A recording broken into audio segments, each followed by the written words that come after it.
Have our last conversation and drink our last cup of coffee. Someday we might be 80 and think about the different things we used to say. All the memories of you will just become a ghost of a smile caught in the wind. Someday it'll be the last day.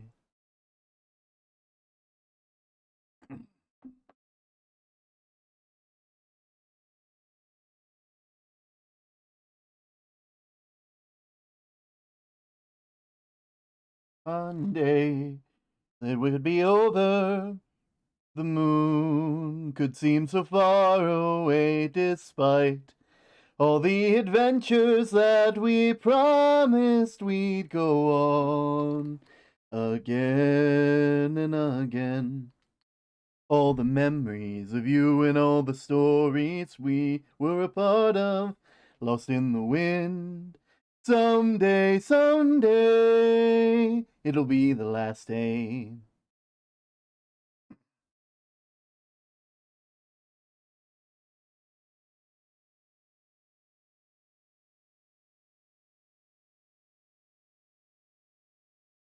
I won't forget how it feels to be loved, to be remembered by someone as special as you someday.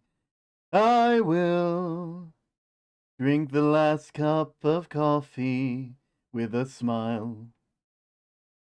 Ba-da-da-da-da-da-da-da-da. Ba-da-da-da.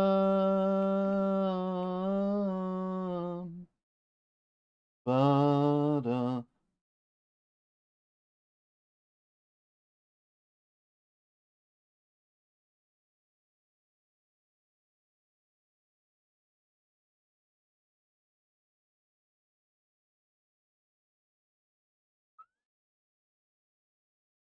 I won't forget how it feels to be loved, to be remembered by someone as special as you someday.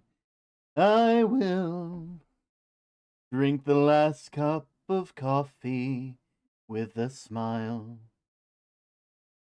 Night before the tavern keeper shut his door, a wobbly gentleman came in, his footing was unsure. It's that he owed in handsome, and his clothing touched the floor. He was no man at all, he was 3 kobolds in a trench coat. One's on the bottom, strong as he, 2's in the middle, carrying 3, 3's pretending not to be 3 kobolds in a trench coat.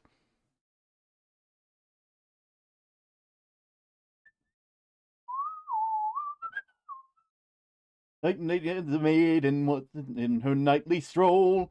It's in the forest and was set on by a knoll.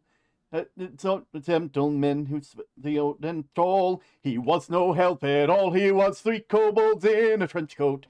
1's on the bottom, strong as he. 2's in the middle, carrying 3. 3's pretending not to be 3 kobolds in a trench coat.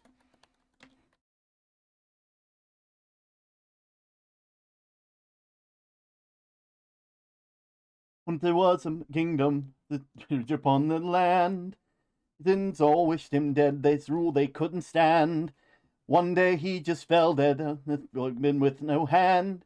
Had been to have died next to 3 kobolds in a trench coat. 1's on the bottom, strong as he. 2's in the middle, carrying 3. 3's pretending not to be 3 kobolds in a trench coat.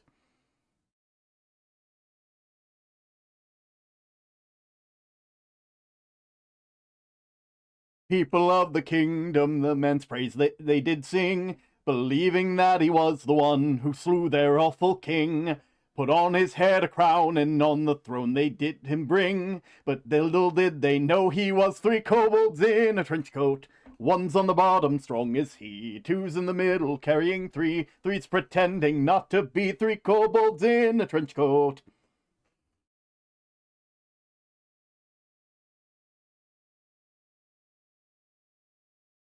It didn't take them long to hate their brand new overlord. He butchered up the tax code and put rebels to the sword. From out of his own kingdom he was driven by the horde.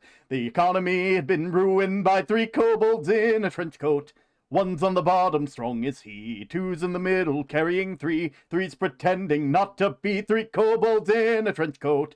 1, 2, 3. 3 kobolds in a trench coat. And if you're wondering how I sing 3-part harmony, well, I am just one man without another to be seen. I'm sure the most observant of you all have gleaned that I am not a man, I am 3 kobolds in a trench coat. One's on the bottom, fiddling 3. Two's in the middle, keeping the beat. I'm pretending not to be 3 kobolds in a trench coat.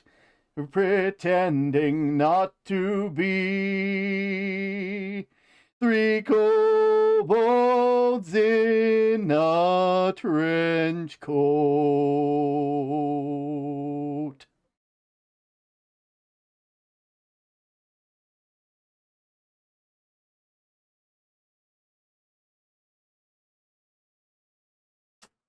So, I got some big news for you all.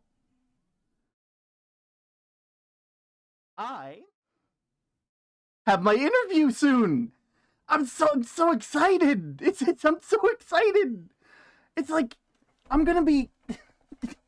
Hopefully everything's going to work well. I have an interview on Monday, but if that all works out, my job situation's gonna be solved.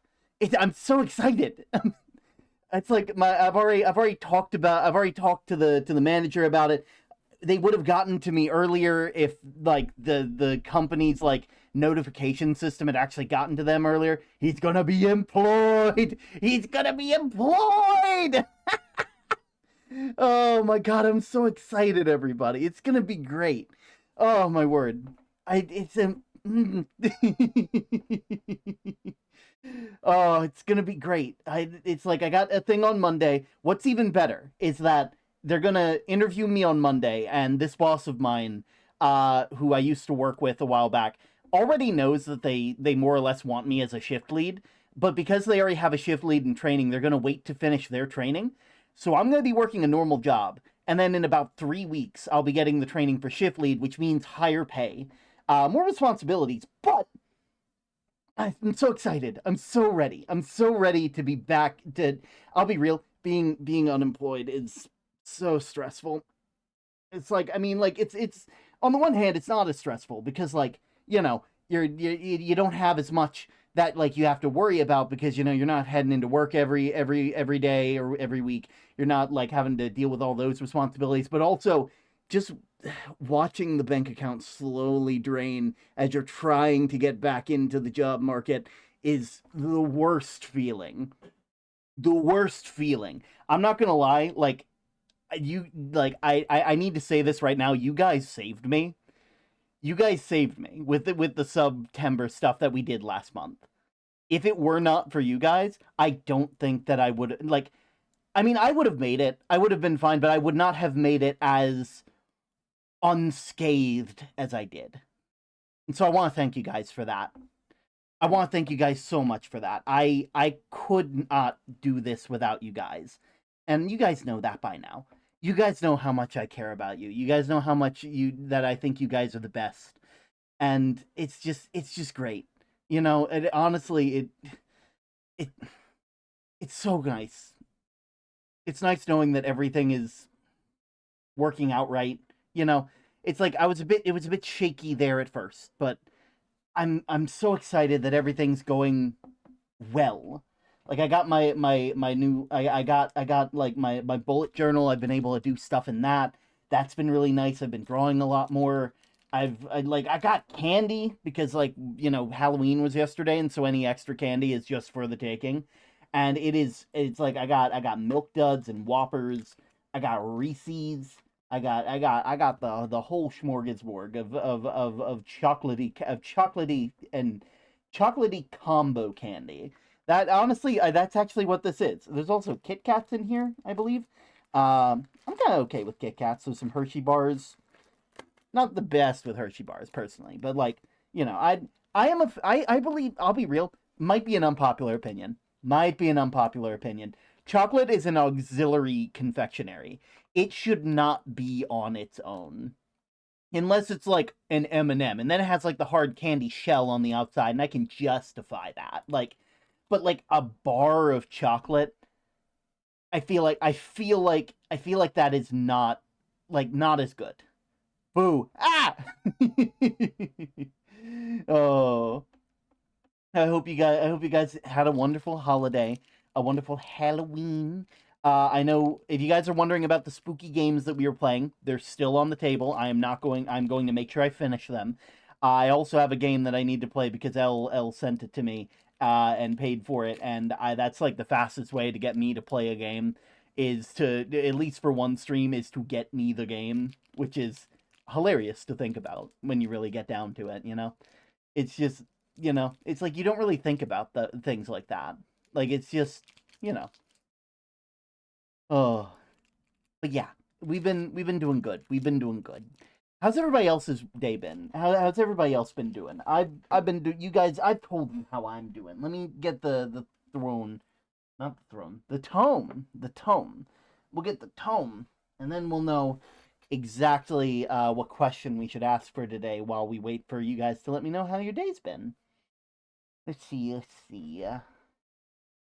The armament Pebbles arms be good for making memes? Probably. I mean, you'd probably need extra. You'd probably need extra like computers to work with. But like, I mean, if you're just drawing the memes, then then I think that would work. Yeah, I think we all are, bud. Let's see. Let's see. Let's see. Let's see. What is the question? Am I romantic? I can literally just point to any character that I have played, whether it be BCH or Spellbound or any other thing to show that yes, I am. I am. Listen, I spent today talking to like a new person to like hanging out in someone's stream, and they're on their way. Actually, do I still have their let me find them real quick. Because I'm gonna shout them out because they made, yeah, got it. Okay. They had a, there we go. Uh Slash shout out uh Humpy. They're on their way to like hitting affiliate, and I'm very they talked about like the D&D campaign that they've been in for 3 years, and they were so nervous talking about it, and like it's such a cute campaign, and it's like no, please don't shut up, talk more about this. I don't It's like, I know that like a lot of people came here for like art, but like let's be real. Let's be real here. If you are a streamer and you are worried about yapping to your audience, then your audience probably doesn't want to be there. Brock is a silly, dense boy, and I want to shake him. I mean, to be fair, they're doing a really good job. Like they're doing better than Elliot, I would say, when it comes to their relationships. But yeah, Comfy Ike is really neat. Their VOD today was them, us, like Olska like showed, like introduced them to me because they had put like a big announcement in their Discord, and it was, "Aw, 20 months. Thank you, Cypher. I appreciate it. I can't believe it's been almost like two years. Almost 2 years of a consecutive sub. You know? That's insane." Ugh. But yeah, it's been great. It's been great. I've been having loads of fun.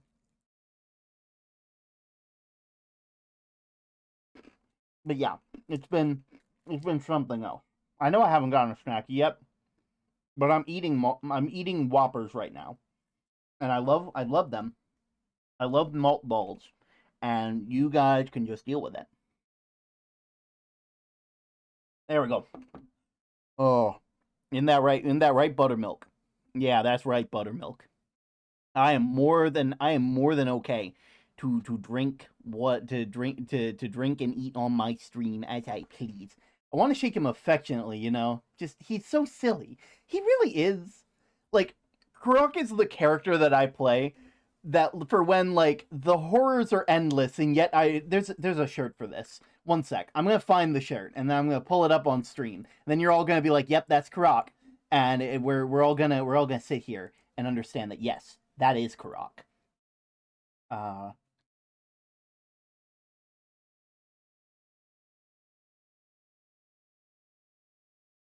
let's see.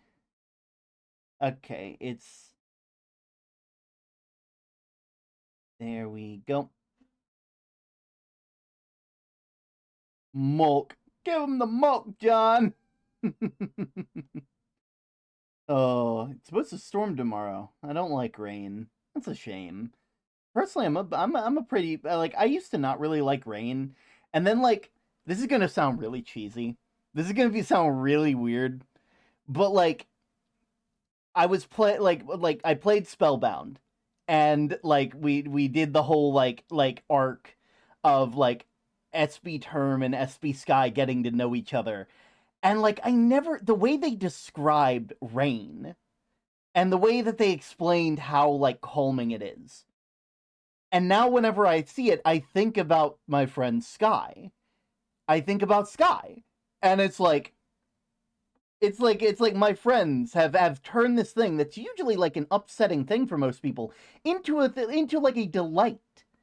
Like I'm like, and it's not even like before, like it's like legitimately like this is like I'm reminded of my friend when I see this happen now, and that is a beautiful thing. It's like it is legitimately like a thing where like you know. Also, I have found the shirt. This is Karak. The horrors are endless, but I stay silly. This is Karak. This is the shirt that Karak wears all the time. They honestly, this is what the party puts him in when they all go to Disneyland. Rain sometimes knocks out power, which prevents the memes. Fair, fair. But yeah, this is the Karak shirt. This is the Karak shirt, and like I think we can all agree that it's the Karak shirt. Uh, I know. Also, I need to get ready for the case today. I need to get ready for the case. I can't just not be ready for the case. Somewhere around here. Sure, it's around here. Uh,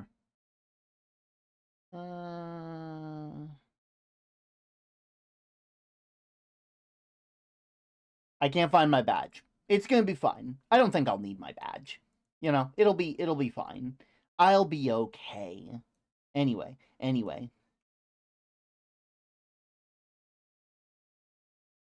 Oh, that shirt is so cute.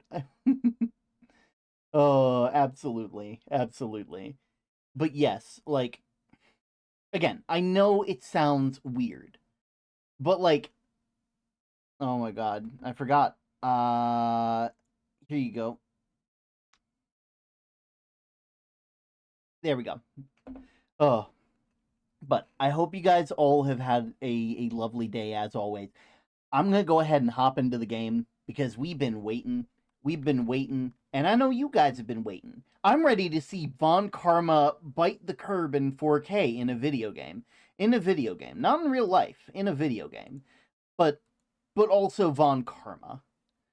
But we don't want to use our brains. I already used it for Gravity Falls Pokemon thing. You know, valid. But I'll use my brain for you. I'll be big brain. Oh, anyway, we'll go ahead and I will see you guys over there. So, you know, I'll be there shortly.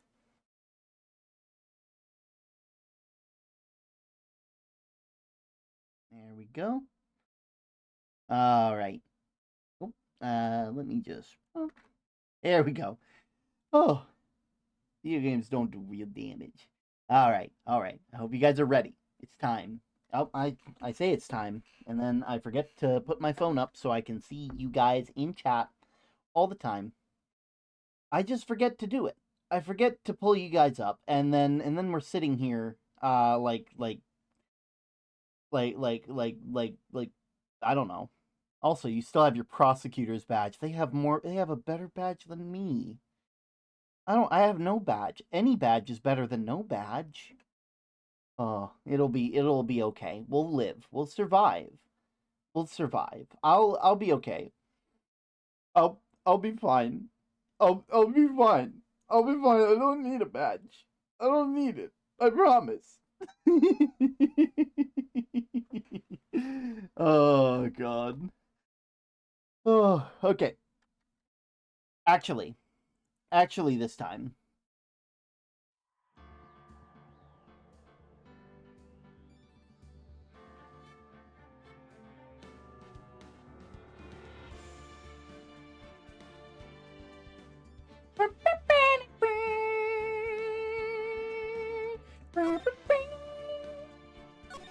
Farewell, my turnabout.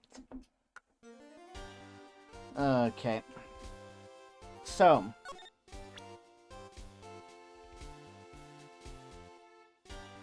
Okay. Camera? I have no interest in talking about useless evidence.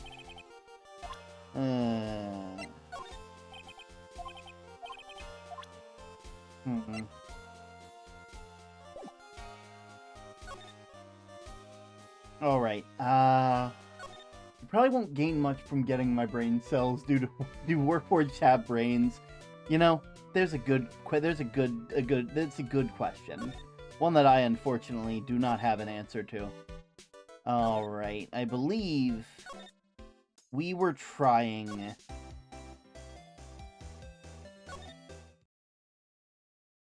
I'm sorry, where did they go?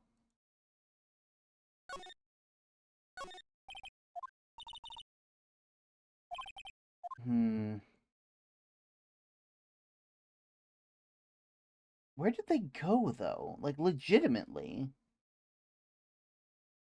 Like, where did they... I'm sorry. I'm sorry, where the hell did you guys go? Surely they went somewhere. Nothing there. Just follow that camera. Who did it? The thief and rascal? Don't look straight at me while you're saying that. When I find the bugger who went and did this, they're gonna pay with a bullet.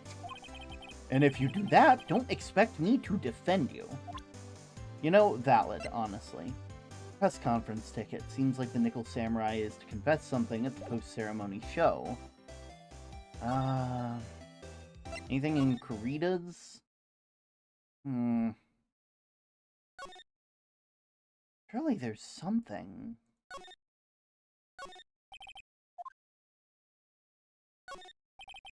Bottles of cosmetics. Flower vase.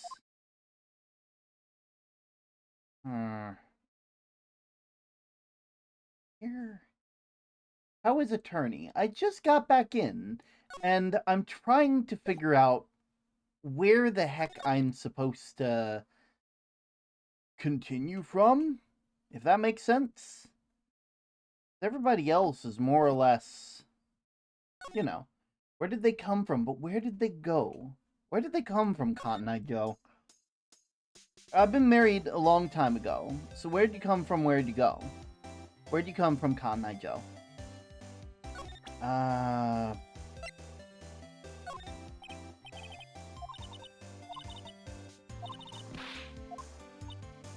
Okay. Okay.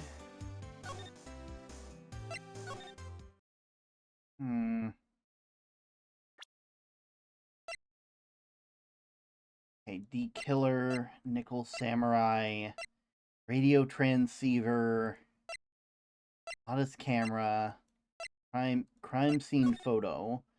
That's where the button came off, and they found that. And that was there. That was there. Okay. Guitar case, an article from the tabloids of Gossipland.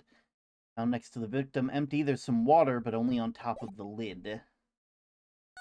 Let's see, where the hell did you guys go? Hey, what about... Hey, you know anything?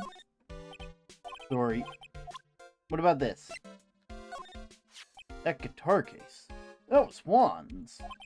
I'm guessing you've seen this case before? It's pretty famous by now. It stands out because it holds the bright red guitar. Bright red guitar, the Jammin' Ninja's signature item. But if the guitar is so important, how could he forget it at the award ceremony? That does seem a little strange. Superstar Ultra Hot Mega Secret Love Scandal.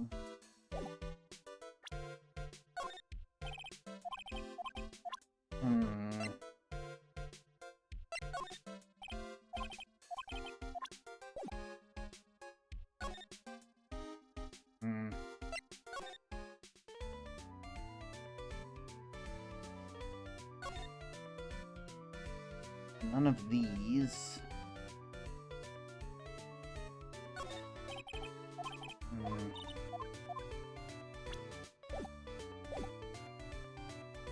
Hey, why do you look so angry? Hey, I don't have anything to say to the delinquents!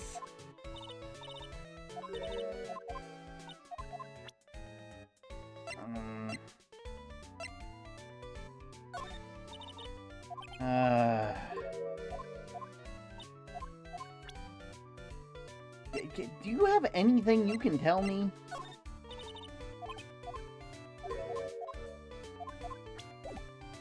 Dear Lord, okay. Here, we'll...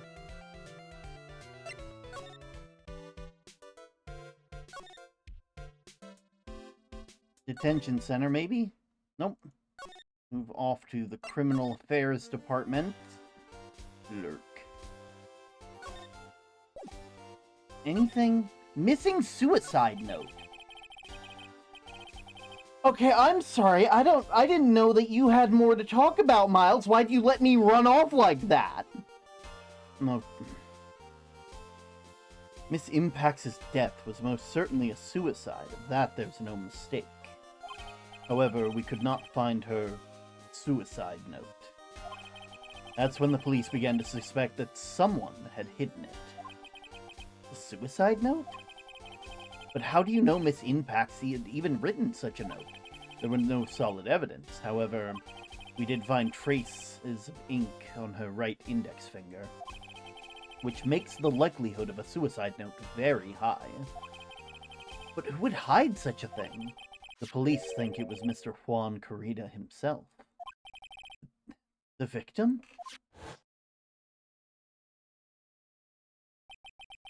He was the one that found her body, which makes him the only person who had the chance to hide the suicide note.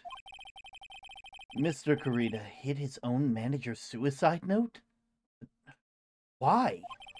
As long as her note is missing, any speculation beyond this is meaningless. For now, I think you should look this over. This is the suicide report, part 1 anyway. Part 1? Deceased, Celeste Impax, found by Juan Corrida. Was her suicide note hidden?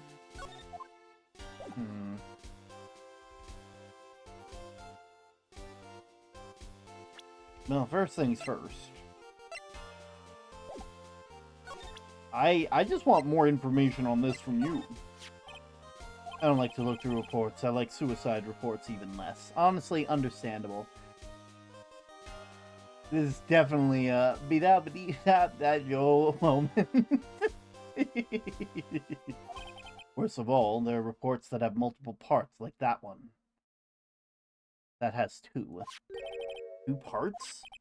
What you just handed me is the first part of the report. Here's the second part. Why didn't you give me both? Edgeworth! We're doing a case here! You ass!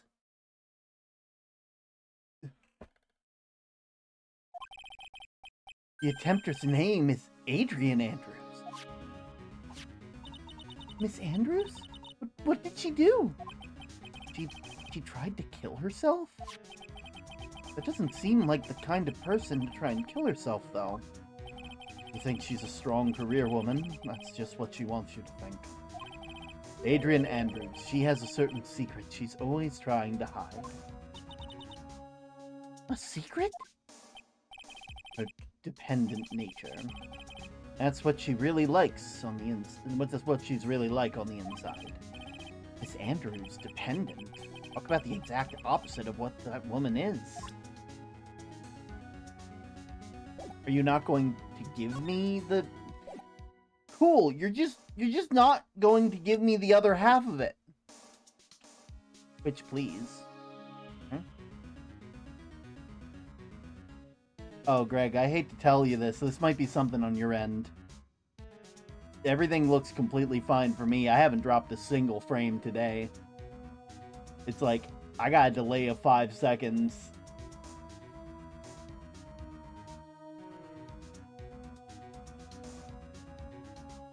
Oh, well. We'll go ahead and move on out. Yay, I can chat again. There we go. There we go. Okay. I'm not sure why you couldn't chat for a little bit there. I guess Twitch was just having a field day. Oh, well. Alright, so I'm assuming now that I move along... Hey, you know anything about this? Of course you don't. Okay. Hallway. Move to unguards. Are you not here? Which mobile app is butt? Yeah. Okay, so wait. Wait. Are you in Karita's room? No.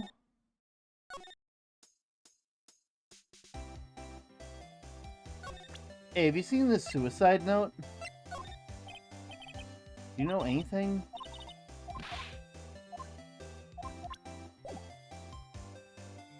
Okay.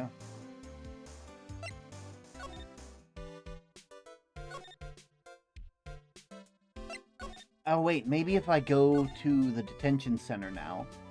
Go to criminal affairs first, and then move off to the detention center. They might be here now. No.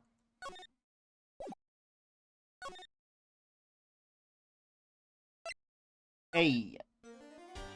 So.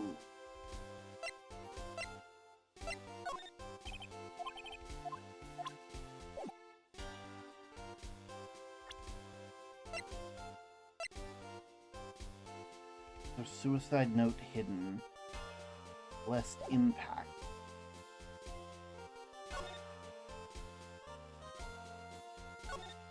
Maybe,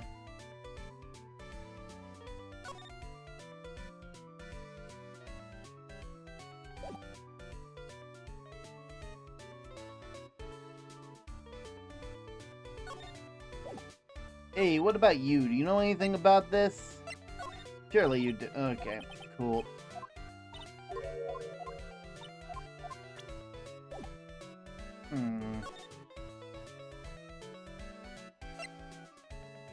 This is one of those dumb moments.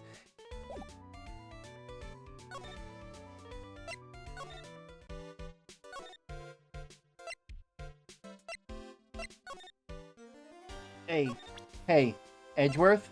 Can you tell me more? 2 parts, Adrian Andrews. Miss Andrews tried to kill themselves in secret.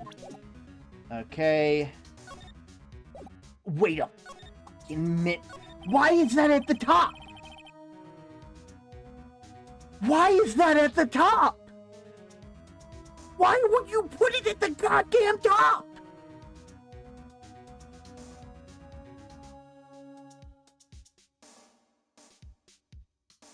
Okay, fine. We're good. We're good. Okay. Adrian Andrews' attempt at suicide was a few days after the death of Celeste Impacts. And why did Adrian Andrews think about committing suicide? Because she had apparently lost her will to live. Lost her will, but why would she? Her pillar of strength. Her mentor, Celeste Impacts, was gone forever. That's why. Why would that... Is that what they call following someone to the grave? Oh, I really hate that Pearl's the one that said that. That's ouch. After her attempted suicide, Adrian Andrews started attending counseling sessions. She's someone who needs a person in whom she can trust absolutely.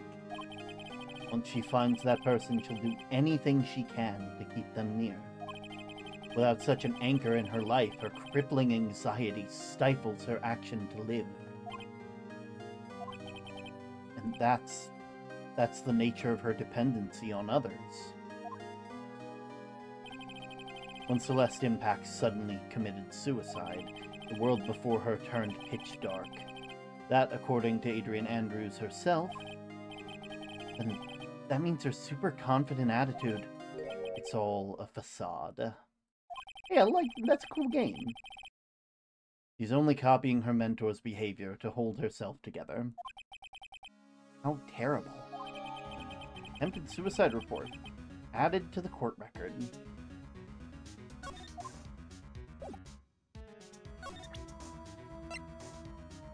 So, appearances can be deceiving. It's such a cliche saying, but it's cliche because it's true. God, if I had a nickel for every time I wanted to say that to someone who was bashing a cliche. Cliches exist for a reason. Miss Andrews. Think that behind the unwavering brave front, she was hiding this weakness and fear. Okay. Now, before I go, you have nothing else for me, right? I'm going now. Now would make sense for them to be back. This would make sense, right? Oh, thank God. Oh, Miss Andrews is here. But it looks like she's talking with someone. That's Franziska von Karma. Miss von Karma? What are you doing here? Well, you see, I'm his lawyer, so you've got some nerve following me around. Following you? You, Miss Von Karma, you're the one doing the following. Pearls. You're always following after that Mr. Detective with the little beard. Me? Following after Scruffy? Don't make me laugh. Let me show you something interesting, little girl. Beep, beep, beep, beep, beep, beep, beep, beep. What's that? An electromagnetic receiver. I planted a tracking device on that detective. And with this, I know that fool's every move. Well, that's the noise we heard. Was this receiver? I feel really sorry for the poor Detective Gumshoe now. Now then, let's stop wasting time. Adrian Andrews. Yes? Think hard about what we just discussed. Understood? Alright. What were those two talking about? Miss Andrews, she seems a little dazed, doesn't she? Hey. Well.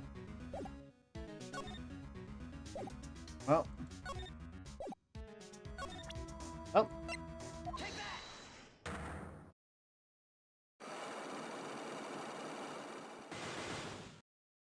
Alright. Motive for murder. Why was Juan Carita murdered? I forgot to save. I'm not about to go through this. I'm not about to go through it. You ain't getting me. No, no, no, no. I'm not going back.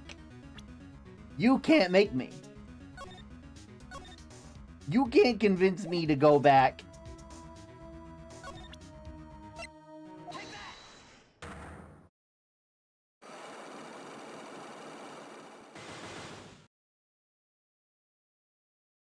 we go. Motive for murder. Why was Juan Corrida murdered? If you ask me, I think I know the reason why he was killed. Why are you hiding things? Don't you realize you're putting Mr. Ungard's life in danger by your actions? Why do you ask questions for which I have no answer? The truth is, I was not that close to Mr. Corrida. You were not that close? That's right. I've never been good at being intimate with other people. You're not good at being intimate with another person? Somehow, I doubt that. You and Mr. Corrida had an intimate relationship, did you not? Silly third-rate tabloid article. If you ever had half your wits about you, you wouldn't believe such rubbish. Well, it seems quite a few people have already bought into the story. It's to be expected in a world filled with crooks and liars. Note to self, stay on her good side. In any case, I despise interpersonal relationships like that. I see. However, what if there was a need for you to get close to someone? Me? Need to get close to Mr. Corrida. As if there was ever such a need. Didn't you get close to Mr. Corrida for this person's sake?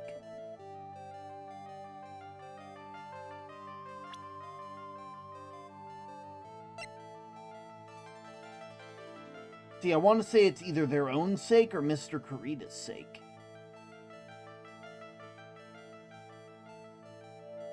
Because they're dependent. I'm wrong.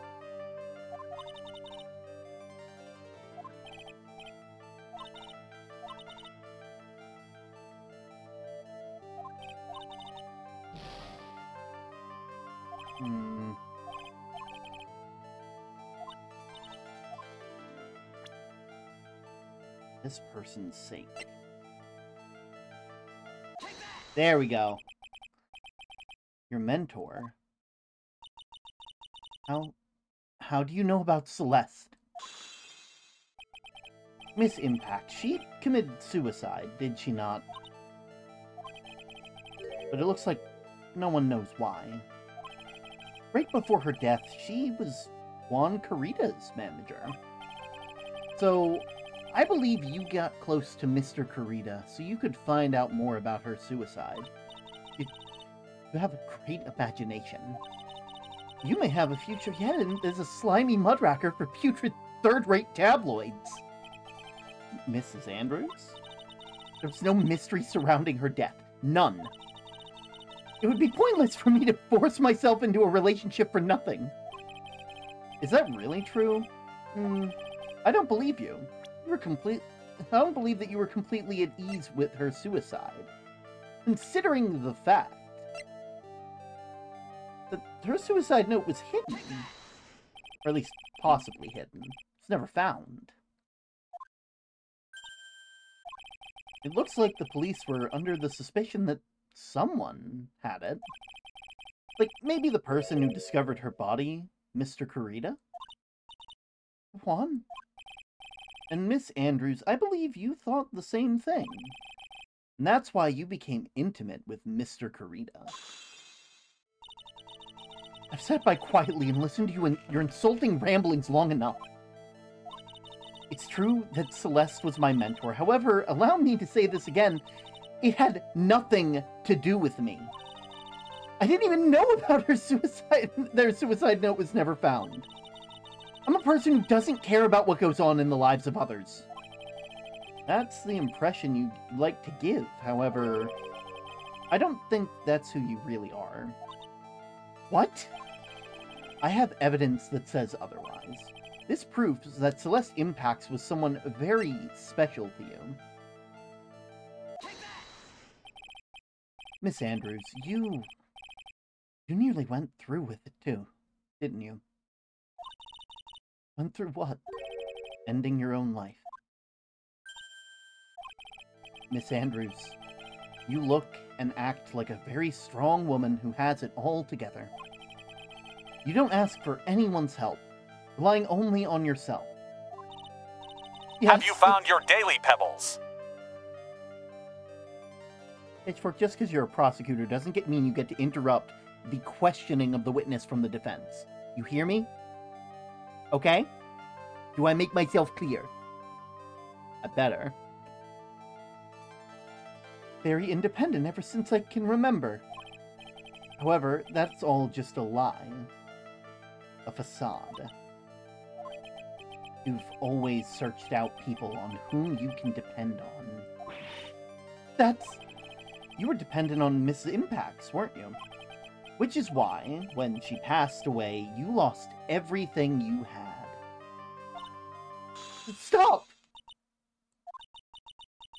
When Celeste passed away so suddenly like that, I died a death of my own, but no matter how hard I tried, I couldn't stop thinking about what had become of her note. You must have heard about the police report. The one that said the police suspected Mr. Kurita of hiding Miss Impacts' note. You heard about it. Thought to recover it from him by getting close. Am I right?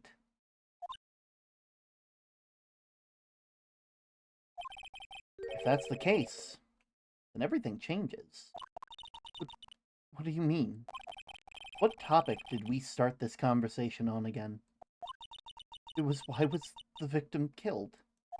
Exactly.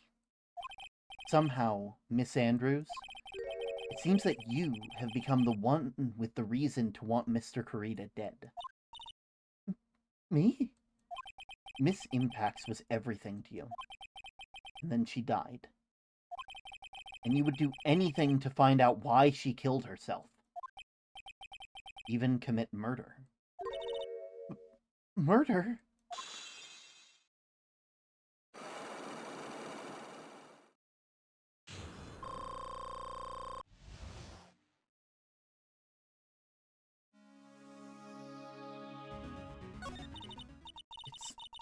It's true. I'm a woman who can only live in insecurity. I'm physically small, and I don't really have a lot of self-confidence. I've pushed against all of that, though. I've tried to live strongly.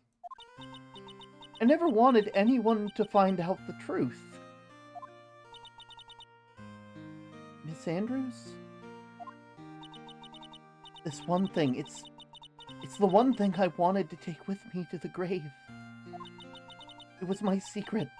Mine and mine alone. I'm sorry. No frame drops. Oh, god damn it. God damn it, Twitch. Twitch, if you hear me.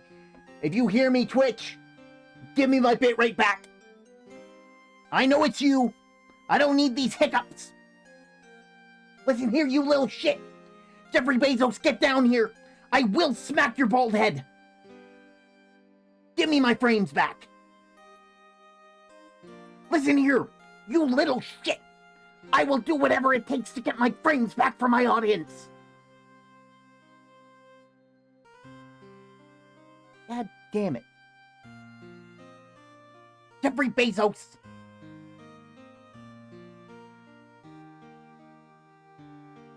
Jeffrey Bezos!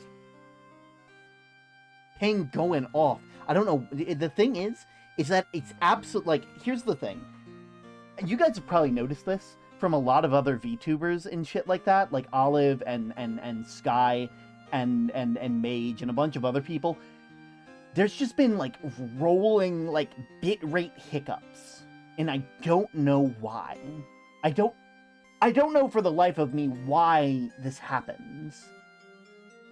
But it's been a more recent thing amongst everybody, and I'm getting sick and tired of it. There's something either on the back end of Twitch or some sort of, like, update that happened with OBS or VTube Studio that's causing issues. And I'm getting tired of it. I'm getting real sick and tired of it, you know? It's like, it's unacceptable.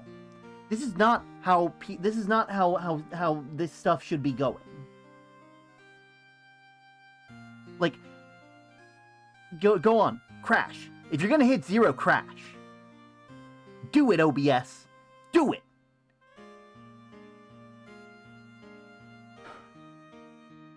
Jeffrey Bezos' head, whenever someone smacks it, makes a bongo bop. Yeah.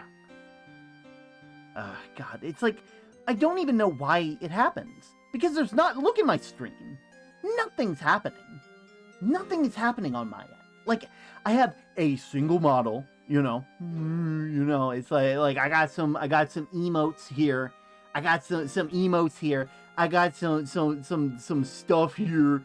I got a couple different things that I can just do on a whim, which isn't that crazy. I got a chat pet. And I got you guys just sort of waltzing around. That is not a lot. There are flesh tubers with more in-depth things happening on stream than what is going on right now. And just like that, it comes back. Just like that, Twitch returns. Audio's perfectly fine. It's just the frames. It's just the frames. And it's bullshit. And now the frames are back. And so Twitch is gonna act like like I'm a crazy person when I'm not. Listen here, Jeffrey Bezos. I will go to TwitchCon and I will find your bunker. In a video game. Okay. Thankfully, bitrate has returned. I don't know why that happened, but it happened. I'm gonna drink some water to that. That was good. That was good. Alright. Sorry. You probably think I'm a worthless human being right now, don't you? Please, Miss Andrews. All I want to know is the truth. After Celeste passed away, I heard that someone had hidden her suicide note. That someone was Juan Corrida. Celeste. Without her, I became scared. Everyone seemed like they were out to get me. So you got close to Mr. Corrida to recover her suicide note, correct? Looks like that tabloid reported the truth after all. Ironic, isn't it? You got the bare bones basic setup, and shit's lagging more than Doom Eternal gaming session with special effects constantly blaring. Yeah. There's something and the worst part is, I'm not the only one. If it was just me, I'd be like, it's my ISP. It's obviously my ISP, but I don't use the same ISP that I've been using. And every other one of my friends has been having this issue. And I'm getting sick and tired of it. I'm getting sick and tired. And I know it's not a VTuber issue. Like, it could be a VTS thing. But I wouldn't be surprised if this was just some weird back-end thing of Twitch, where they've been making updates because, like, they gotta update for certain things. Going on my villain arc, you don't know me. You don't know the lengths that I will go. In all seriousness, I'm getting a bit too big for my britches right now. I'm not as pressed as I'm making myself out to be. But god damn it, do I want to be. God damn it, do I just want to go apeshit. Oh god. Anyway.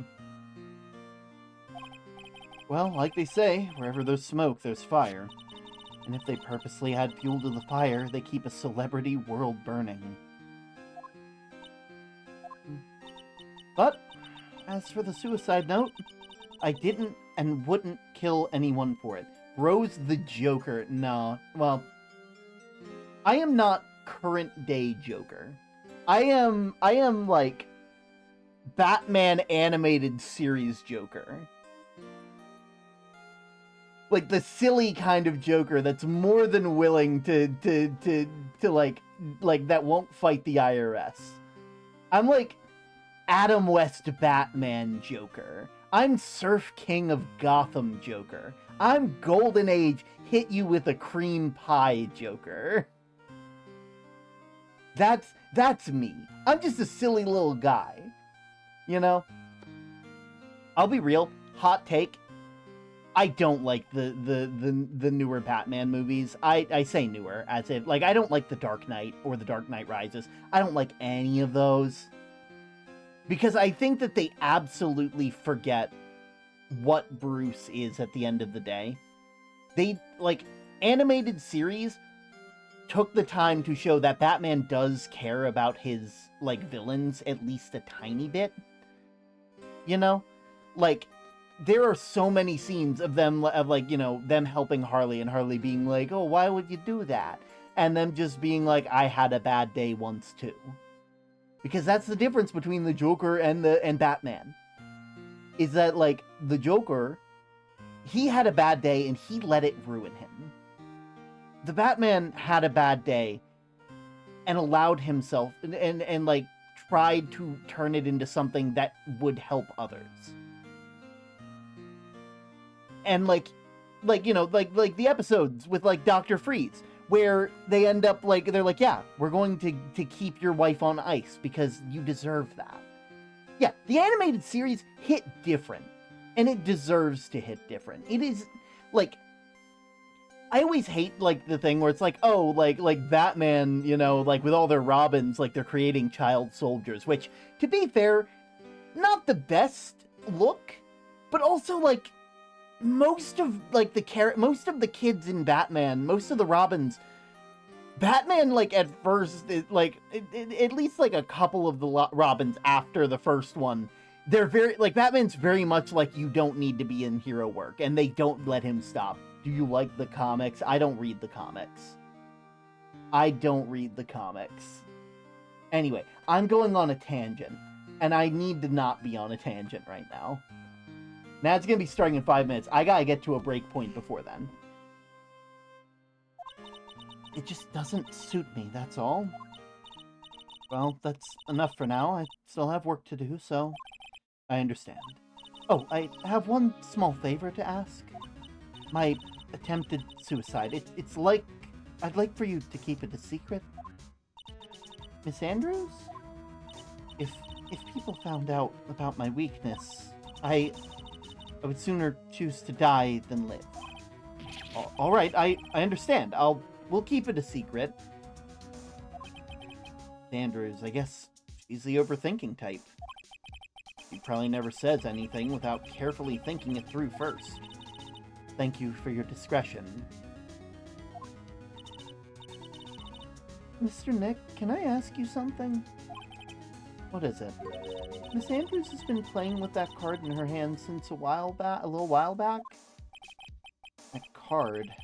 Yeah, I guess she has. Miss Andrews, what is that card you're holding? Huh? Oh, this? I don't quite know. It just suddenly appeared in my handbag.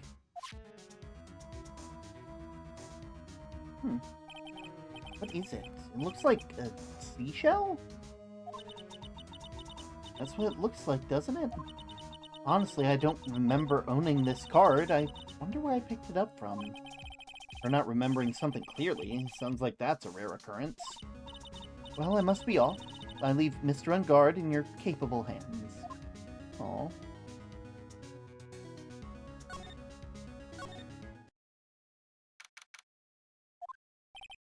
Well, I think we've gathered about all we can. What about Mystic Maya? Is she alright? Oh, Pearls. Looks worn out by all this. She hasn't slept at all and has been walking all over the place with me today. What's wrong, Mr. Nick? Let's go back to the office for a little while. You're really tired, right? Oh, no. Okay, really. I'm fine. I really am. You don't look fine to me.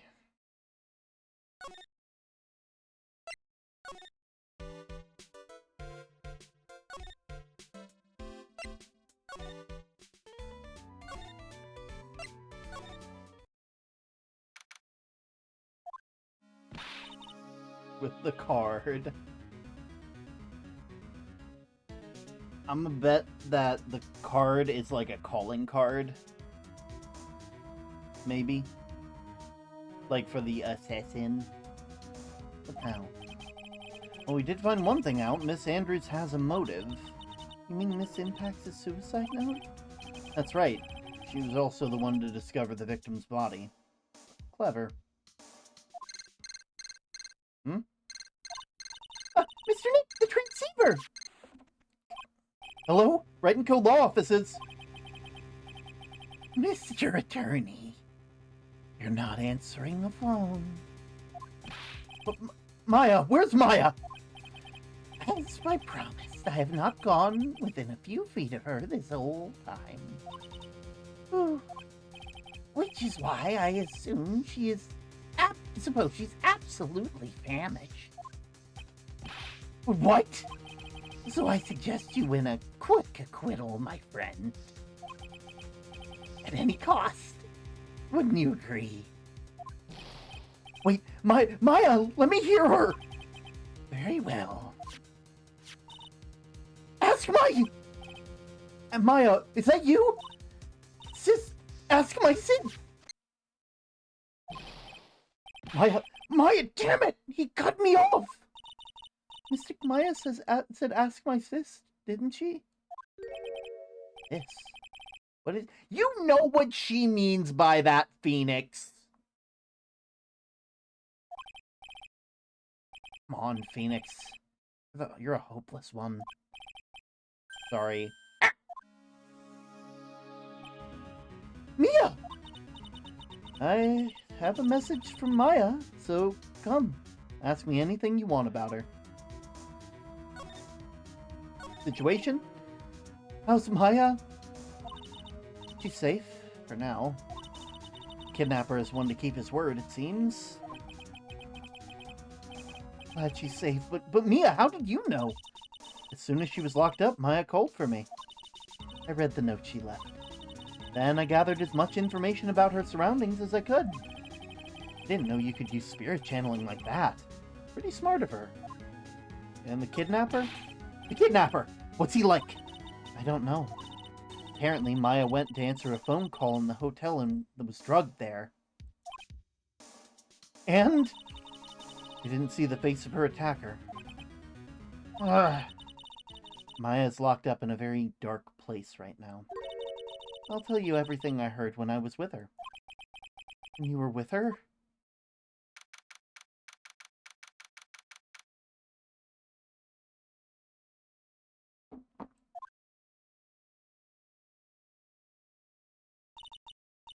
Oh, I'm starving. I could really go for some apple pie. I mean, at a time like this, sweets are the only way to go. I have to stay positive. He promised he wasn't going to kill me. I'm not going to die. Sis, I wonder if you're with Nick right now.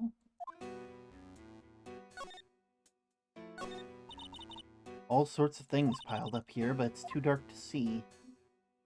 With this, it feels like there's a lot of glass bottles. And these, they feel like barrels. I'll pass. Too bad I'm really hungry and not thirsty.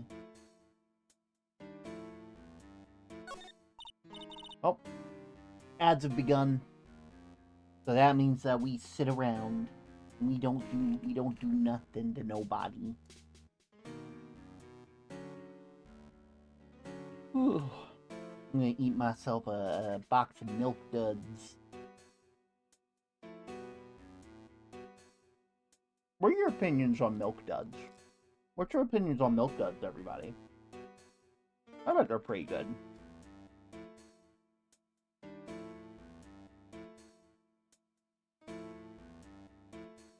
I think they're pretty decent, you know?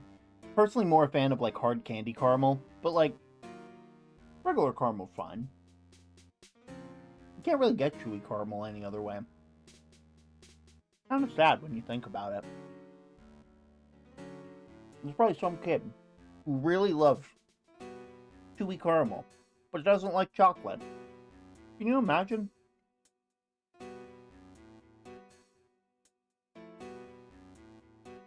Milk Duds are okay. Yeah. Like, they're not my favorite, obviously. You know, they're no Reese's. And they're no hard caramel. But they're still pretty damn good.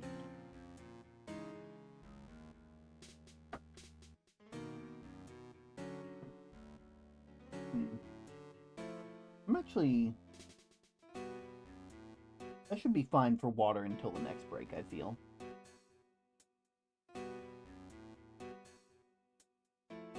There we go. Oh, but I see that card on the floor. I see that card on the floor.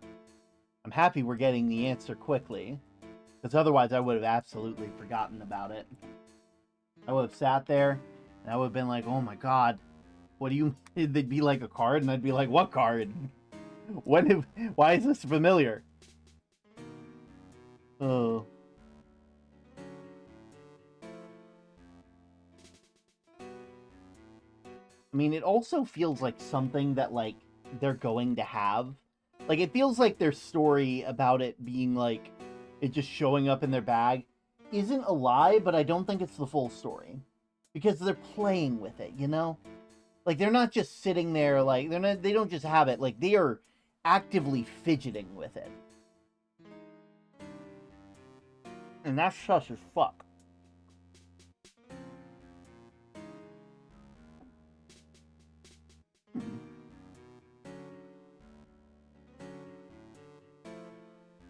There's a similar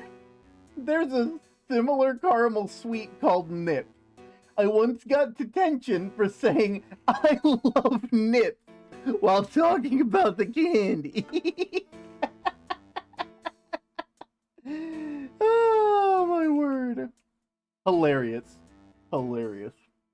The odds have stopped, and thus we continue in Phoenix Wright, Ace Attorney. Door's lock seems easy enough to open. On TV, the hero always uses a plastic card or a stiff piece of cardboard. Then click, magically opens the door. Wonder if there's a card like that around here I could use. Oh, look at that! Someone dropped a card here. Looks kind of like a business card, but there's no name on it.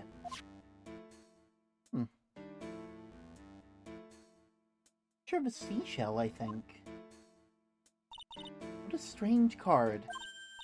Ah, that's it! This is the shell card! If I use this, maybe I can get the door open. I'm finally here, and I have a Krabby Patty! Oh, no. You went to Wendy's. Oh, but I'll go ahead and let you know what you missed backstage, because you came by right after the ad break. So, what is currently happening? We were able to talk with Edgeworth a bit more and reveal that apparently there was a we learned about the suicide attempt from Mr. whatever their name is. Let me actually get that real quick. We learned that there was a suicide attempt by Celeste Impacts, who was Juan Corrida's like manager a while back. You know, the unfortunate thing is that their suicide note was hidden. And that is a concerning thing. Now, this is only part 1 of the suicide report, because there was a part 2 where Adrian Andrews attempted to take their own life out of shock of their mentor, Celeste Impacts, dying. Now, they wanted to get close to Mr. Corrida because they believed about that suicide note being, you know, all being taken. They had to know. And unfortunately, that puts her in a bind. I believe also, I believe the Andrews business card that Maya has. So technically, yes, it does have the same design on it, which has some major implications, which I'm very excited to see. But it was, you know, whole thing, you know. And so, as unfortunately, this puts her in a bind that she might be the one who did it. Now, I am uncertain about that. I'm really uncertain about that. But hey, who knows? Well, the reason why she attempted suicide is because she has a dependent personality.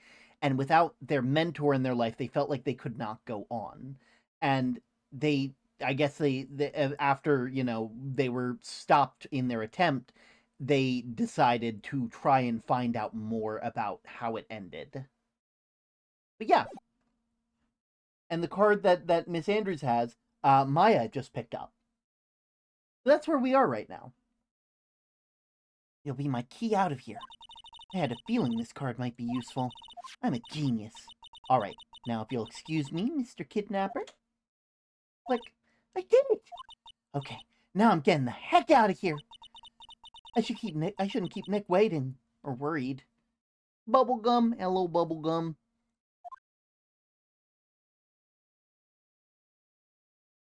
To be continued. Yep. Yeah, we'll save our progress. Because now,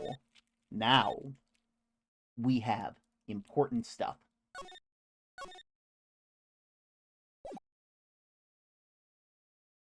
We got our only court day.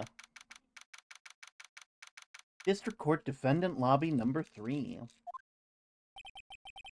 Adrian did it? That's what it looks like. Dude, no way. That woman couldn't do anything like that. In court today, there'll be a mountain of evidence that'll implicate you. A mountain of evidence? Man, that must be a huge mountain. I'm certain that there's someone out there trying very hard to pin this whole thing on you. Please, Mr. Lawyer, dude. Like I said yesterday, I'm refreshing like a spring breeze, alright? I can't let any sort of scandal ruin that. I understand. Well, it's almost time. Mia? You must get a complete acquittal today. I know. But I can't focus on Maya's situation right now. I'm ready to clip? What do you mean you're ready to clip? Wait a minute. Greg, what do you mean you're ready to clip? I'm concerned. Is something going to happen?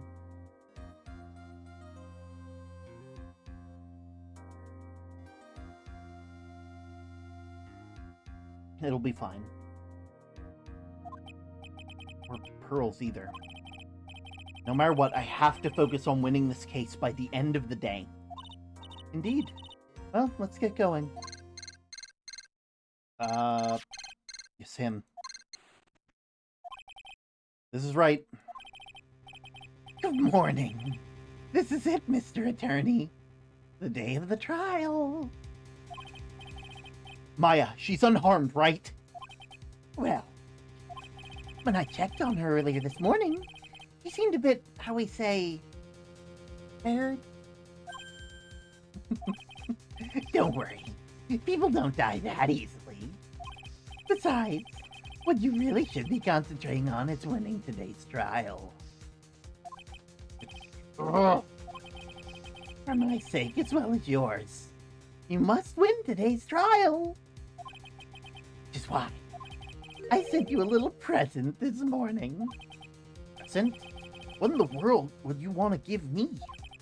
You'll figure it out once the trial starts. And even if you don't like my gift, I expect you to graciously accept it and win the date contest, if you please. Wait. Kidnapper sent me a present? Mr. Lawyer Dude? Who is that? No one. It has nothing to do with you, so forget you heard anything. Dude, did your nose just get longer?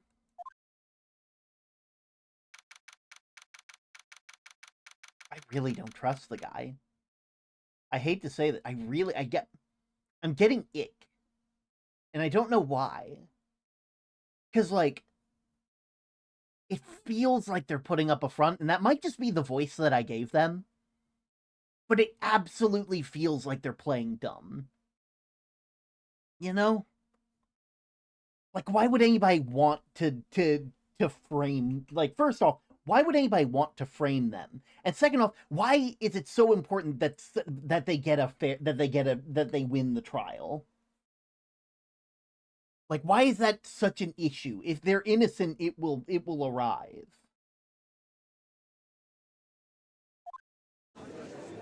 Wait a minute, where's the prosecution? Pitchfork? Pitchfork, you're supposed to be over there. Pitchfork! Did they leave you? Oh man, this is gonna be so easy. Court is now in session for the trial of Matt on guard. Is the prosecution and defense ready? The defense is ready, Your Honor. I say, Mr. Wright, what happened to Miss Von Karma? How should I know? I don't know, Your Honor. Why are you getting mad at me? Your Honor. Please be quiet, bailiff. The court is in session. If you must tell me something, please keep it brief. Now then, what is it? Prosecutor Von Karma has... This morning, Miss Von Karma was shot by an unknown gunman.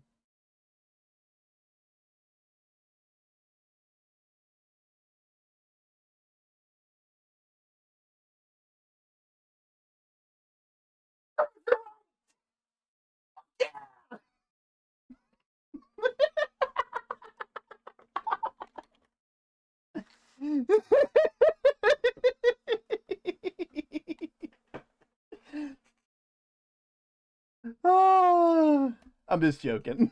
I hope they're okay. Legitimately. Surely they're like I'm gonna leave it in the cards that Von Karma is actually a kind of decent person. That Franziska Von Karma is a lot like Edgeworth in the fact that both of them had to deal with real Von Karma trauma.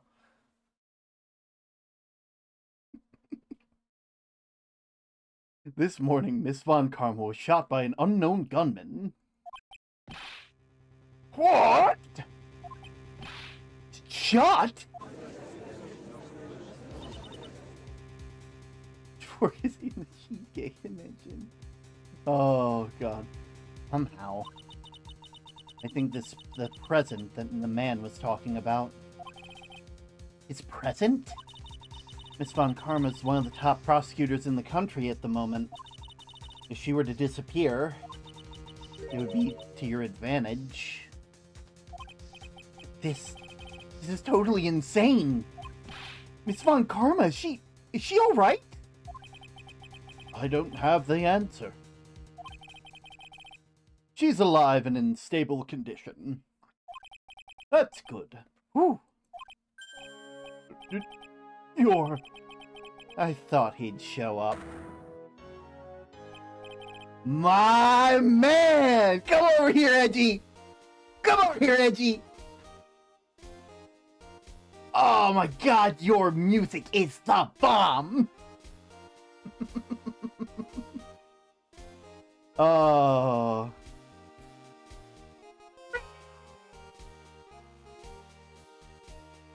My man! Your Honor, due to the circumstances, Miss Franziska Von Karma will not appear in court today. I, Miles Edgeworth, will be taking her place. The prosecution is ready, naturally.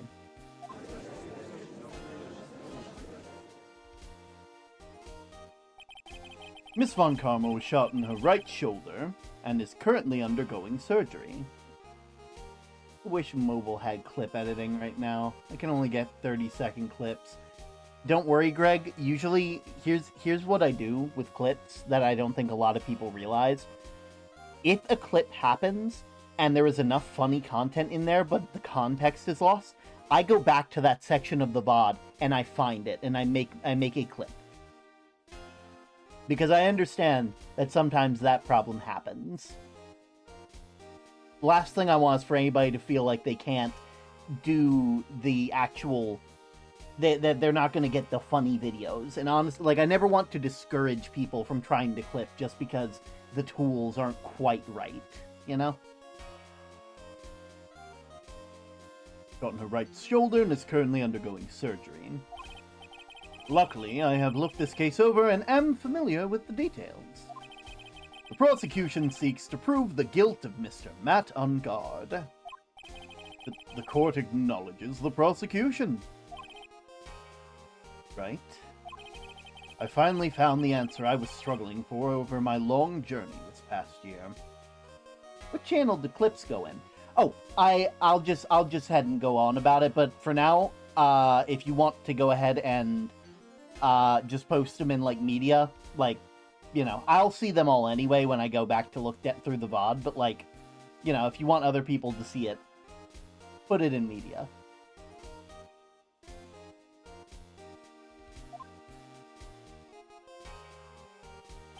By the time this case comes to an end, you too will know the answer. Now then, the prosecution would like to call its first witness. Please bring Detective Gumshoe to the witness stand. Oh. Witness, your name and occupation. My name's Dick Gumshoe, sir. I'm a detective down at the precinct. For now. After this trial's over, I'm supposed to turn in my badge, sir. Detective Gumshoe.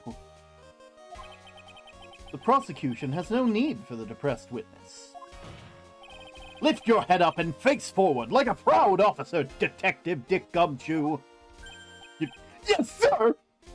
I love Edgeworth. Edgeworth has a bunch of fans. I am them. If they only have one fan, it's me. If they have no fans, I'm dead. I love Edgeworth. Now, let's have your testimony. If we want to explore the various facets of this case, we must start with that. Get ready, Phoenix. About to get me one really rough fight. Yeah, it'd have to be with Edgeworth as my opponent. The answer he was struggling for. Interesting. Show me this answer that you finally found, Edgeworth.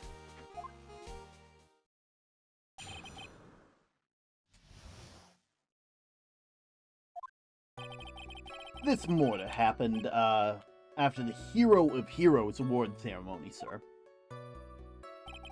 The victim, Juan Corrida, was found dead in his hotel room. After looking into the cause of death, we believe that it was definitely murder, sir. At first, we thought there was something suspicious about the empty guitar case. However, we later found that the guitar case had nothing to do with the murder.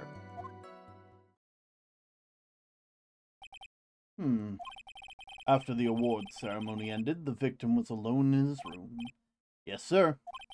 Both the victim and defendant went alone to their rooms, sir. I see. Mr. Wright, you may begin your cross-examination.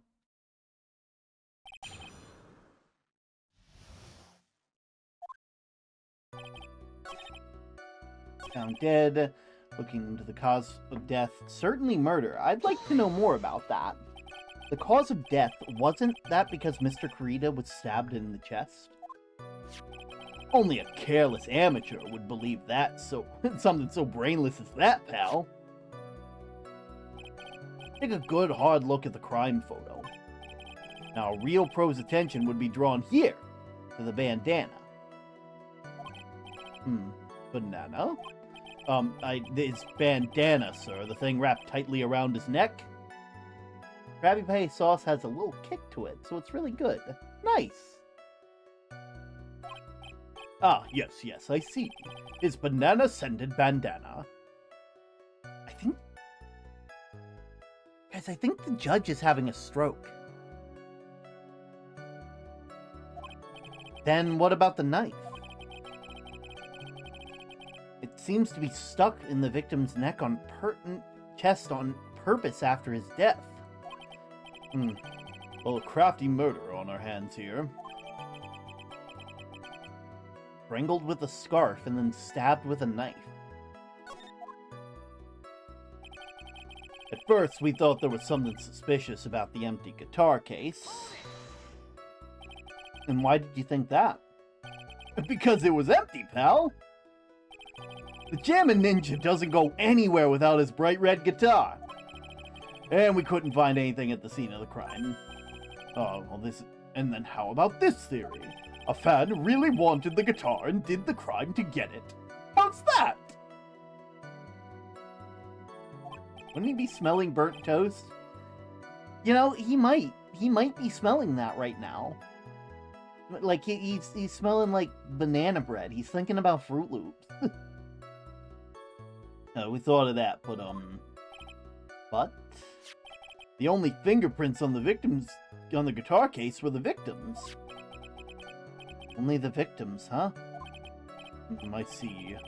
So much for my theory. There's some water, but only on the top lid. It bears Corita's fingerprints.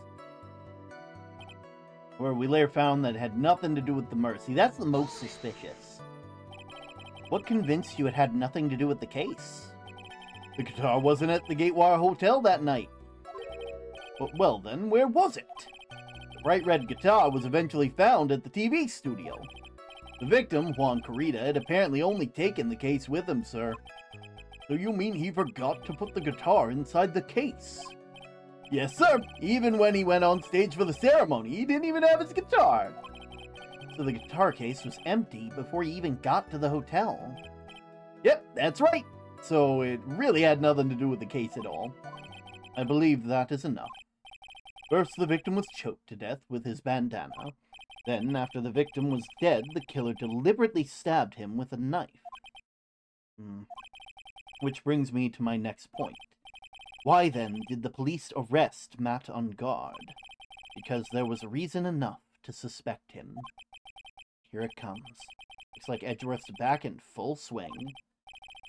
Very well, Detective Gumshoe. Please testify about this matter. Yes, sir.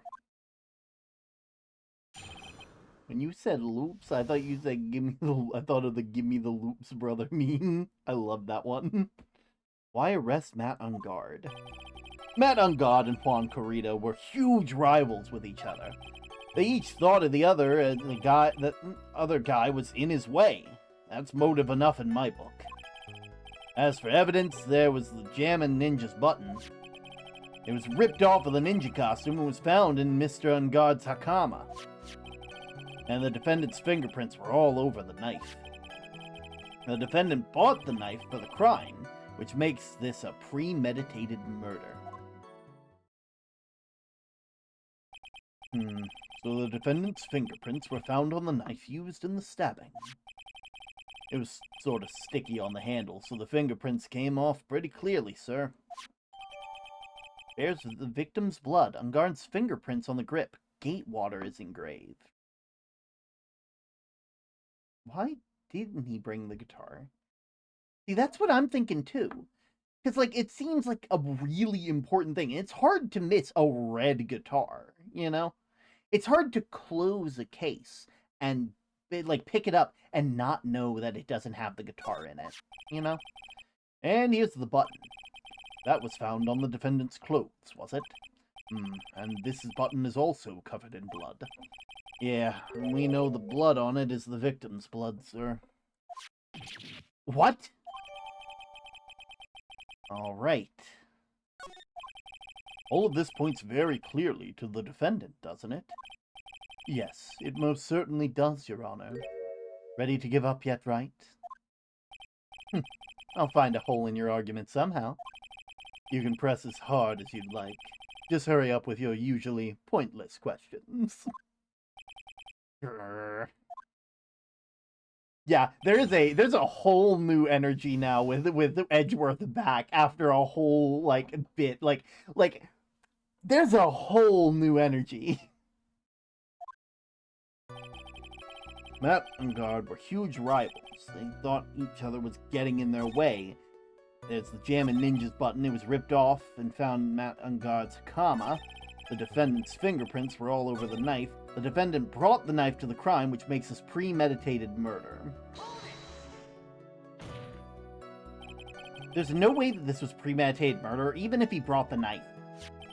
Sorry, pal, this isn't some pocket knife. It doesn't fold, so it's not great for walking around with either. Well, this is not good. Prosecution can prove it was premeditated murder we're done for.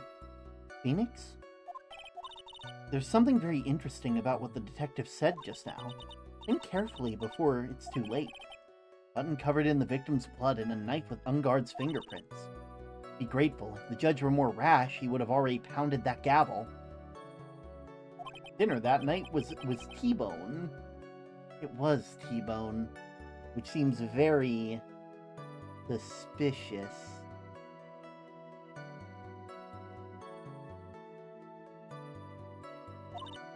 Well, before any battle, you must find your enemy's weakness. So let's find the weakness in this testimony.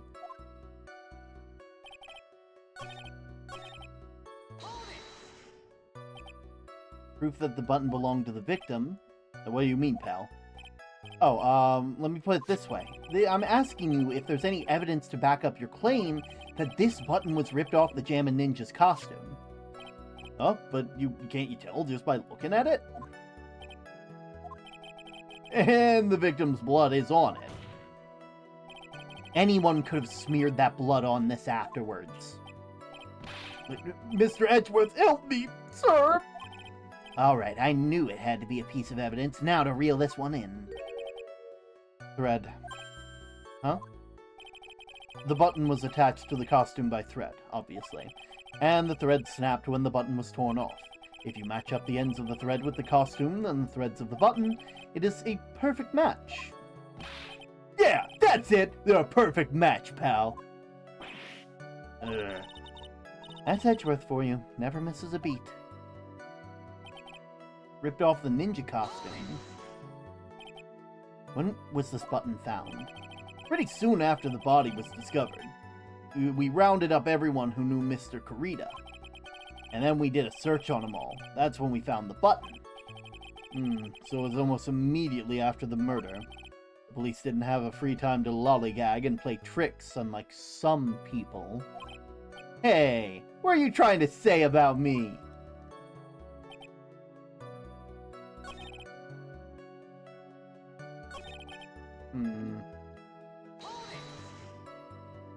How were the fingerprints arranged on the knife? Huh? What do you mean, pal? By examining the fingerprints, you can determine how the defendant held the knife. For example, did he hold it normally or overhand?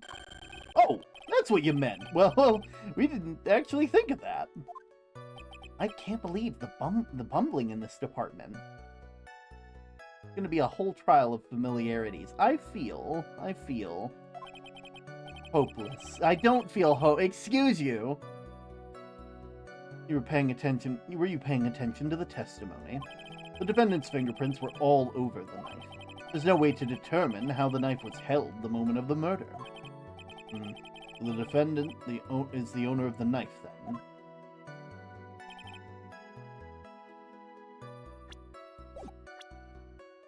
Yeah, I have an idea. I feel like we have to present the knife because it says the Gatewater Hotel, which means he didn't bring the knife with him. It means that, like, that this wasn't premeditated, and I would like the testimony to be adjusted to fit that.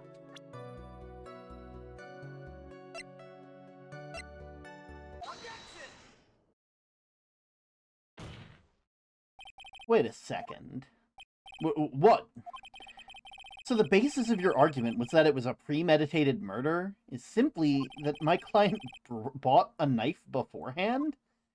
That's right, pal. The defendant did not buy this knife. Huh? Take a good look at the handle of the knife, and you'll see what I'm talking about. Huh? It has a Gatewater seal set into the handle. Gatewater. Yeah, I've heard that name somewhere before.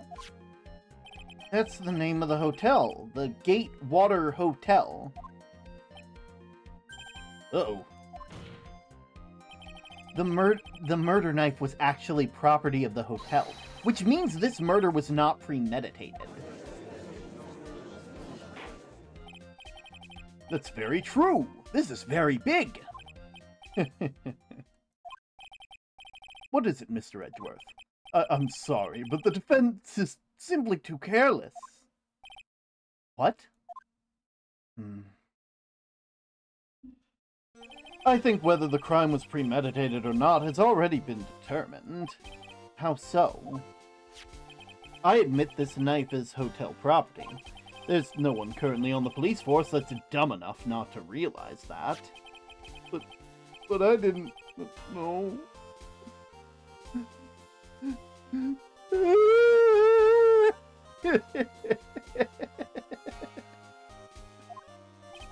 The question is, where did the knife come from? Well, why, it's obvious. It came from the victim, Mr. Kurita's room. Sorry, Your Honor, but that's incorrect. The victim ate a last meal before he was murdered. With that being the case, it would be likely that draw the court's attention to what was on top of the table. There's a knife and a fork on that table. Start balling. Oh, then where in the world did the knife come from? If it pleases the court, I would like for us to recall the room of the defendant, Mr. Matt Ungard. Especially what was on top of his table. There was something missing. Perhaps it was a single knife? It was. We investigated the leftover dishes for fingerprints, and while we were investigating, we came to the conclusion that Mr. Matt Ungard's knife was missing. Mr. Ungard had gone to the victim's room with the knife he had used during dinner.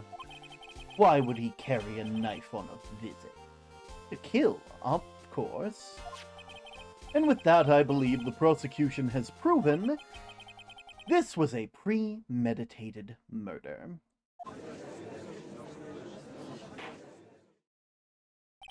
Amazing, Mr. Edgeworth. Absolutely brilliant! A brilliant, clear deduction! It seems like Edgeworth had this planned from the very beginning. This must be one of those traps that I just walked headlong into. A murder weapon with fingerprints and a button with the victim's the victim's costume. There's quite a sizable amount of evidence here. I can safely say that any further deliberation is a waste of time, Your Honor. Although, I wouldn't mind it if the defendants were to present evidence not yet shown to the court. Evidence not yet shown? He means evidence that the court hasn't seen. In other words, new evidence. What does the defense have to say about that, Mr. Wright?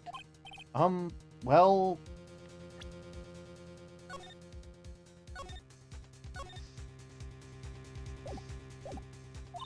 Phoenix, the judge is favoring the prosecution right now. If we answer with something wrong here, that gavel will be ringing out the sound of our defeat. Mr. Wright, do you have something important and necessary to present? I actually do. I know I promised, but I'm a defense attorney. There's one. One piece. The one piece! Oh. Oh, God, I need to stop. One piece of evidence that caught my attention. Something the court has yet to see. Mr. Wright, I will say this one more time. I do not need this I don't feel this trial needs to continue at all. However, I am giving you one chance, and only one. What the judge is saying, right, is don't try pulling one of your usual bluffs here. If I mess this up, it's curtains for all of us. You may now present one piece of evidence. Now then, what is this important evidence that you must show to the court?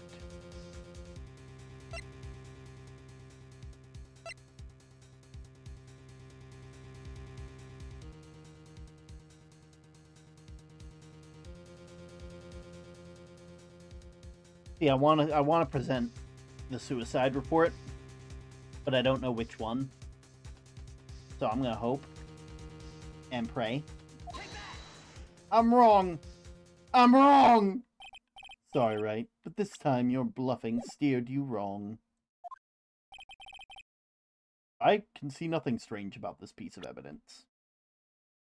Fine. Before you kill me,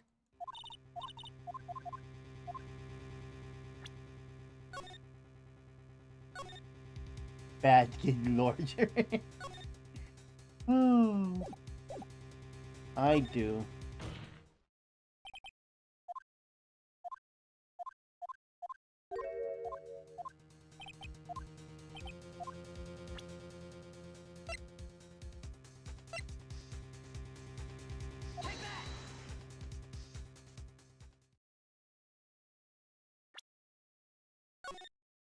Okay, so it's not that one either. Unless I'm here, you did save, so you can just guess again. Yeah.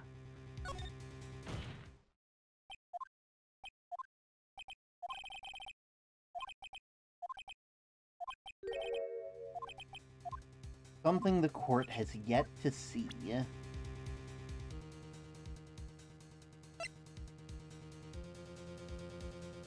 Hmm.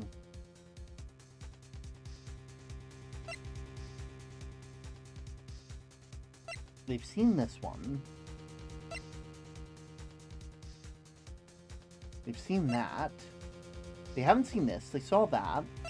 They know the hotel guide map. They don't need the magazine clipping.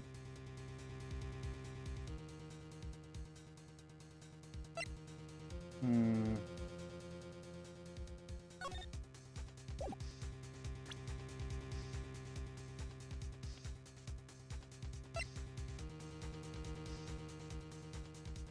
God, how funny would it be if Phoenix just, like, pulled out the radio transceiver and was like, there's a person who wants to talk.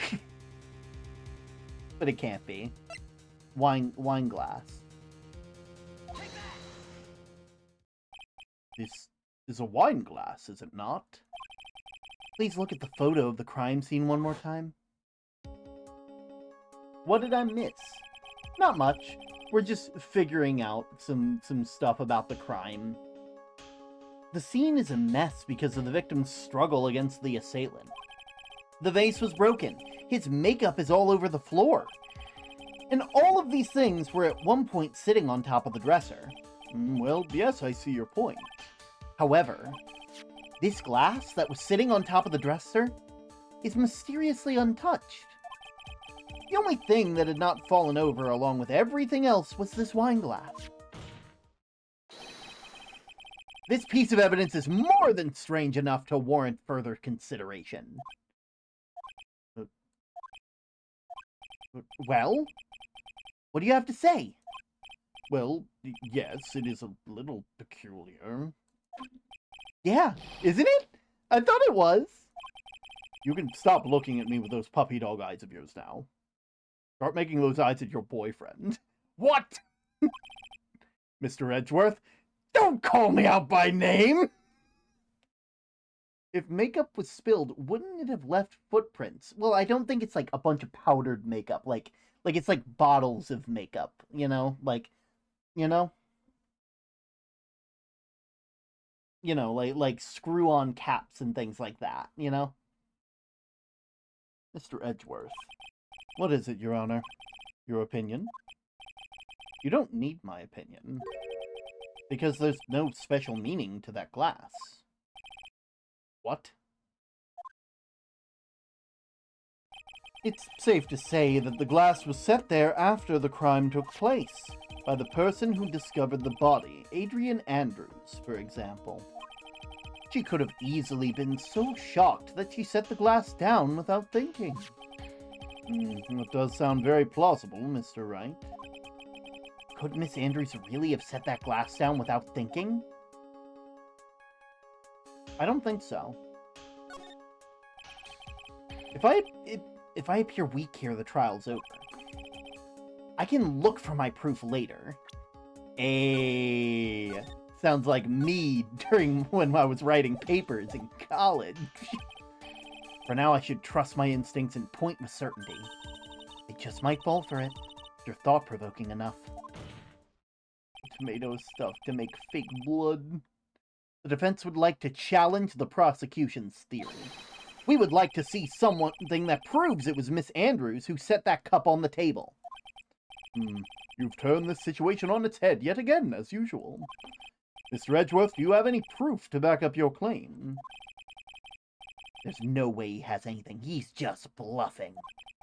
Unlike Mr. Wright, I never say anything unless I have evidence to support it. I love Edgeworth. What? You're not thinking hard enough today, Wright. Did you think the wine glass escaped my notice? Then, of course it has been thoroughly inspected for fingerprints. Fingerprints? Fingerprints! I don't think so. There were only one set of fingerprints left on this wine glass. Only one? Well, whose were they? They weren't the victims nor the defendants. Rather, they were one Adrian Andrews. What? What? Now I know that sounds bad. That's why I said that the person who had discovered the body had left it there. Are we done here, Mr. Wright? I can't believe I fell into another trap. Miss Andrews was probably holding the glass when she went to see Mr. Corrida.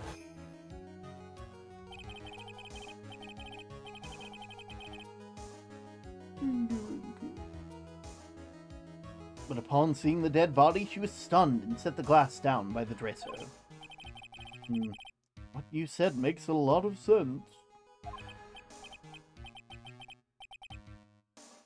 Now, do you see, Mr. Wright? You can't change any part of this scenario as it explains everything all too well.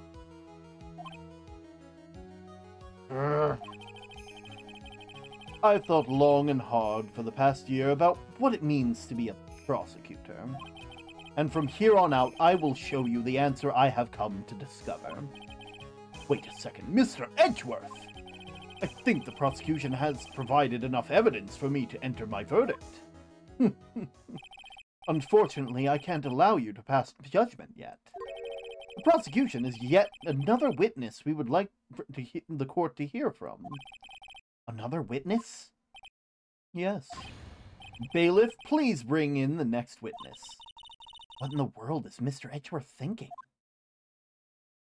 Oh, I think I know what he's thinking, and it's why I love him. Now then, witness, please state your name and occupation. Witness! Your name and occupation.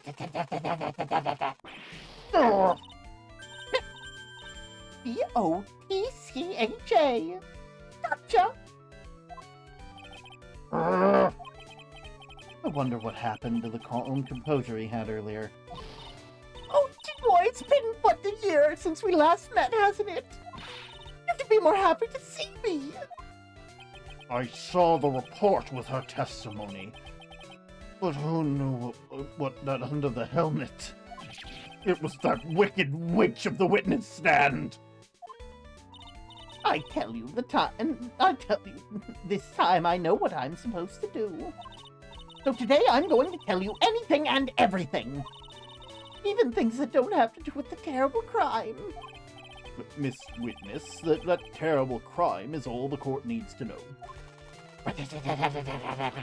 Oh! Shush! I'm talking to my dear Edgy Wedgie right now. Don't interrupt us, Gramps! Yes, madam. No, please, by all means interrupt her, please! Anyway, witness, state your testimony, please! It's true, that's what they say, the youth are hot-headed nowadays. Not that I mind at all, Edgy. Now then, where should I start with?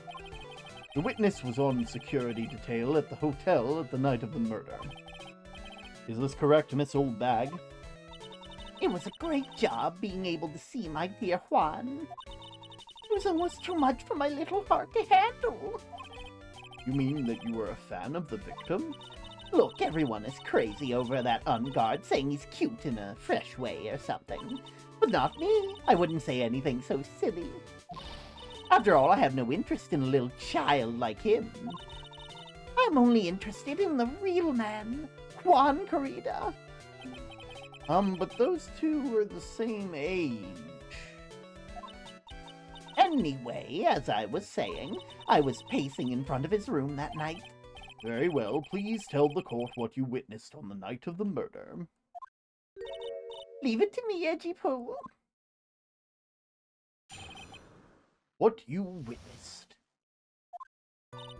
Anyway, after the ceremony, I went to pace around the hallway in front of his room. There was something that was interesting in finding out, you know. Well, since I was on the job, I made sure to keep a good eye out the whole time. That's when someone showed up. It was a man coming out of poor Juan's room. It was on guard. Matt on guard. He was trying to sneak his way out of Juan's room. So Mr. Unguard came out of the victim's room. See, it had to be him. He's the murderer. I see. Well, Mr. Wright, you may begin your cross-examination. What you witness? After the ceremony, I went to pace around the hallway in front of the room. There was something I was interested in finding out. Something you were interested in finding out? Just what was that? It's not some little thing I can just go telling everybody, you know. It's top secret between me and Juan.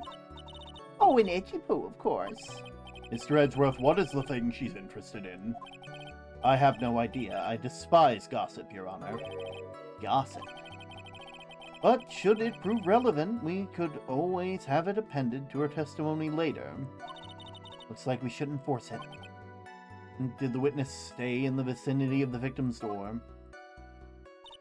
Since I was on the job, I made sure to keep a good eye out. That's when someone showed up. It was a man coming out of poor Juan's room. It was on guard. You saw my client? Are you sure about that?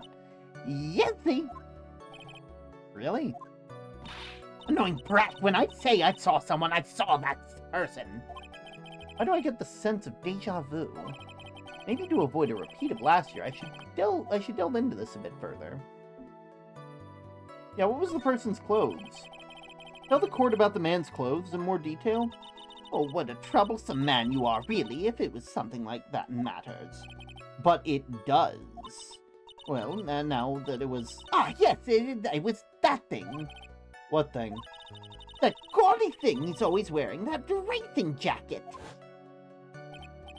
Ah, so he was wearing that thing at the detention center, too. The thing was meant for nothing but seducing women out of their pantaloons. Men. Right. So, Mr. Wright.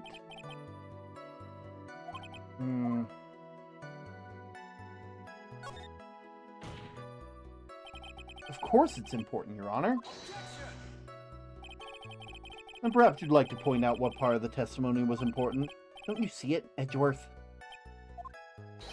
Your Honor, I request what the witness said about the jacket be appended to her testimony. Well, I don't like to badmouth anyone for any reason, but if I must...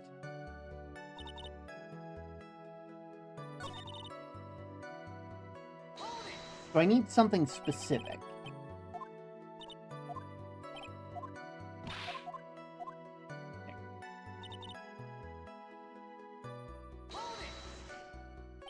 Are you sure the defendant was wearing a racing jacket? What do you think? Not like I've seen anything other than that horrible thing. I'm sure he was wearing it. If she's so sure of herself, then we're at the point of self-absorption. She may not remember things or be mistaken here, or I don't think she's lying. Bad for us, really bad. What mind is, it also has a tendency to jump off topic. She stayed on to a few interesting side topics this time, too. But that makes her a sweet old lady, right? That's because you're not the one who has to question her. She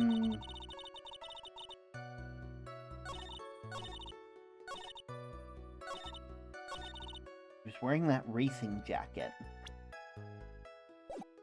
Well, first things first. We save before we present anything. Because, if I'm not mistaken, this button wasn't found... They were found in the costume. Miss Oldbag. What? Don't say my name for no reason. Do you know what this is? It's button number 2 on the Jammin' Ninja's costume. Now I know she's an obsessed fan. She identified it at a single glance. Give it here! Give it here! If you don't give it to me, I'll punish you with this! Wow, she really is a die-hard fan to want a button covered in blood. This button was discovered on Mr. Unguard's body during a full-body search. See? That button proves beyond a shadow of a doubt that it was that rascal on guard. If it was caught up in the pleats of the Nickel Samurai's Hakama pants. See? And on guard is the Nickel Samurai. Witness. Now, it may just be me, and I do have an active imagination, but just now, didn't you say that the defendant, Matt Ungard, was wearing his usual racing jacket? I'm so sorry. Sorry that you judge people based on what they wear. If I wore the trendiest dress, maybe instead of having to put up the ridiculous looking outfit, you'd agree it's serious. It's got a tape recorder stuck to my chest. Let me tell you, it's heavy. So heavy, I wish it switched CDs ages ago. Dream alive, all those kids I work hard to smile on my face. Don't you understand? Now take a look in the mirror. Your clothes are buzzing, sing as a document on curly.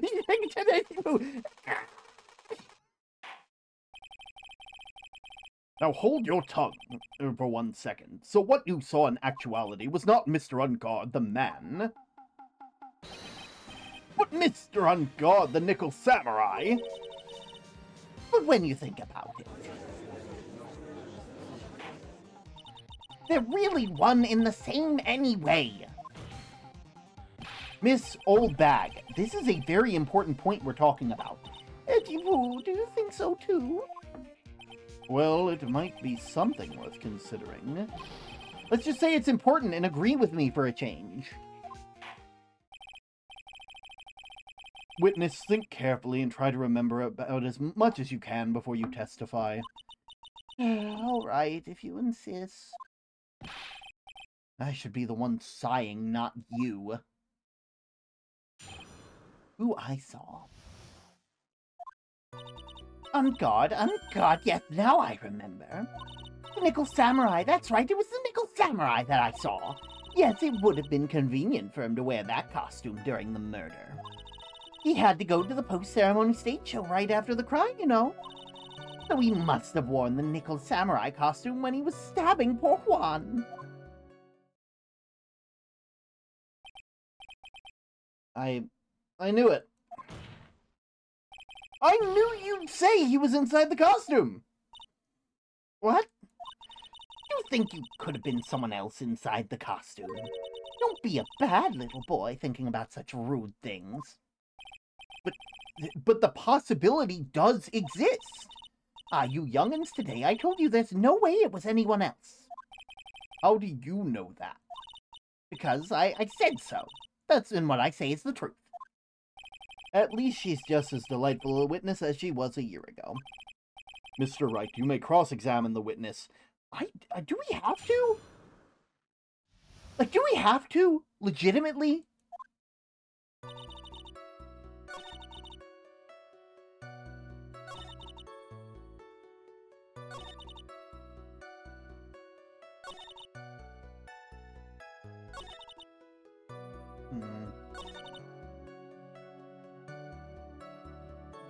All right, an ad's about to start, so I'm gonna quickly give you guys, the Seal Samurai case, Old Bag, right? Hey, yo, been a bit. How's it going? Honestly, it's been pretty good so far, Icky. It's been interesting to say the least. It has been. We're dealing with a retread of an old case that Old Bag should have learned from, which is if someone's in a costume, it doesn't mean it's the person from the costume. It doesn't mean it's the actor that's inside it.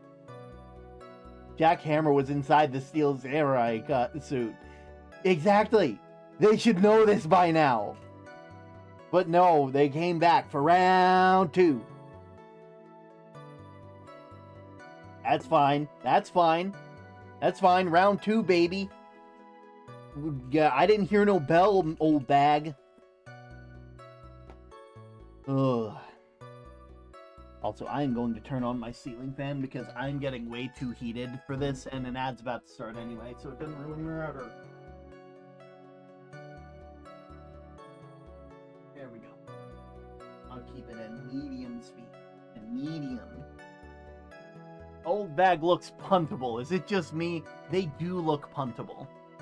They look like if they look like honestly, like they look like if you kicked them, they would just fold into a ball, you know.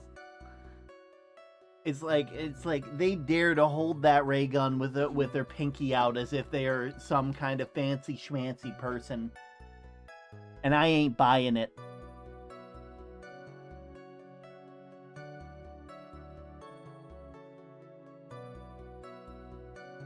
Also, this will be the perfect time for me to also go and get something for dinner.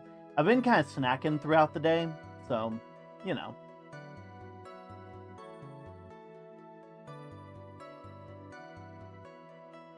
Ba ba ba bum bum ba ba bum ba ba bum ba ba bum ba ba bum bum bum bum. I'm just waiting for the ads to start. Actually, I'm a streamer. I can just make the ads happen. I control the rate at which the lobsters die. I control it. Me.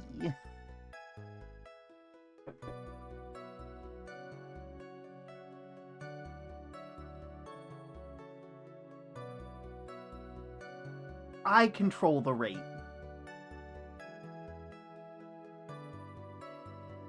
There we go. That should give me enough time to go and get myself something to eat. Everybody else go and get something to eat too. Don't let me catch you without taking care of yourself, because I will find you.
Dinner. Oh shit, I just went so small. I went microscopic. What happened?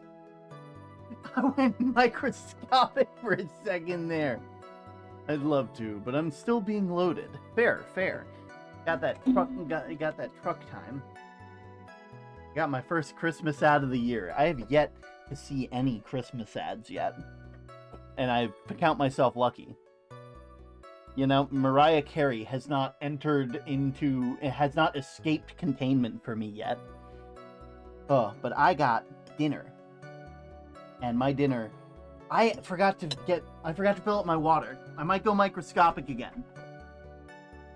Don't panic. Just me.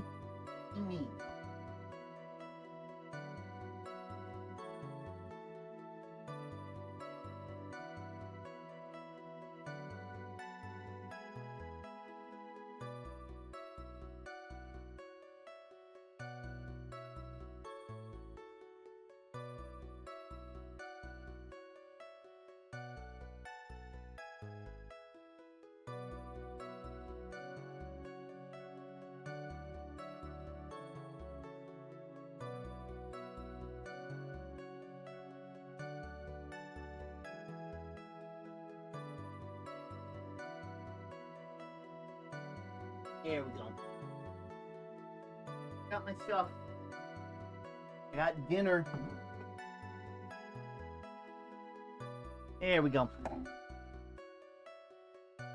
So, I got dinner, and dinner happens to be spaghetti as well as Alfredo. I got half a bowl of each. It's not spaghetti Alfredo, it's spaghetti and meat sauce alongside Alfredo.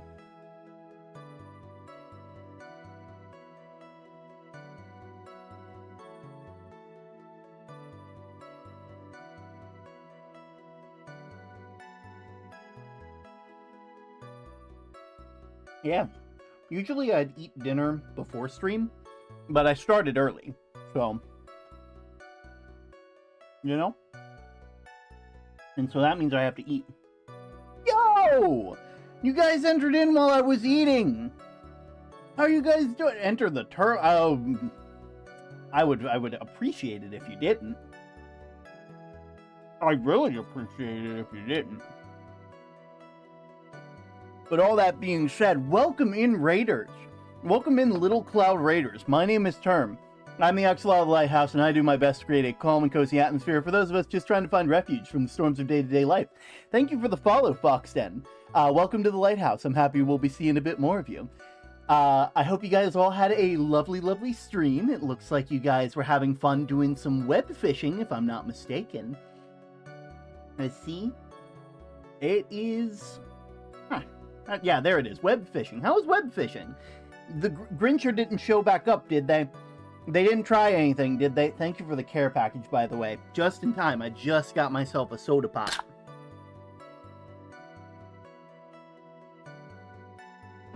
We were allotted an extra serving of Feral. An extra serving of Feral. They showed back up again? What kind of low life, no life that is this fucking person? Can we be real for a second here? How in the world, how lonely? Yeah, no, Vine boom that shit. How much of a goddamn low life do you have to be to see a bunch of people playing a simple web fishing game and decide, I'm gonna find these furries and I'm just gonna destroy their servers? And it's like, what else? What do you have? How small is your fucking dick? How small is your fucking dick? I don't usually say this kind of shit. But that shit pisses me the fuck off. Cause what do you have to gain from that? Legitimately. A bunch of people are playing a goddamn fishing game, and you're out here deciding that ooh, I'm gonna ruin all their fun. Fucking, if you're out there, Grincher, if you're listening right now, I hope that you hit your pinky toe on the corner of every single fucking piece of furniture that you have. I hope that by the end of I hope that you proceed in your life and you never progress to the point where you feel satisfied with your work. I hope that you never get to the point where people can feel sorry about you. I hope that you live the rest of your life knowing that you could have been different. And I hope when you reach the fucking pearly gates or the fucking infernal chain link, I hope that you look back and realize that your life meant nothing. Okay, that might be a bit harsh, but I don't care. I'm that is fucking, have the day you fucking deserve. Have a day. Anyway, go to town on that asshole. Of course I fucking will. Oh. Anyway, that aside, I hope stream was fun nonetheless. Woo! Oh, God. Besides that, nonetheless, I hope you're all having a lovely, lovely day. I hope the rest of stream was fun. Currently we're playing some Phoenix Wright Ace Attorney. We're in the final chapter. I'm probably going to be doing this. Probably going to be a bit of a later stream today, if I'm not being honest. I didn't let them poop on my parade. Absolutely, as you shouldn't let them. As you shouldn't let them do. You keep that party train a-rolling. You show them that the only clouds are your little clouds. They don't get to cause the clouds to rain, not on your watch. Oh. But yeah, I'm currently eating some dinner at the moment. I got spaghetti and Alfredo because I got two brothers who both have safe foods that are pasta, but their safe foods are directly opposite of each other, which is spaghetti with red sauce and like spinny noodles with Alfredo. It's amazing because it means that I get both. When you make sure that everybody has their safe food, it means more for everybody. Ballin', but at what cost? The cost of being a person who people actually like to be around, unlike Grincher. Wherever they are, I hope that they understand that I hope that they grow up. I hope they realize that the shit that they're pulling right now is like the reason why no one wants to play with them. It's the reason why no one wants to play with them. You know? And when the devs finally patch that shit, there's going to be hell to pay. Oh. When they patch that shit, what are they going to have? They're not going to have anything.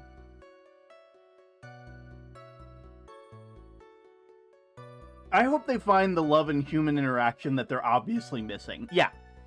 I hope they find it and they understand that they are being the absolutely biggest fucking dickwad. Like, I don't usually curse this much on stream, but like, it costs nothing to be nice. It costs nothing to be that kind of like, yeah, exactly. They need to go touch some grass. They need to go see that the human condition is already tough enough as is, and we don't need them causing more problems. You know?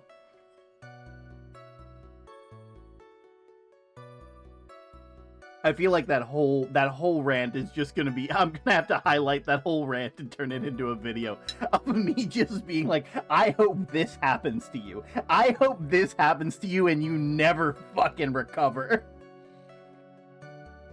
It's like, I can't wait for your funeral knowing that someone could have... No, that's too far. Know that someone could have changed that outcome. God. And... Oh, God. But yeah, we're currently interrogating Old Bag at the moment. And Old Bag is making the same mistake they did a year ago, which is being like, oh no, it must be the person who would wear the costume. That's what they were wearing. And it's like, yeah, that's what they were wearing. And that costume that they're wearing has a giant mask on it, so you don't know who it is.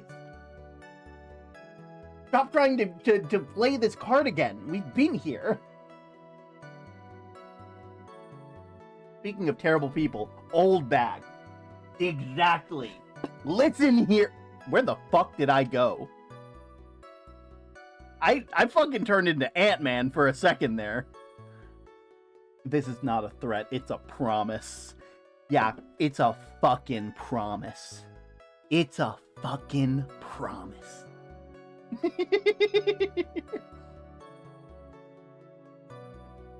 Now you grabs Old Bag by the neck, shakes him around like a rag doll. Fuck! Okay. Before I talk to you, we are saving. It would have been convenient for him to wear the costume during the murder. And why would that be? That way no one could see his face, of course. Have you found your daily pebbles? You know, I hope you all find your daily pebbles. Remember to get your daily pebbles, everybody. / affectionate. Oh. But there's still no advantage to him that I can see. In fact, you would think the costume would make him stand out all the more. You were such an annoying child, you know that? You disagree with everything I say. Isn't that what you're always doing to me? I got it. Maybe it was more troublesome for him to change in and out of costume.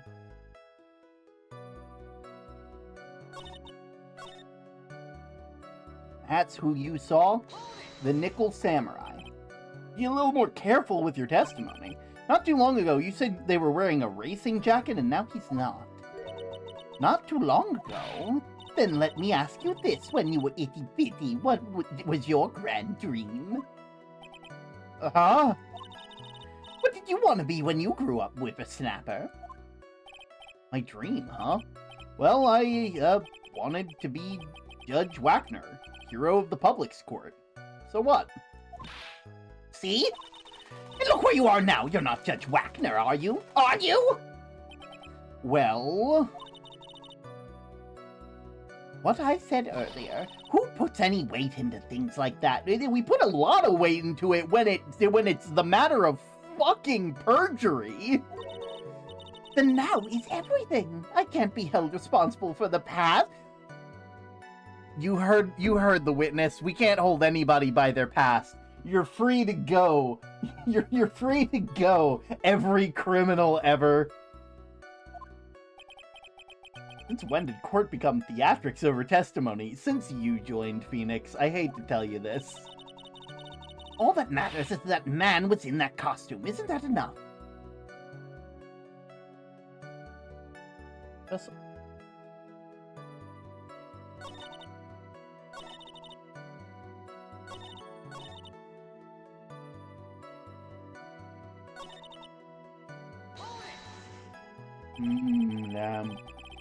Lamp indeed. Was there anyone else scheduled to appear at the post-ceremony show? Well, all the contestants were supposed to be on stage in a friendly gesture sort of thing.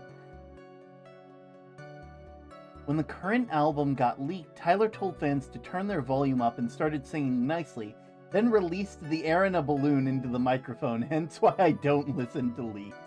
That is hilarious. I love every bit of that. That is the kind of thing that I can get behind, you know? That's the kind of thing I can get behind.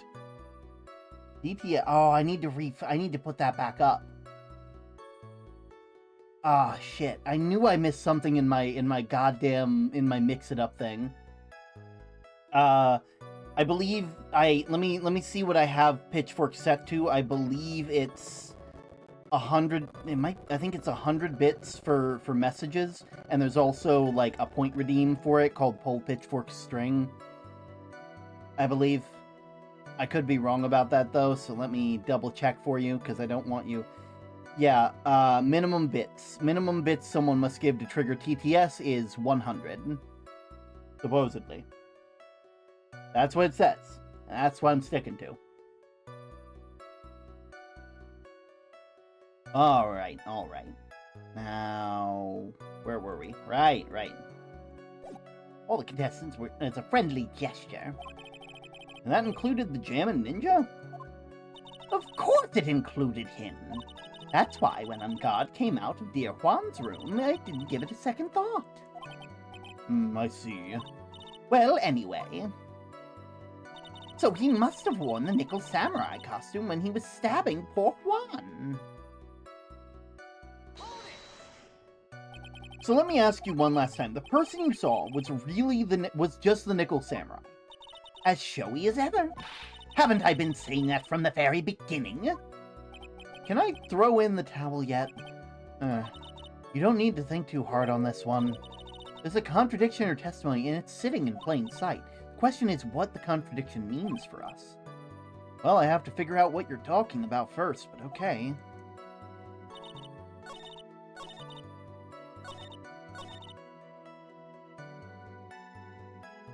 Okay, so first things first. Listen, we do safety saves here. We used to not do it, but that was back when I knew the game, and now I don't know the game. In fact, you know, I know so little about the game, but I at least know this. I know that you lost the game.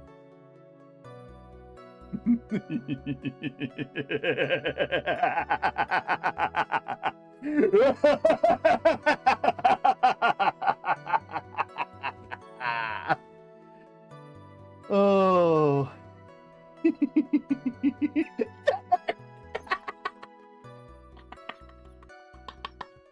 I feel so powerful.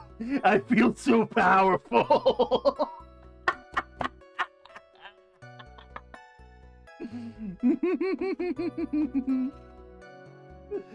Oh. Okay, okay. Poor Nickel Samurai. You mean this guy? Okay, apparently it doesn't contradict the testimony. There we go.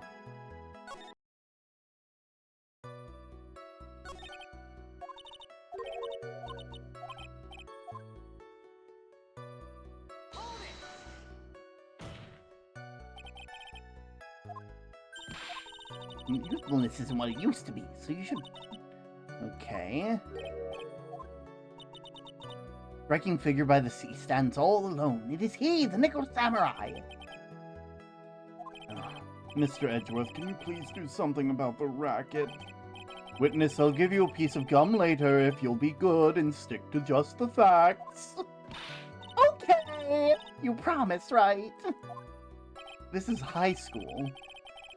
Right, I'll be sending the bill for the chewing gum to your office at a later date. Remind me to send you a thank you note later, too, Edgeworth, old chum.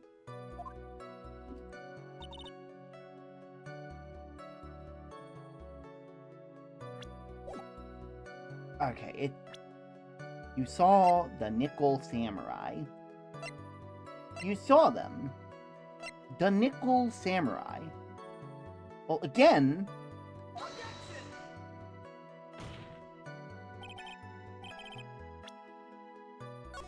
It's one of these. And I feel like any of them should fit for you saw the Nickel Samurai.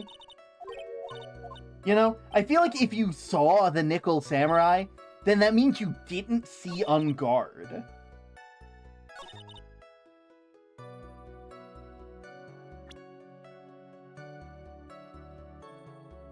I really don't think it would've. Wait. Yeah, he really wouldn't. Because, like, God, that's a huge goddamn hand. That better be it.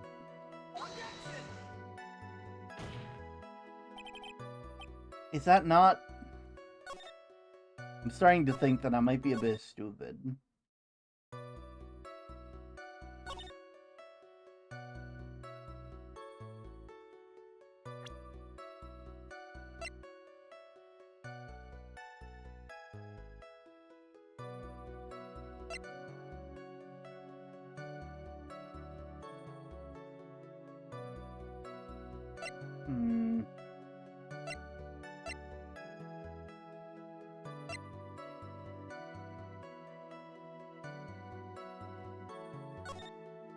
And I feel like it's gotta be this. It's gotta be pointing out the fact that it's not the goddamn thing. But I don't know how to feel, because I'm starting to get... like,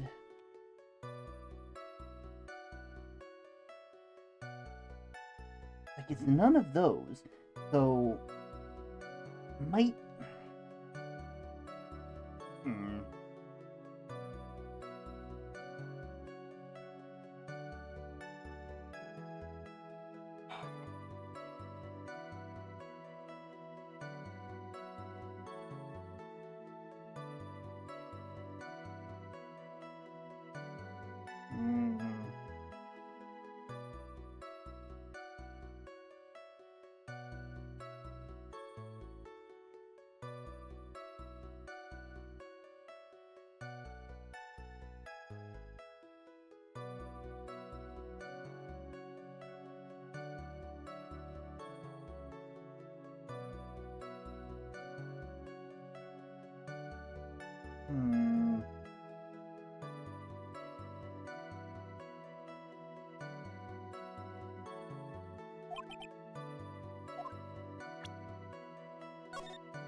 Starting to...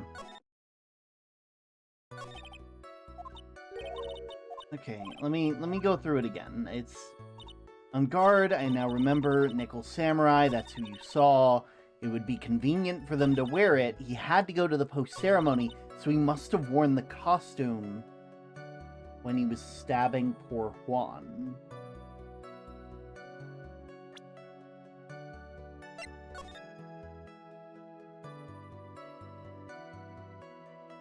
Oh! Oh, okay. Yeah. Okay. Please take a look at this. Yeah, so it's a knife. Big deal. If you're trying to scare me with it, I'll have you know it won't work. No, that's not my intention at all. That was the knife that was used on at the murder, correct? Unfortunately, yeah. Your Honor, do you know why this piece of evidence is important to the case?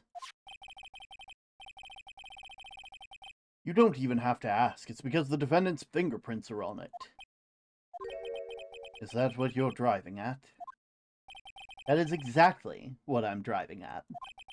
What are you driving at, and whose car are we driving? If Mr. Ungard was really in the Nickel Samurai costume at the night of the murder, then it's impossible for his fingerprints to have been left on the knife. Actually, he would have wiped off all previous fingerprints on the knife right off. Because the costume has gloves. It comes pre-packaged. I was confused because I was trying to point out, I wasn't presenting the right piece. I was just trying to present the fact that there's gloves. And it's kind of a cumbersome costume, so why in the world would it be convenient? Like, it would be convenient, but, like, it wouldn't match up with what we know. Samurai wears gloves, doesn't he? He probably took his gloves off before he began the stabbing. And why would he do something like that? To leave It's chug time. Congratulations. The lotto will soon be hydrated. Oh, look at that. Cheers, everybody.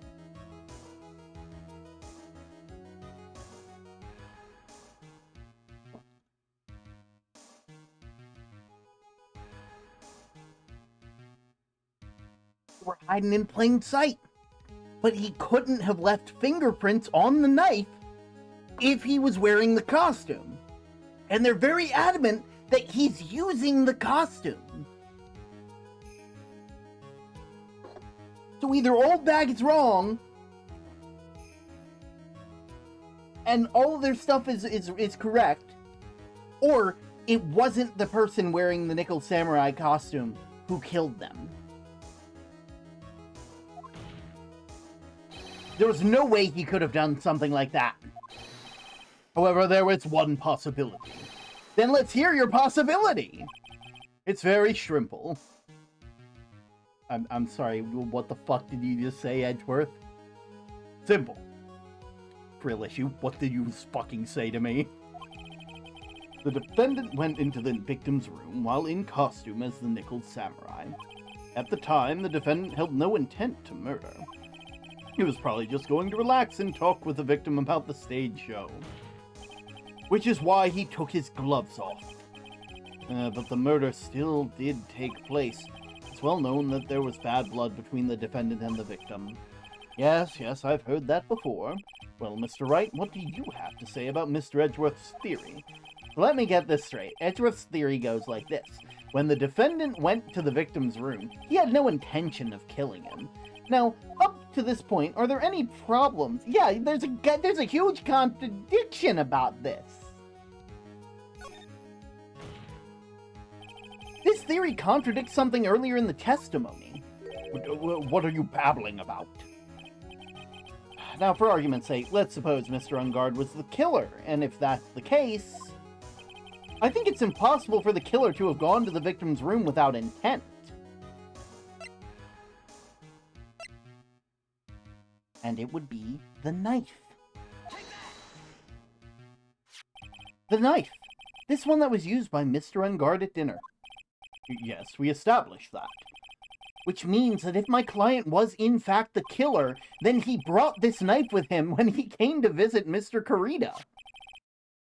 Oh, thank you so much for the follow. Alvenia Art. I'm gonna have to, let me check you out, because it looks like you may, if you got art in your name, you probably make fun art. Do you? Ooh, nice pixel art. Ooh. Oh, gotta follow you for later. That one's an easy one. I made one of my friends lose the game because you just made us lose, and they said, and I quote, "Tell Term I'm gonna get him. Me when I get you. Me when I get you."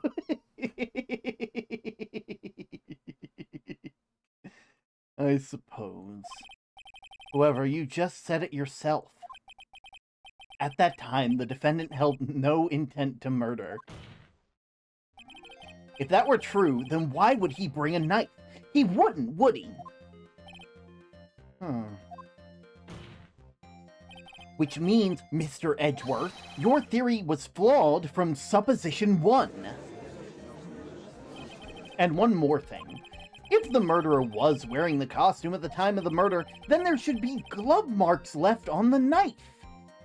You also made me lose, so that's some friendly payback. That's some good stuff. That's a good friend right there. Which means the defendant's fingerprints shouldn't be all over it like bees on a hive.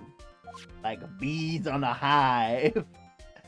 Oh, I love that thing. And that brings me to my final point. This knife was planted by the real killer to hide their identity and mislead us. Order! Order, I say! Order in the court! Was the knife really planted by the killer? Why would the murderer do such a thing?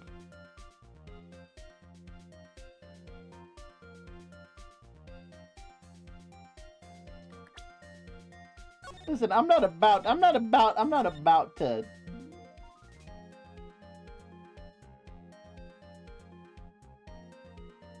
Oh. Alright.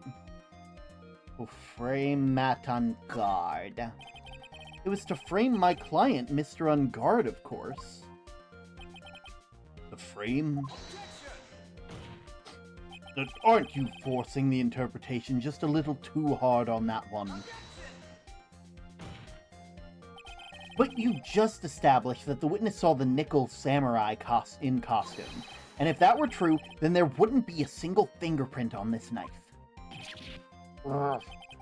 Witness? It looks like I made your life a bit more difficult, huh, Edgy Poo? Witness, did you or did you not see the nickel samurai? Well, I guess at first I might have forgotten, but... Are you saying you mixed up Mr. Ungard with the nickel samurai, his character on TV? But I mean, I can't really do anything about that now. Look, I was waiting around in front of the doors because, well, I wasn't waiting around for the nickel samurai, that's for sure. You wasn't waiting for the nickel samurai. Alright then, who were you waiting around for then? That's top secret to anyone outside of security. I have a feeling that you were waiting for Mr. Juan Kurita, am I correct, witness? Oh, I like the way you think you are a sad amateur with terrible case of nearsightedness. Amateur? Me? What am I an amateur of? The old bag was waiting around in front of the victim's room, but it doesn't sound like she was waiting to catch a glimpse of Mr. Kurita. Maybe... Phoenix, maybe the old bag was waiting around for... that person. If it's who I think Mia's hinting at, it's certainly possible. Miss Oldbag? You were waiting for this person to come out of the victim's room, weren't you?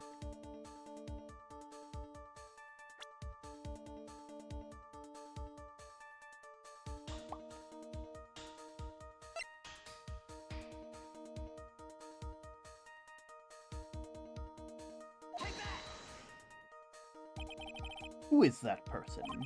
This is Adrian Andrews, Mr. Unguard's manager. But why would the defendant's manager be in the victim's room? It seems that this was the latest rumor in circulation, Your Honor. Oh, this is... Well, this is... I see. The judge seems to be really into the article, if it can be called such a thing.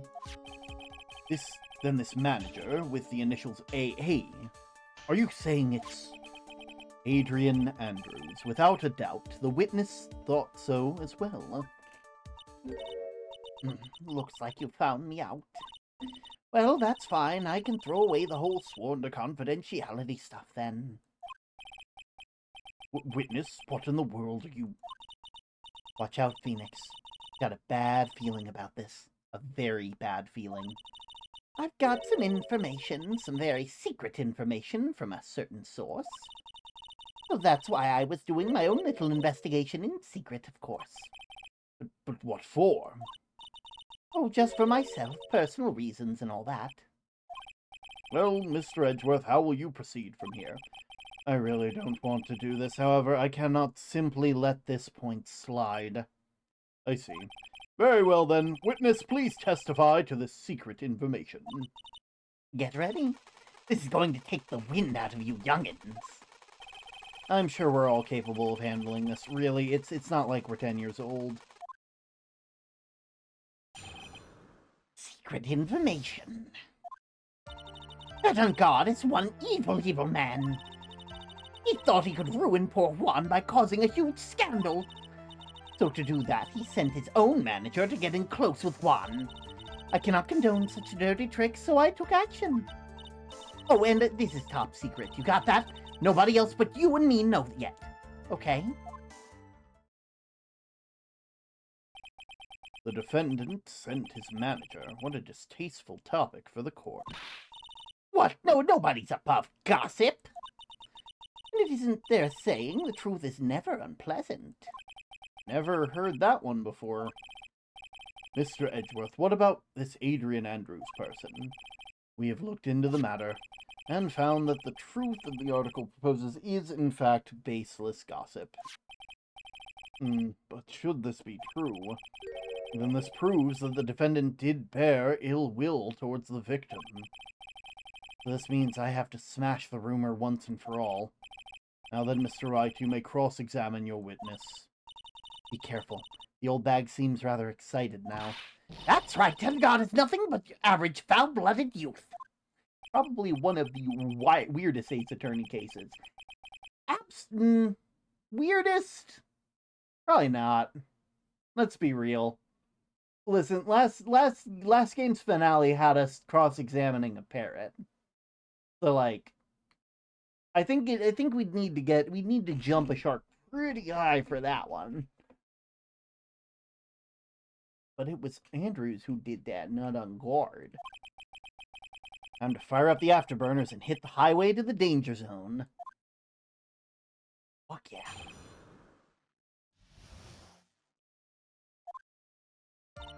That Ungard is one evil man. He thought he could ruin poor Juan by causing a huge scandal. So to do that, he sent his own manager to get in close with Juan. I cannot condone such dirty tricks, so I took action. Alright.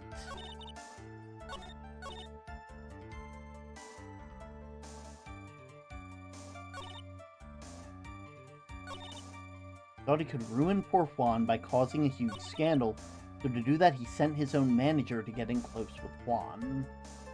What I mean is Andrews went to Juan's room of their own choice. Yeah. You don't have any proof that Mr. Ungard did any such thing. You must be suffering from shock, the shock of hearing the truth.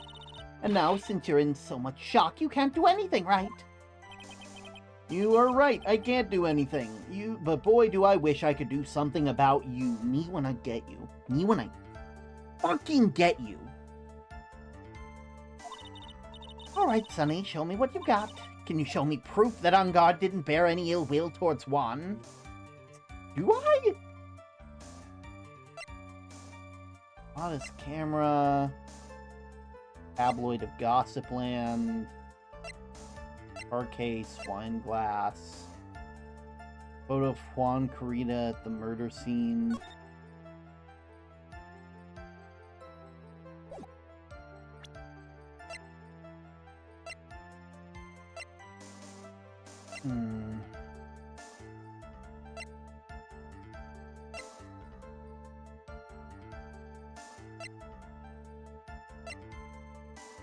Press conference.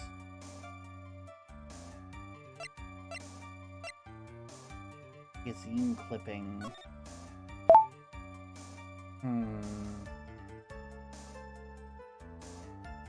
I have recently heard that Ubisoft Stealth dropped an NFT game this year. What? Now, I know that sounds bad. Legitimately, though, not playing any more Ubisoft games, if that's true. Just not... No. Why? Why are so many goddamn people so invested in the NFT craze? It doesn't make sense. It legitimately, like, you're buying... First off, awful for artists. Awful for artists in every fucking way. Second off, why in the world would you buy the digital footprint of something? What's the point?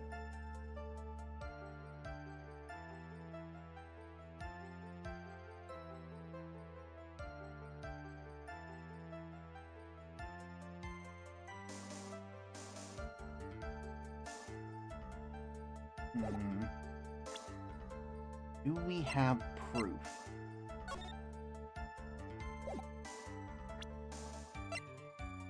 Empty. There's Andrew's fingerprints. Crime photo at the night of the murder.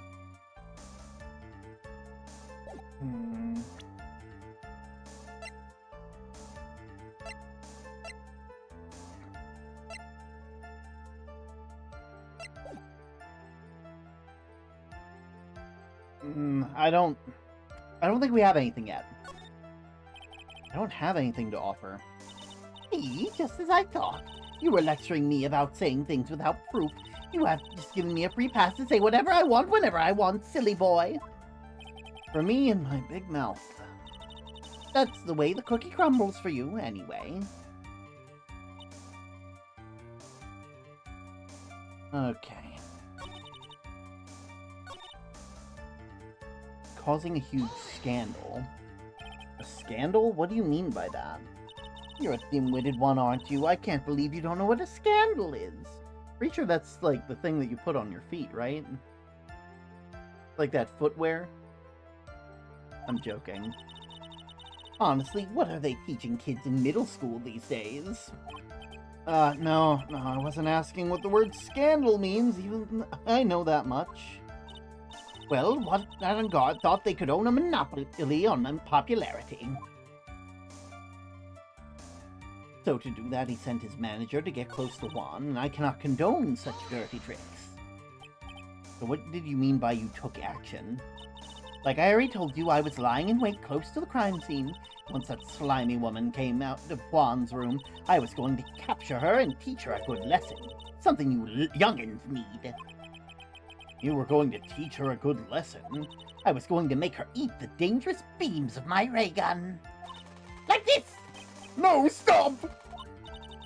Well, it wasn't too bad. The woman didn't come through the door that night.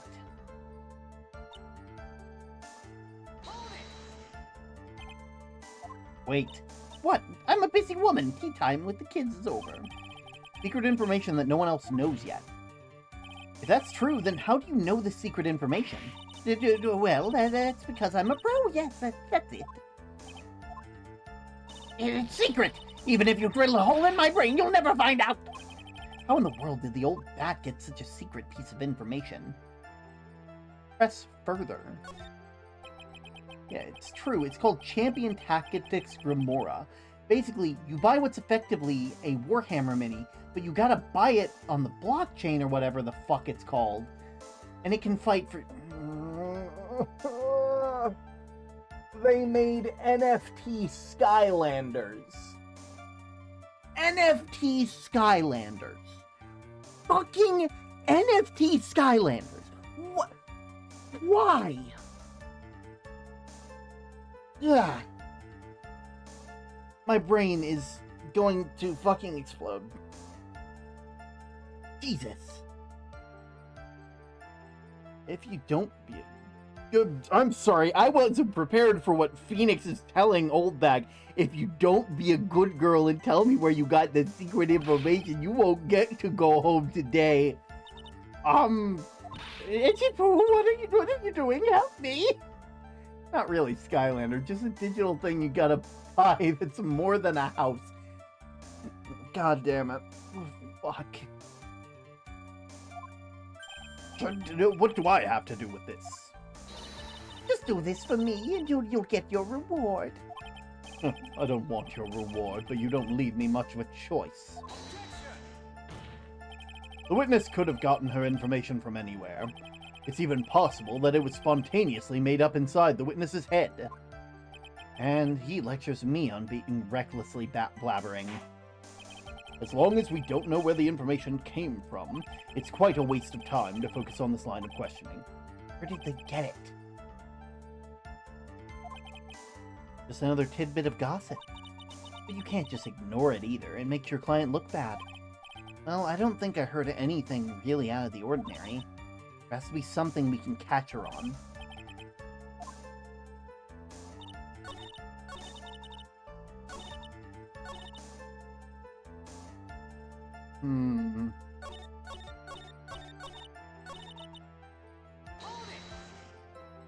You can't just say something like that without proof.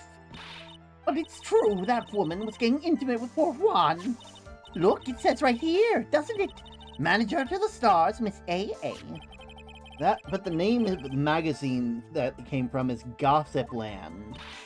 What, are you saying that gossip is just a pack of lies? You think someone would do that? Write in the newspaper and tell lies? What do you know? I suppose next you'll swear to me that the news is 100% truth. Oh, God. Oh, God, Old Bag. Not now. There's like 4 days. Please, I need a fucking drink.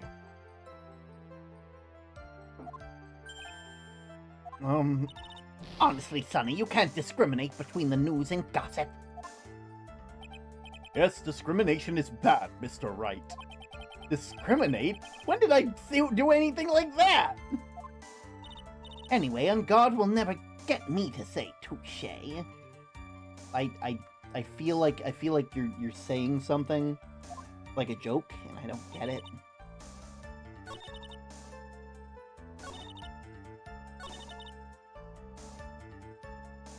I bet I know where you got it from. I'm gonna have a brain malfunction from that text line. Yeah.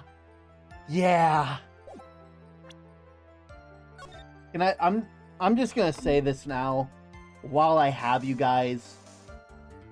Go vote. If you have the ability to go vote, please. Like, legitimately. I shouldn't have, like, it shouldn't be up to me to tell you guys to do this, but, like, it's important. I know a lot of people, a lot of people will like to make the argument that, like, ooh, you know, it doesn't matter because, like, they're just gonna choose who it is anyway. But, like, the only people who benefit from you believing that your vote doesn't matter are the people who want you to believe that your vote does not matter. Like, the people who like, legitimately. Like, just go out, go vote, do the thing that you need to do. I'm not going to tell you who to vote for, because that's not for me to say. I feel like you guys are, like, vote, you know, just vote.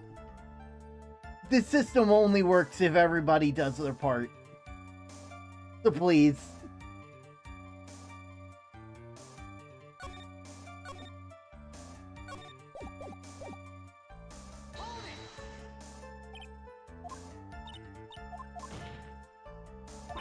There we go. No one else is supposed to know this secret information, correct? If that's true, then why do you know it? Why are you looking at me like that? Stop it! Witness? I hate to say it, but this is how you came to acquire the secret info, isn't it?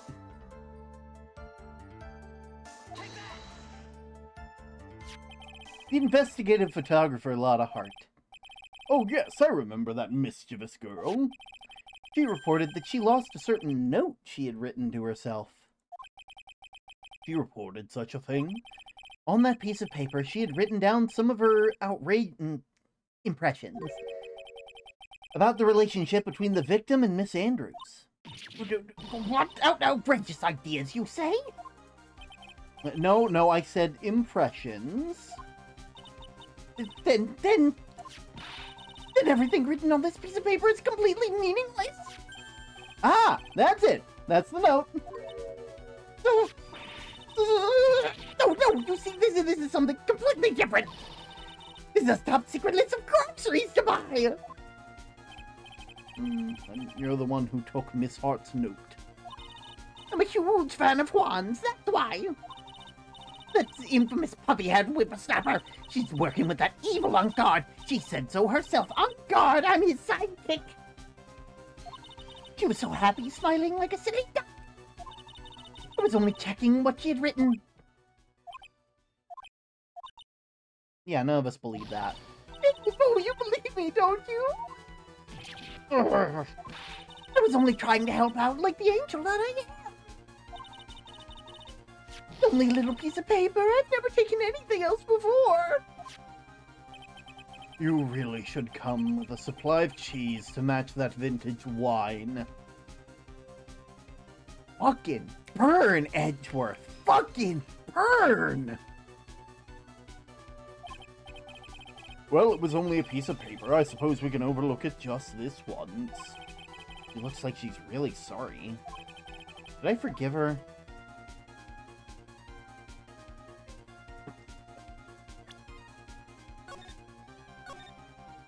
Listen.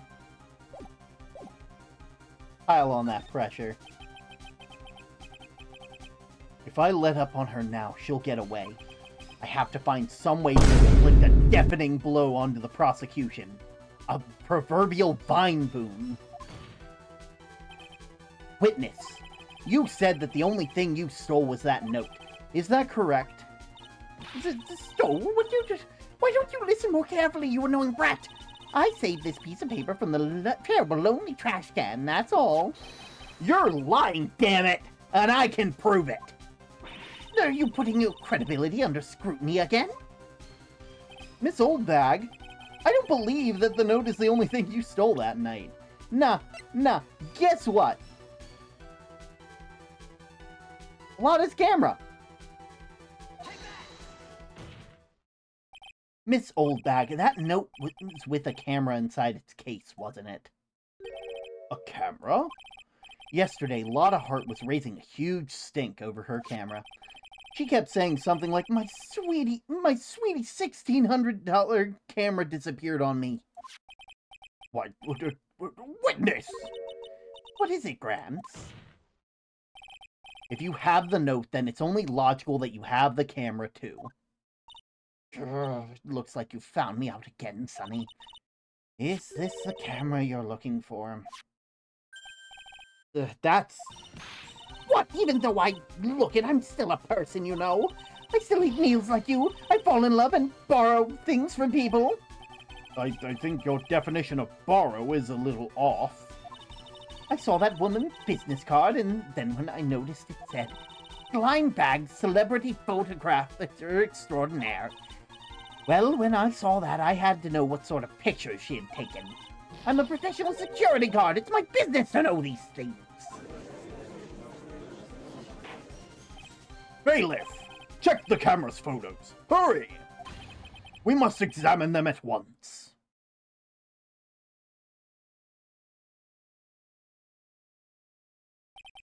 Well, Mr. Edgeworth, what do we have? There's only one photo that seems relevant to the case. Please present it to the court.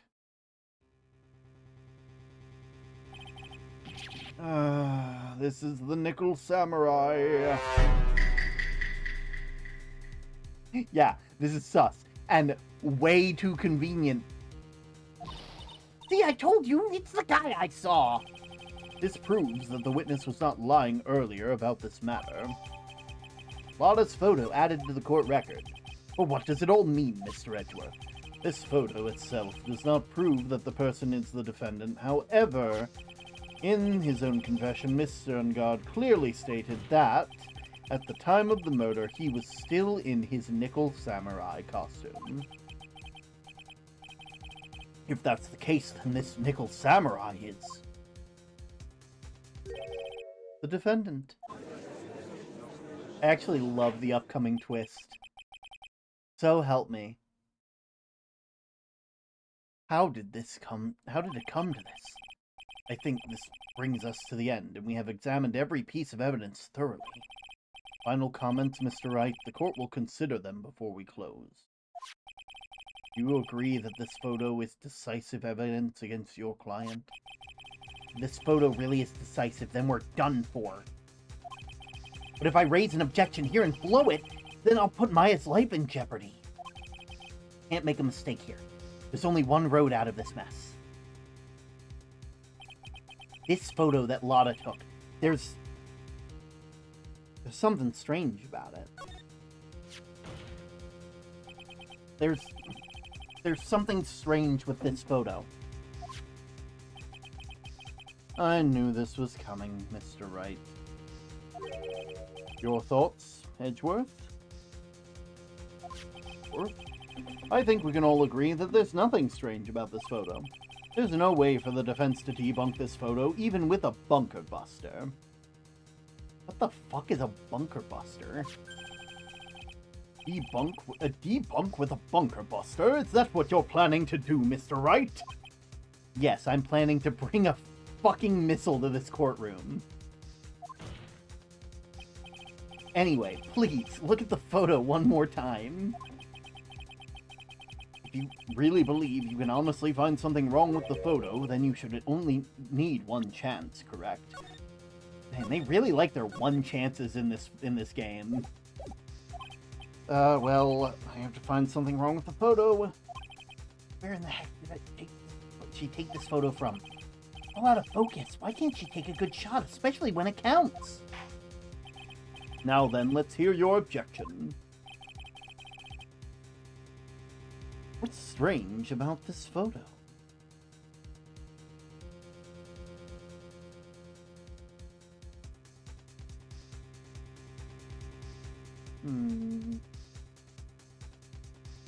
I mean, I see a bear there.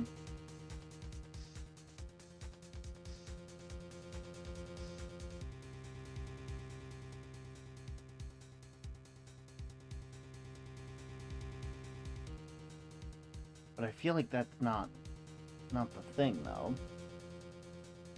Let me know if you're stumped.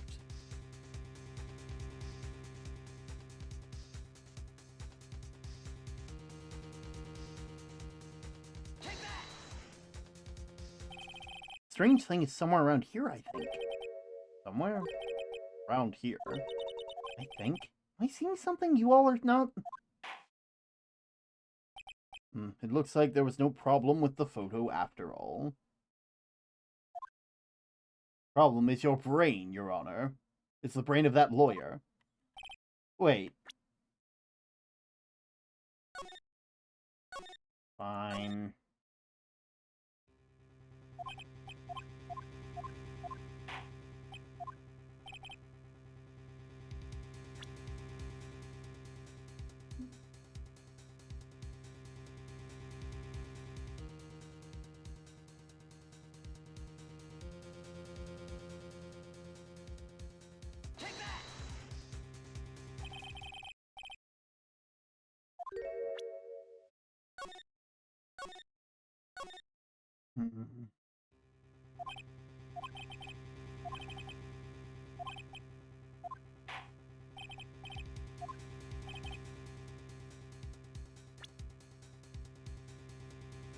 The door, maybe?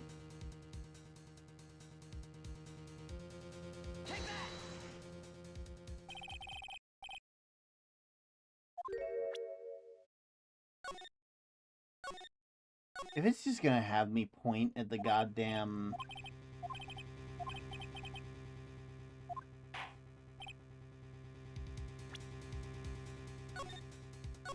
We're about to have an ad soon, so I'm not too pressed right now. But, like...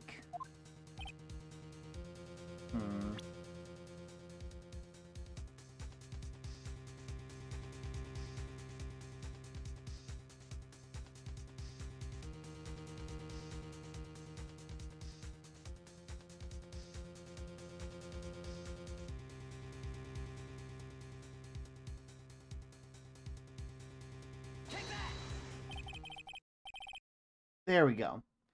It's the person here, of course. You mean the Nickel Samurai is what is wrong? The time of the murder, Mr. Ungard was in his own room.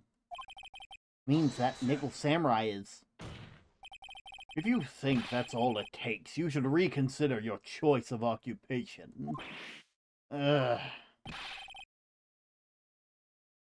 think it's about time you retired. Looks like there was no problem with this photo at all. Problem was with the brain of the lawyer, Your Honor. Wait. Is it really not that either? You are the one who... There's no way. It's different, though.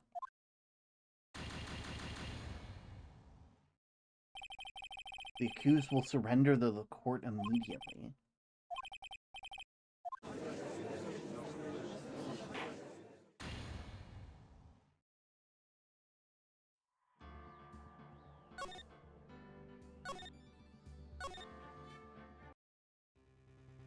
Is it everything but that?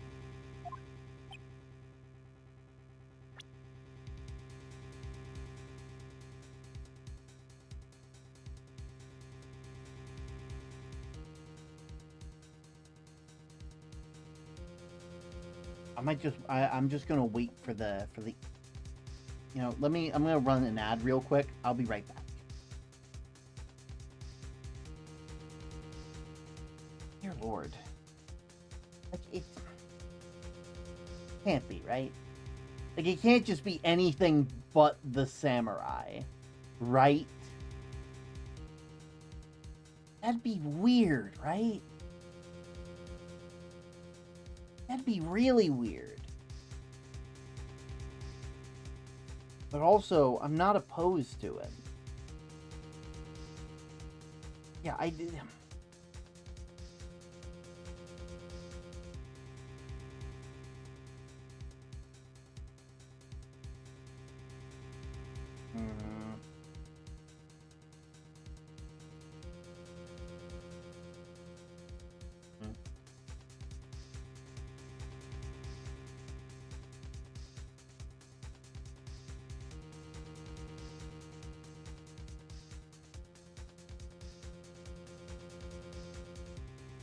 Alright, something.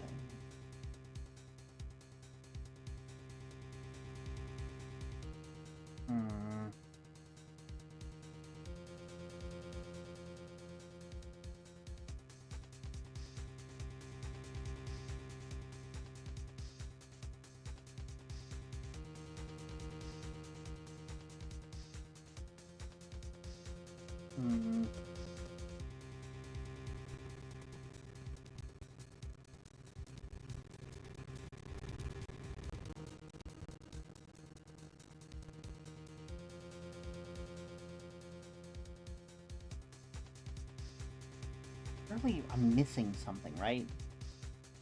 Like, I don't see anything.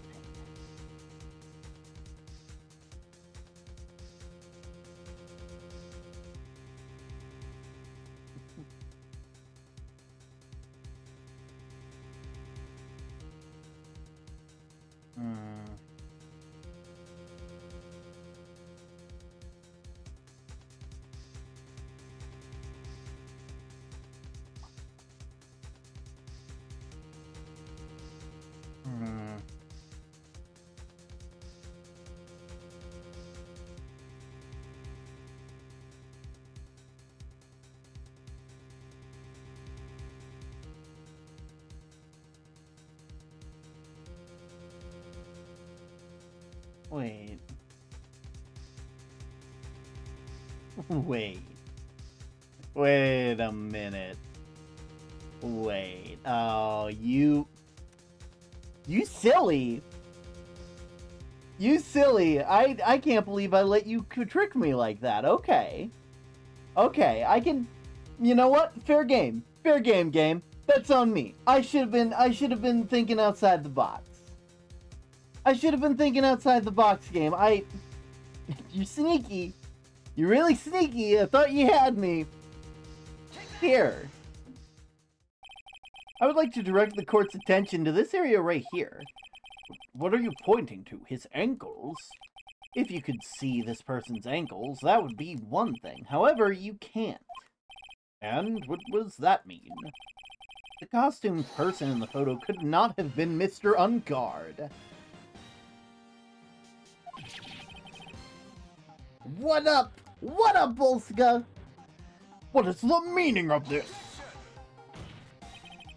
I wonder if you would care to elaborate with actual facts. Let's take a look at the Nickel Samurai's poster. Please pay particular attention to the area that surrounds the bottom of the Hakama. His socks. You can see his socks. Exactly. However, in this photo, the Nickel Samurai is clearly holding his Hakama up just to walk. There's only one explanation for this. The person inside the costume is clearly much shorter than the defendant.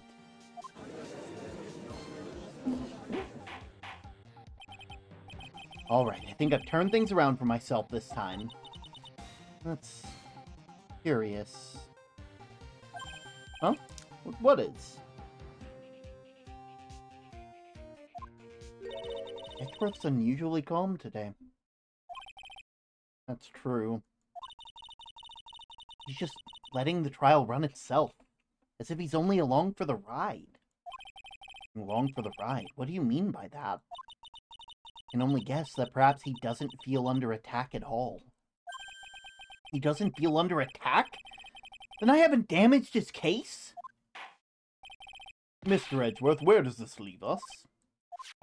If the person in the photo is not Matt on guard, then everything the prosecution has tried to prove has become meaningless.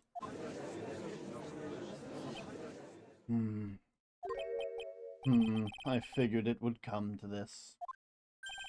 What? Right, I have something I want to ask you. I think you've proven the person inside this costume is not Matt on guard.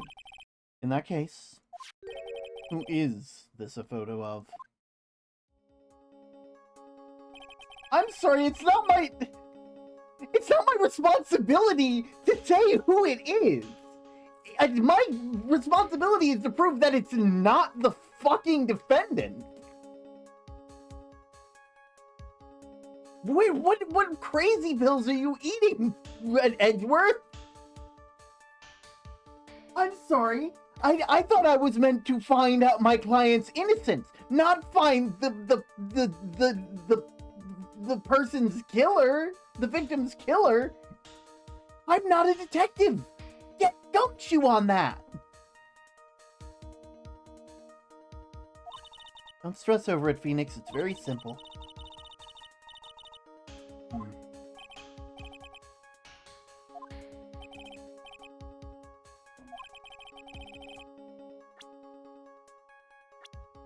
Who is the person?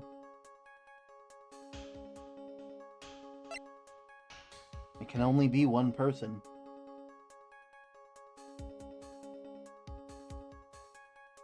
Why are the lawyers doing all the work, and why is only Phoenix doing it? Right? It's like every other lawyer is more or less just dumping paperwork on Phoenix Wright's desk and saying, figure it out. It's so unfair.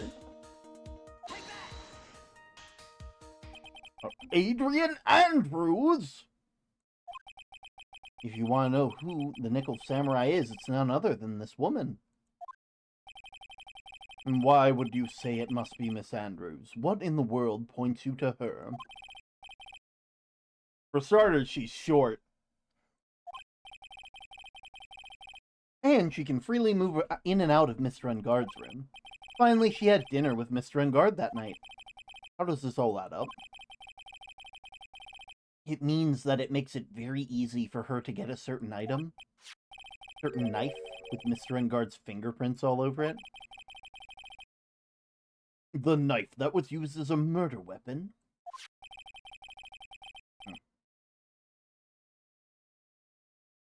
Milk duds.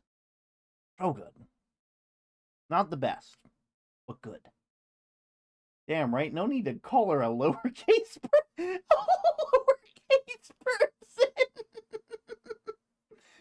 Oh god. I swear, I missed you, Alex Blyer. This is the kind of comedy I expect from chat. This is the kind of comedy I expect. This is the comedy I demand. Why don't you just say what it is you want, Wright? I have to do this now. This is my last chance to turn things around. The defense moves to indict Miss Adrian Andrews in the murder of Juan Carita. It was Miss Andrews who tried to frame the defendant for the crime. I mean, there's no one else. Order! Order! It looks like the trial is in a most unexpected development. Mr. Edgeworth. Yes, Your Honor. This court is issuing a subpoena to Miss Adrian Andrews. A verdict cannot be passed without first hearing her testimony. Alright, this is it. This kind of bad for us. Huh? What do you mean? Adrian Andrews is summoned to court as a witness. It means that the trial will go on for another day. One more day? If I don't get a verdict today, then Now then, we shall set Miss Andrews' testimony for tomorrow. What am I supposed to do? The judge is about to adjourn the court. Raise an objection. Now then. Please, Your Honor, continue the trial. We need to pass a verdict today. I can't do that. We cannot hear Miss Andrews. Hold it. I abhor wasting such valuable time. Edgeworth? Your Honor, I request that you please continue with today's trial. But, we cannot continue due to this unexpected development. Unexpected development? I think you underestimate me, Your Honor. What do you mean by that? That Mr. Phoenix Wright here would slave his way to subpoenaing Miss Adrian Andrews is all. Happening in accordance with my plan, even if Wright was a bit slow to catch on. I love Edgeworth. I love him. He is my boy. I will love him till the day I perish from this earth. Man is quite literally like him and Phoenix Wright are the reason why this entire justice system is able to stay afloat. Because both of them believe in finding the truth. They're not just they are both fighting to find the person who did the deed.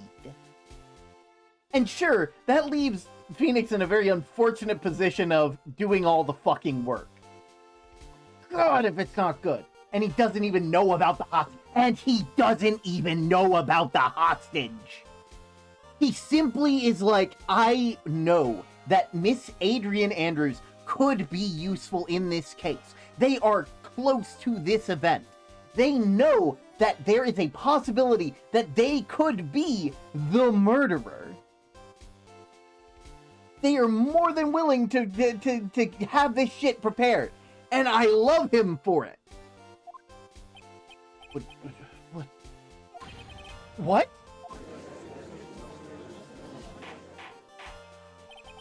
What is the meaning of your statement, Mr. Edgeworth? Miss Adrian Andrews is currently waiting in the prosecution lobby. She is the next witness. Everything was planned out in advance by this man? Somehow I knew there was no way Edgeworth would overlook Miss Andrews. Looks like the battle is far from over. Exactly. Very well. We will call the next witness. However, before we proceed, we shall take a 10-minute recess. Please prepare your witness in that time, Mr. Edgeworth. The court will now take a 10-minute recess.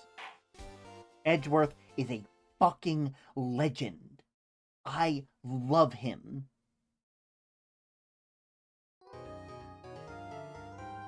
Man sees the justice system and says, I will do this right. Because, like, the worst part is that the way this justice system is set up is that it favors prosecutors.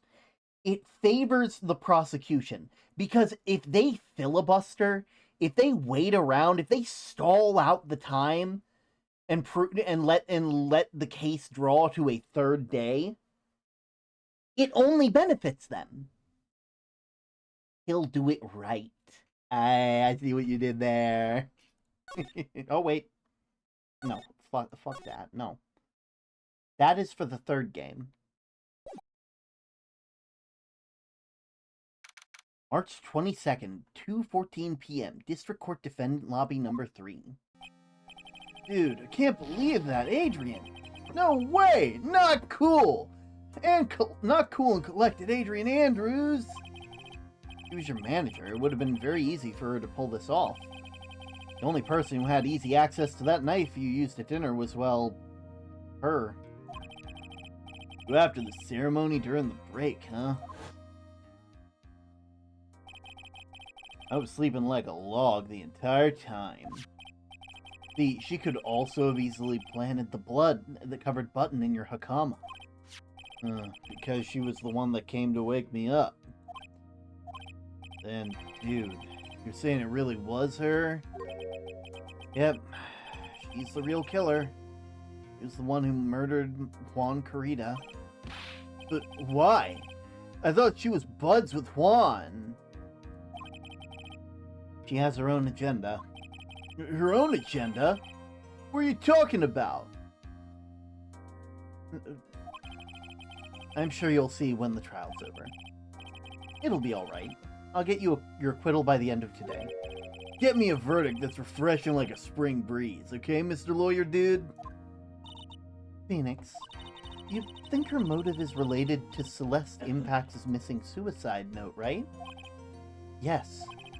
Miss Andrews depended on Miss Impacts as her strength and reason to live.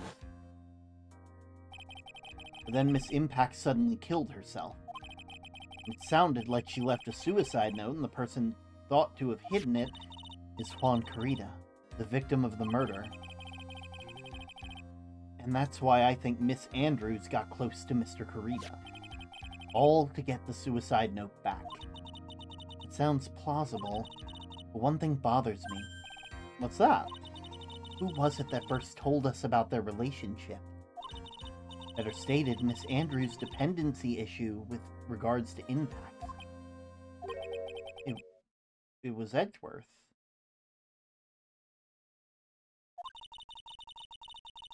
Looks like he's still the one in command of the ship.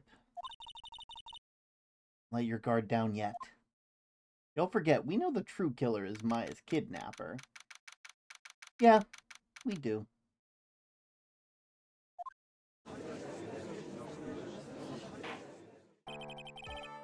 Court will now reconvene. Now then, Mr. Edgeworth, if you please. The prosecution calls the witness subpoenaed by the court. Miss Adrian Andrews, the person who discovered the crime in Mr. Juan Carita's room.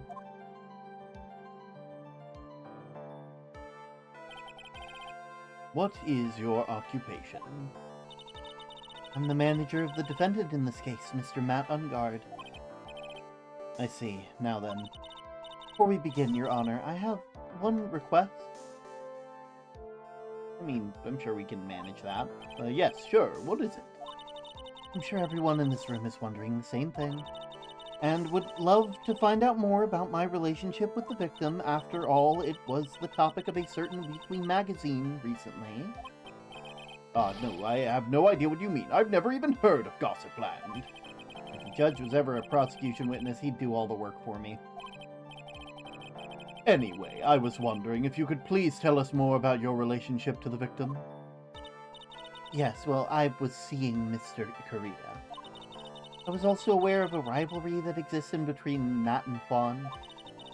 But this was a private matter between Juan and myself. So it was a fry and bait matter, or was it a bait and fry? Reminds me of fishing. But I didn't kill him. No one is accusing you of that. I think there's someone who would beg to differ. I thought you said it was a family name. Oh. I think we all understand your relationship to the victim now, Miss Andrews. Very well then. Witness, if you would testify to the court about what happened when you discovered the murder that took place. Ooh. It was time for the show to start, so I went to get Matt from his room. After that, I went to Juan's room, and there was his dead body. I was in shock. What I saw was naturally the exact same scene as the crime photo. I felt as though I was so faint, so I poured myself a glass of juice. Wait, you poured yourself a glass of juice? Yes, sadly, I didn't remember not to touch things at the crime scene, and I disturbed the crime scene by moving that one thing. And that is when the fingerprints of your wine glass were made, Your Honor. I see. Well, Mr. Wright, you may cross-examine the witness. Phoenix. She's one cool, calm, and collected customer. She has the brains to match. Yeah, I know. In order to catch a person like her, you have to avoid head-on confrontations. You should disrupt her pacing. Disrupt her pacing? She's the type of woman who will get easily thrown off by thinking inconsistently with her thinking. His first name is still a spoiler. Makes sense, makes sense. The instant you let up on your offense is the instant the trial's over.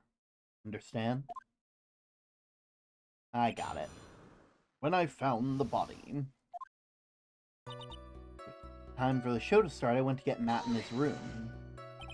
And what was Mr. Ungard doing at the time? He was taking a nap. He was worn out from his mini-performance as the Nickel Samurai during the ceremony. Mr. Ungard did say he was taking a nap. Then I guess you could say that it could not have been taken out of the room, yes? Excuse me? What are you... Right, I thought years of school would have taught you how to construct a sentence. If you can't make a sensible sentence with a subject, then I'll make one for you. Watch. Did you, Miss Andrews, remove Mr. Ungard's knife from his room? Why would he want Ungard not guilty? No. Subject, verb, object, right? Did you skip basic grammar? The witness may continue. After that, I went to Juan's room. And why did you do that?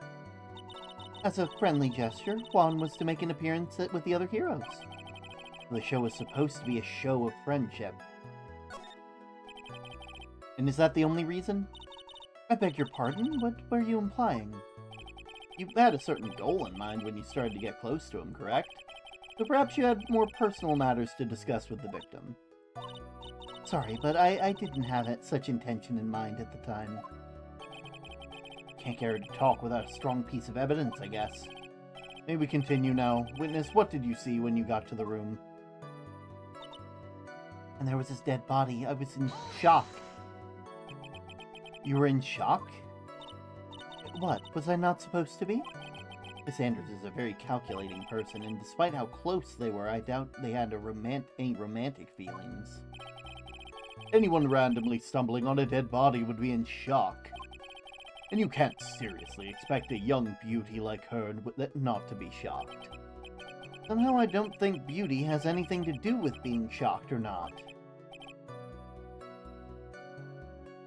I see. What I saw was naturally the exact same scene as in the crime scene photo. Oh, wait. This is the photo you're referring to, correct? Yes, the one with the knife lodged in his chest. And the guitar case was like this too? Yes, it was open and empty, of course. And then what did you do next, witness? Felt as though I was about to faint, so I poured myself a glass of juice. Juice? Yes, there was a bottle of tomato juice on the table, so I helped myself. But you didn't drink any of it. Huh? There were no lip marks left on the wine glass to suggest that anyone drank from it. I wasn't feeling terribly great, so I set the glass down without drinking it. Miss Andrews, I would like to confirm with you one more time. When you discovered the dead body of Juan Carita, you were in great shock. And then, when you poured yourself a glass of juice... And what of it? My mind really was a complete blank at the time. Your mind was a complete blank. I didn't think that was possible for you. Aren't you rude today? I was so dazed that I made one careless mistake. That one thing. What one thing?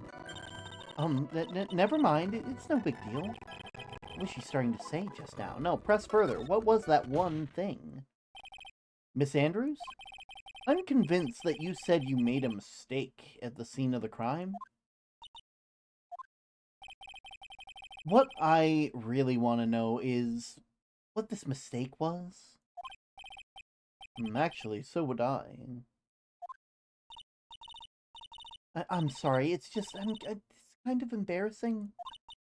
When I set the glass down on the dresser, I accidentally knocked the flower vase over.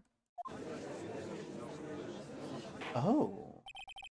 Flower vase? Are you talking about the one on the floor in the crime photo? See, I'm already seeing a problem with the timeline of this thing. Do you guys see the problem with the timeline? Mess of glass shards. It's originally on top of the dresser, but when I bumped into it with my elbow, it fell onto the guitar case. Okay, never mind. They fixed it. Why did you withhold such an important piece of information? Sorry, I thought that since the crime scene was already in disarray, people would simply assume the vase was just another part of the mess. It looks like yet another fact has come to light. Please add this in and anything else that you have to reveal. I'm sorry, but I have nothing more to add. I didn't touch anything else. I was the one who knocked over the flower vase, and then it fell onto the guitar case. What kind of flower vase was it? It was a glass vase, and it was fairly big. So I'd try to take Juan's pulse, so I set the glass, and I was holding down on the dresser, and that's when my elbow accidentally hit the vase. That's odd. I thought that she was in total control of herself. Doesn't sound like... No, there is a glaring contradiction in that newest crack.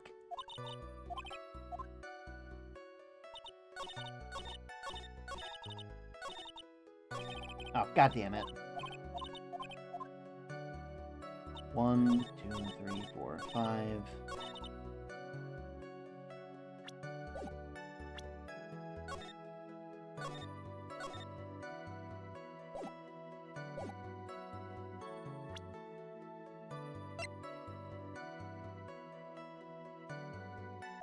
Yeah. Do you guys see the problem? You testified that you knocked over the flower vase, correct? Yes? And you're sure it fell onto the guitar case? Is there a problem with what I said? It's not some problem, it's a major problem. It's true that the top of the guitar case was wet with water. However, that's exactly what's so strange. Miss Andrews, you testified that the vase fell onto the guitar case. However, if that were true, the case should have gotten wet on the inside, not the outside. That's very true. Furthermore, there is one other strange thing about this guitar case. And what's that? Let's take another look at the crime scene photo. The remains of the vase are scattered onto the floor, and what is wrong with that? If the guitar case was open when the vase fell, the glass shards would be inside, not outside the case. What's your point, Wright? That the case was closed at the time the vase was knocked over? Is that all? What a twist. No, I think back to what Miss Andrews testified to. She said that, other than the vase, she didn't touch anything else. Yes, that is right. She did implicitly say that she didn't touch the guitar case. But the whole matter with the guitar case is a dead end. The bright red guitar was found in the studio. It has no bearing on the case at all. That may very well be, however... The empty guitar case does seem to have no relation to this case, doesn't it? It seems that there are no deeper meaning to the guitar case. Well, Mr. Wright, do you think we need to hear more detail? Yeah, make it testify about it. The empty guitar case. I believe this is a crucial piece of the puzzle. I can't believe anyone would reach for straws like this, but it is you. I can't believe I'm doing this either. Alright, I'll follow along for now. Miss Andrews, please testify to the court about the guitar case. Yes, Your Honor.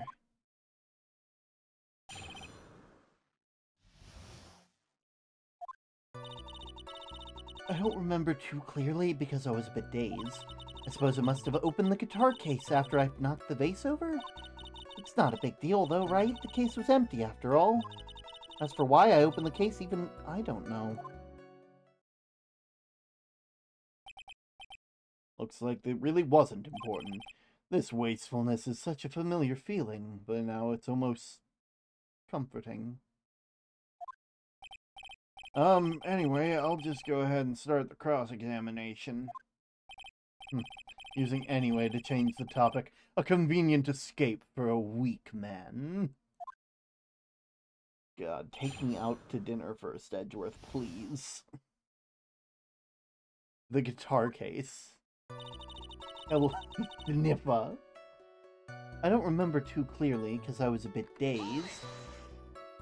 During your testimony just now, did you remember the events clearly in your mind? Well, you see... Are you sure you are the one who opened the guitar case? She's waiting for someone to tell her if she should answer or not. Sounds like her dependent side's taking over. Well, Miss Andrews? Yes, it was me.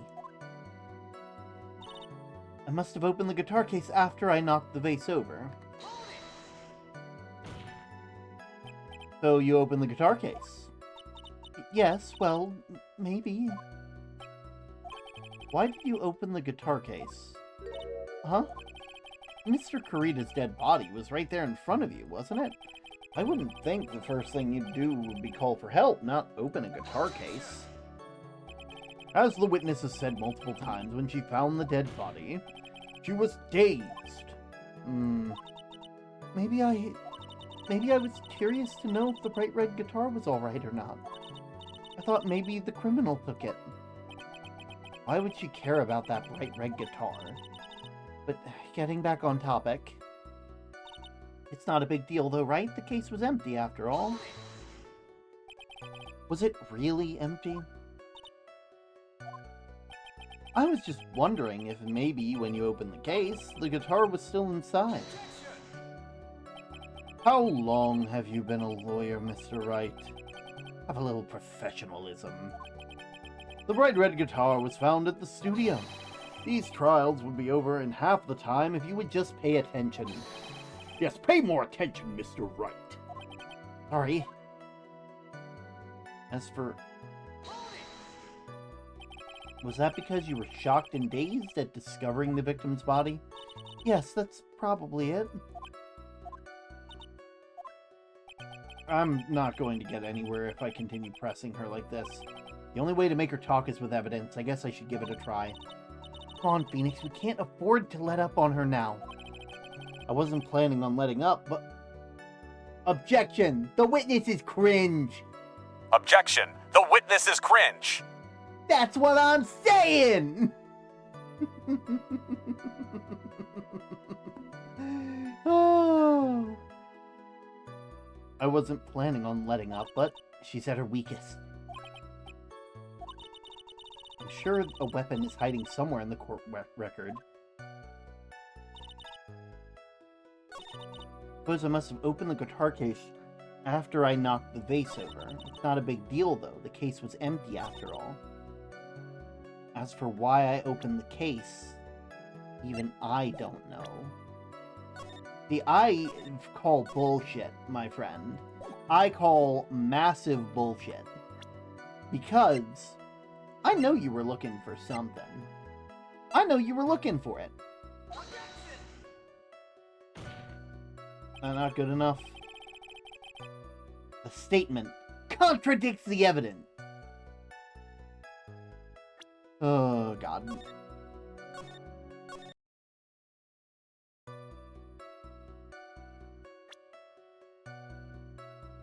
Secret weapon, secret weapon.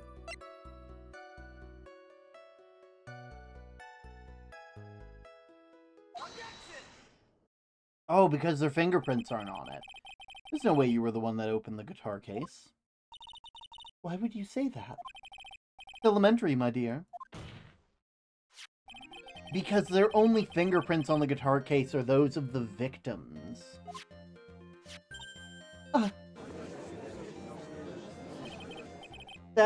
What is it, Miss Andrews? You shouldn't assume that I must have left prints just because I touched the case. What do you mean? What if I were to tell you that I was wearing gloves at the time? Gloves? But why would you be wearing gloves at the time? It was the night of the awards ceremony, so of course I dressed up for the occasion. Yes, now I remember. I'm almost sure that I was wearing a pair of thin gloves. I see. Well, Mr. Wright, it seems the witness was wearing gloves at the scene of the crime. Kinda strange. You were wearing gloves? Isn't that a little strange? Why is that strange? Do you have something that would prove that I wasn't wearing... Yeah, I do! Because you left goddamn fingerprints at the crime scene! We know that you had them! I have proof right here! This is your wine glass. The wine glass? You left your fingerprints very clearly on this wine glass. Even if you took your gloves off when you poured yourself your glass of juice, wouldn't you think it was just a little strange? That you put your gloves back on just to open the guitar case? Oh, shit. Oh, I didn't realize. Okay. Fuck. I'm sorry. You had to get your second pair of prescriptions.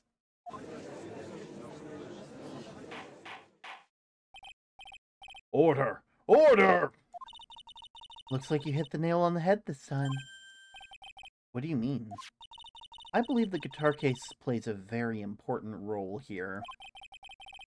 But it's just an empty case. I wonder if it really was empty, though. But the guitar, the bright red guitar was at the studio. Phoenix, drop all your presumptions.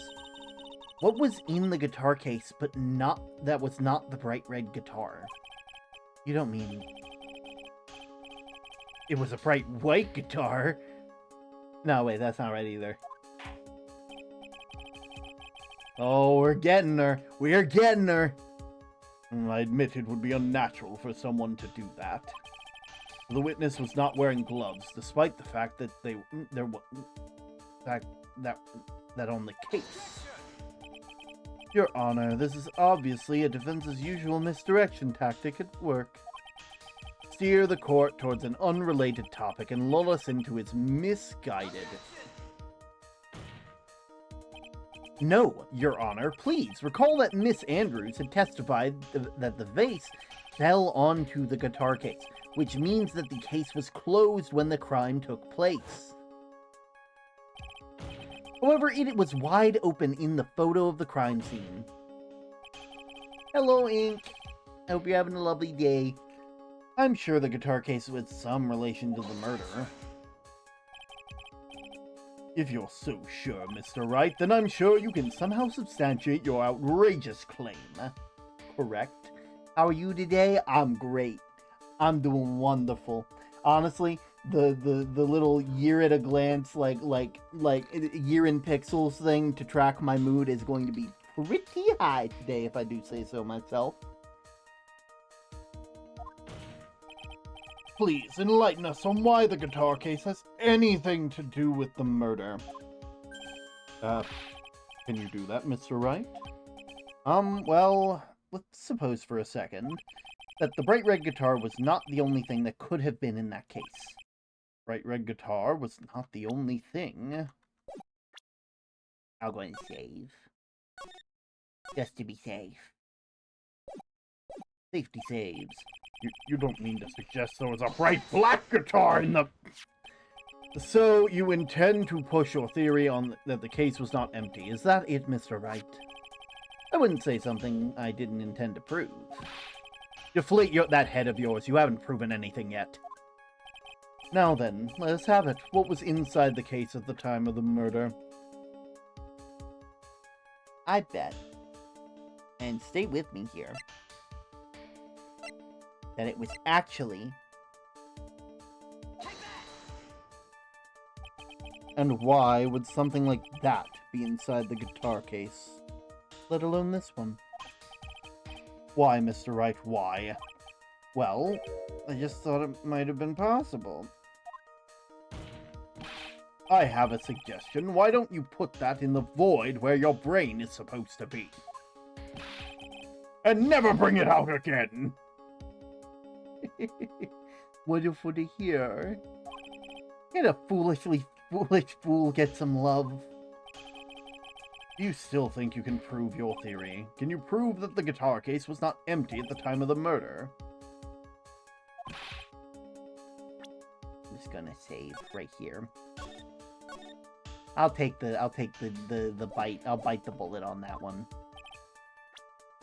Let us have it! What was in the case at the time of the murder?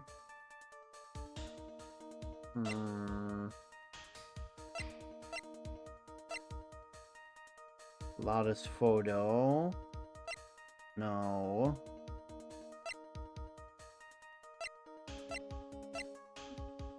I bet. Which case are you on? 2-4.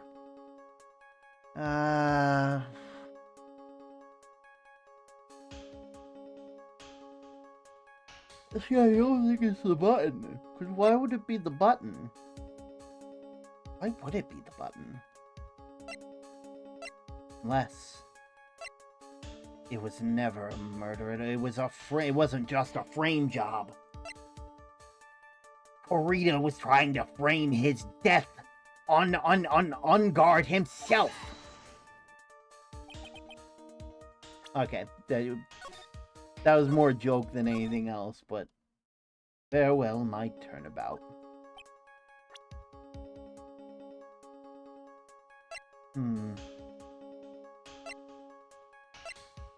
Maybe Lotta's... No, why would Lotta's camera be in there? Why would Lotta's camera be in there?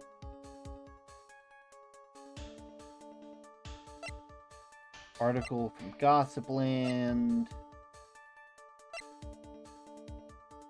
Knife.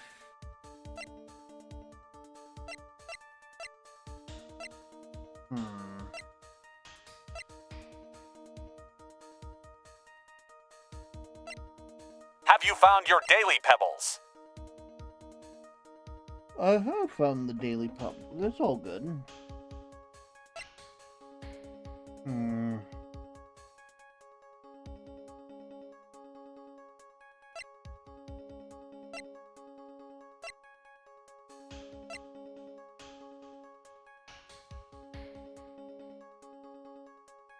Wouldn't be the wine glass. Maybe the murder? No, why would the knife be in there? No, seriously, why would it? Okay, good. I'm not the only one, because I'm like, there's no way.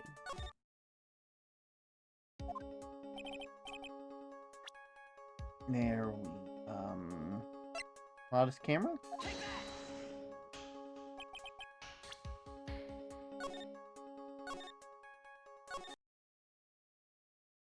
Starting to run out of things.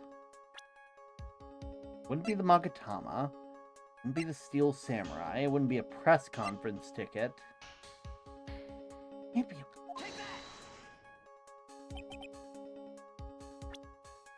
Not that either.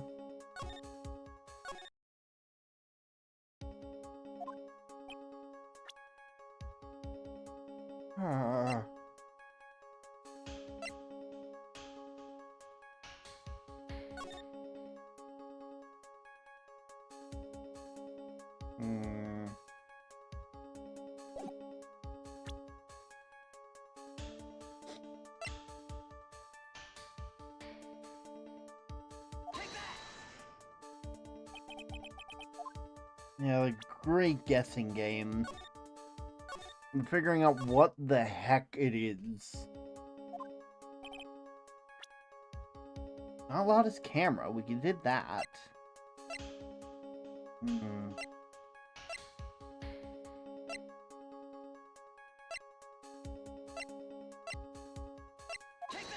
Loudest photo? There we go. This is a photograph. Yes, but what's important is what's in this picture, Your Honor. In this picture, it doesn't take a genius to see what I mean or what I'm proposing. Inside the guitar case was the Nickel Samurai, the hero's very own costume. What? Mr. Wright, explain yourself! Right, are you saying that the witness opened the guitar case and took out a costume? What insane pointing would there be to doing something like that? That insane point would be to wear the costume, of course. Miss Andrews put it on to hide her identity so she could take her escape. After all, you couldn't let anyone see you, Miss Andrews. I refuse to accept your theory. You have anything to support such a preposterous idea? Just outside the door was an investigative photographer who was starving for a big scoop. And in the end, she managed to get this shot. You mean this photo? I mean, it only makes sense. I totally didn't realize that was what we were going with. Order! Order! Looks like we've wandered into quite another mess again, haven't we? Nice job, Phoenix. Well, you know my strategy. Speak first, think later. So the real murderer was hiding inside a costume. Wait 1 second, Your Honor. The Nickel Samurai costume would have been Mr. Matt on guards. Why would something of the defendant's be in the victim's room? And inside the guitar case of all places. True. That is a little baffling. Mr. Wright, the court would like to hear your thoughts. What was the Nickel Samurai costume doing inside the guitar case? It was a spare costume. Mr. Ungard did not take the costume off during their practice break. In that case, the costume we were talking about was a spare one. What? Then, are you saying that on the night of the murder, there were 2 Nickel Samurai costumes at the Gatewater Hotel? Yep, that's what I'm saying. And how do you explain the costume that was inside the guitar case? It would mean the victim himself had brought this spare to the ceremony on purpose. But why? The victim, Mr. Kurita, they were the Jammin' Ninja. Why would he secretly bring the Nickel Samurai spare costume with him? What would be the reason behind such a peculiar act? And therein lies the sticking point. What are you mumbling to yourself about now? Have you just been rambling all this time without any sense of an inner monologue? Huh? No, I just... Mr. Wright, please explain yourself. Why do you think the victim had the Nickel Samurai spare costume? Phoenix, are you sure you can explain this one? Think carefully before you answer. And then answer with gusto. I believe in you.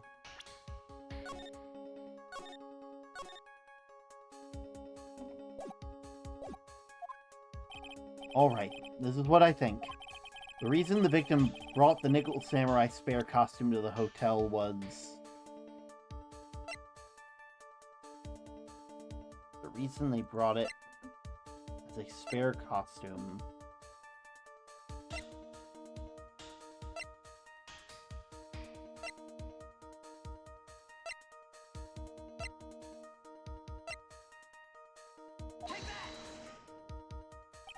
What is this? On the night of the murder, after the stage show, the Nickel Samurai was going to hold a special press conference. A press conference? Yes, the Nickel Samurai was supposed to confess something at the conference. I heard about this as well. For once, you're not making something up, right? I'm sorry, Mr. Don't look at me like that. I don't make shit up. I mean, to be fair, I don't always have the answer, but I always end up being right. They said they had no idea that he was supposed to hold a press conference that night. But how can that be? The way I see it, that can mean two things. It can only mean one thing, sorry. The conference was a setup. By none other than the victim, Mr. Juan Kurita himself. The victim? Yes. The spare Nickel Samurai costume was prepared for the very conference. Mr. Kurita was going to hold the press conference as the Nickel Samurai. Yes, Stream Avatar Pride flags are available. It took a while, but we finally got them. I'm very excited about them. I think they turned out lovely. Going to dress up as a Nickel Samurai and hold a conference?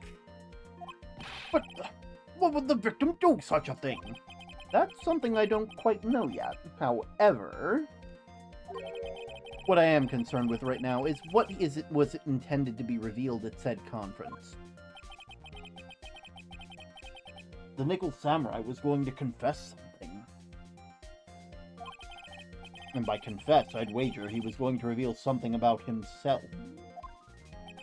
Which means that Juan Kurita, posing as Nickel Samurai, was going to speak about Matt Ungard. Yes, I guess that is what that would mean. But if that's the case... That's not a confession, that's public disclosure! Miss Andrews? I can see why you're such pros at what you do. Pardon me? Yes, just as you say. Press conference was set up by Juan. How do you know? Miss Andrews, please offer an explanation to this. I was the one who was asked to help set it up. And the person who prepared the second part costume for him was also me. You? Juan had bet everything on the Jammin' Ninja this year. And if he lost the Grand Prix, he was going to make sure that Matt was going down with him. That was what he thought anyway. He was going to ruin him? It looked like somehow Juan had his secrets so powerful that it would destroy Matt's acting career had it been revealed. What?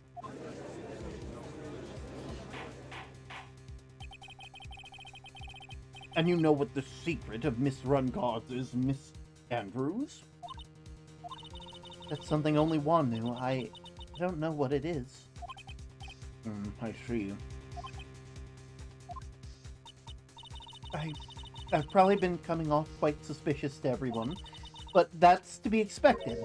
I've been trying to protect Matt, after all. Protect Mr. Unguard? And yet again, another strange bit of truth comes to light. Miss Andrews, if you could, please tell us the truth about your behavior. Yes, Your Honor, I understand.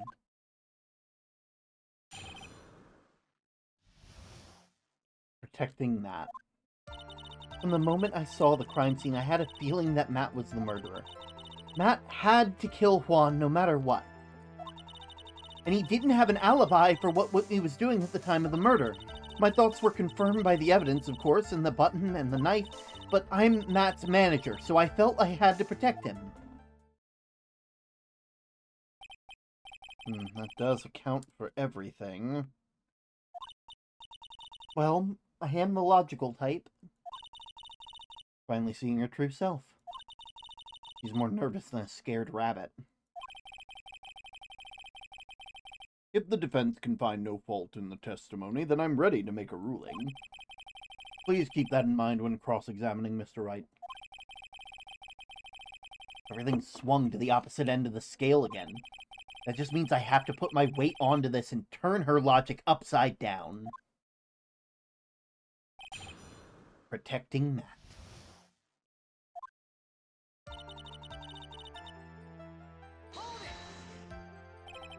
Why would you say that? Was that your intuition speaking?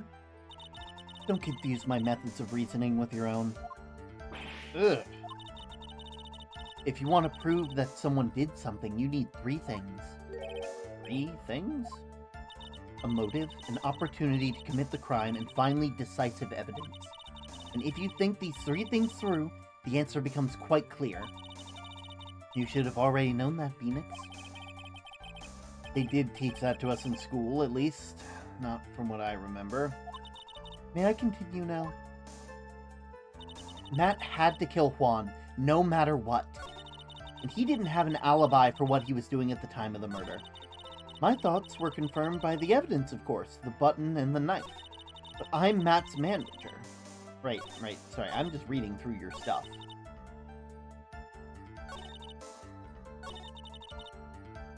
Yeah, why did they have to kill him no matter what? What would you say need came from during this press conference? Yes, do you know why Juan chose the event in that hotel for the conference? Because that's where he could cause the most damage to the public's beloved Matt Unguard. And if you knew that it's planned, didn't you, Miss Andrews? Exactly. Yes, because I was the one who set up the press conference and prepared the costume. But I'm sure Mr. Unguard himself didn't know anything about the press conference. Oh, really? Can you show me proof that he didn't know about the press conference? Anyway, the important thing here is that there's information was not in your testimony. Yes, I agree, Miss Andrews. Please correct your testimony. Grasping at straws, are we, Mr. Wright?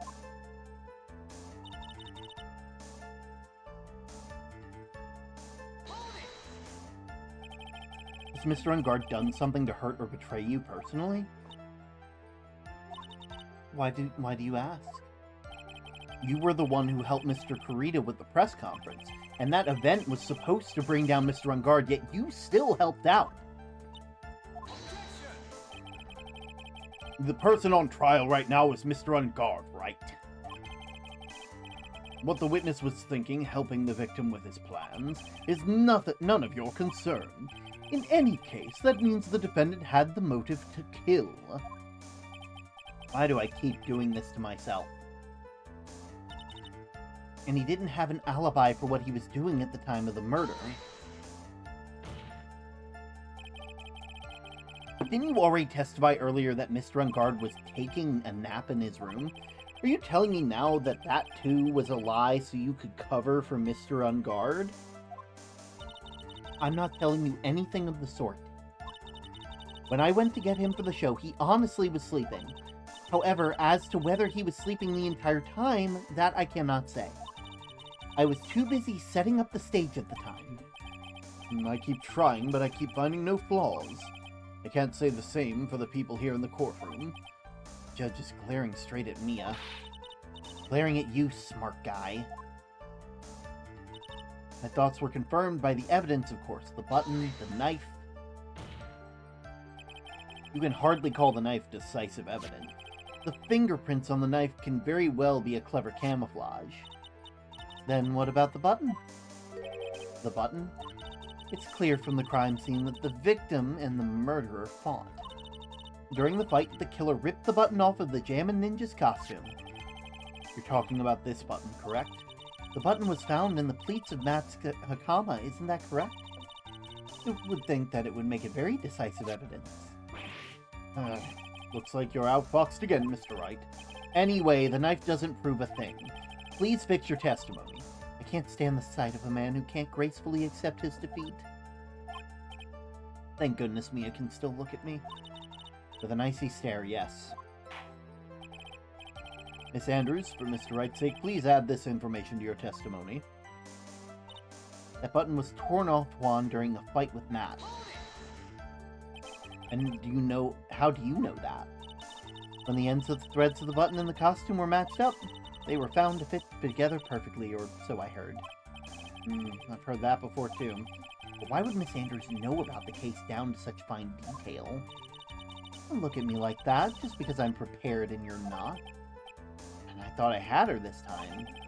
Anything to trip her up on, it has to be here, but where and what?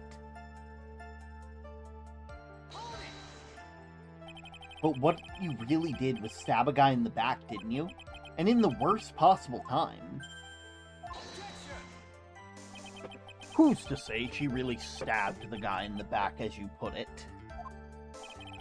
This witness could have disclosed things about Mr. Unguard at any time. Why, then, would she wait until there was a large audience before doing so? If this same reason why Mr. Caritas planned such an elaborate conference, Miss Andrews wanted to cause Mr. Unguard as much damage as she possibly could. This witness bears ill will towards the defendant. This isn't the Phoenix Wright Wax Philosophical Power Hour. It's ad time! Which is kind of close to the same thing, because this is when Twitch would normally be sending you guys a bunch of ads and trying to get you guys to watch things. I want to say thank you guys who have subs, and while those in ads will not be able to hear it, I want to thank you guys for watching the ads. Always a big fan. Always a big fan. Oh, scared me, lol. Honestly, of all the times, now was the time. Oh, it's been good. It's been good. We've been having a ball, you know? There we go. And now we wait. Stretch a tiny bit.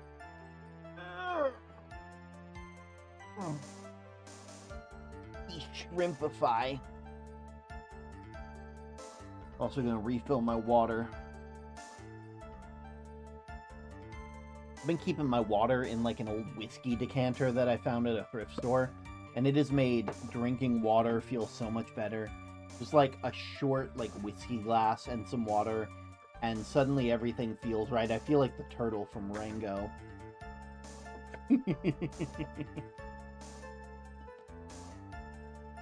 You guys know the person I'm talking about, right?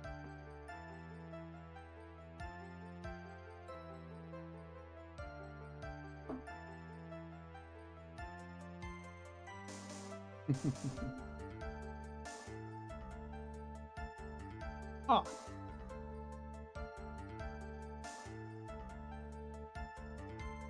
Let's see. I know these breaks also give me a chance to look through like notifications I might be getting on Discord, which is nice.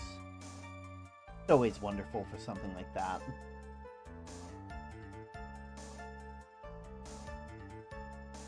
There we go.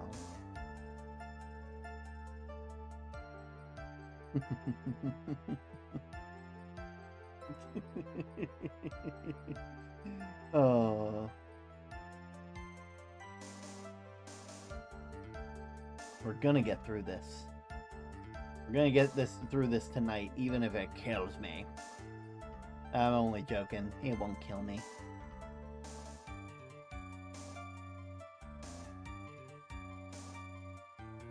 Well, yes, welcome to the Phoenix Wright Wax Philosophical Power Hour.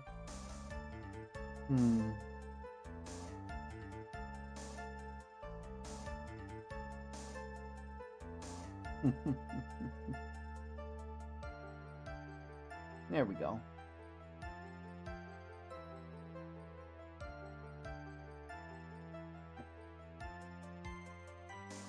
Oh, there we go. Twitch ad has ended. There we go. Oh, there's one other thing I need to see, apparently. Alright. Back into the fray. And please, stop slandering the witness. As I expected, Miss Andrews' testimony seems pretty solid. Really? Because to me it sounded a little wishy-washy. Wishy-washy? Well, I guess we'll see if I press a little more. You should know this by now, but you'll need strong, decisive evidence to make her talk. Got it, Chief. I'm gonna pin you down this time, Miss Andrews. The moment I saw the crime scene, I know what his motive was, but I don't have any way to prove that I'm right. Back from ads, I got a Hexbug one, which is weird to see in 2024. Oh god, Hexbugs. Honestly, I'm happy that those are the kind of ads that I'm getting on my stuff, because I loved Hexbugs as a kid. I loved Hexbugs. I didn't get any because my family wasn't allowed to have them, but I loved seeing them, if that makes sense. And like at the end of the day, they're just a little they're just a little vibration toy that you turn on and they go, but like that's fun. That's a fun thing for a kid, you know. You give them something that does a little bzzz and makes a funny sound and moves around all wiggly and wacky, like they're gonna have fun with it.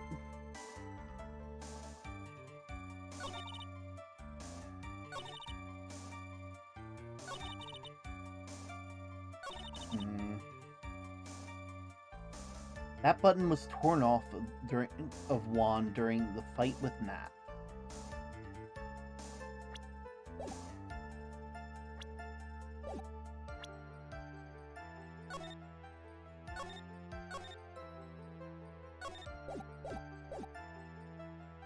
Okay, so there was a... How would you know that there was a fight with Matt?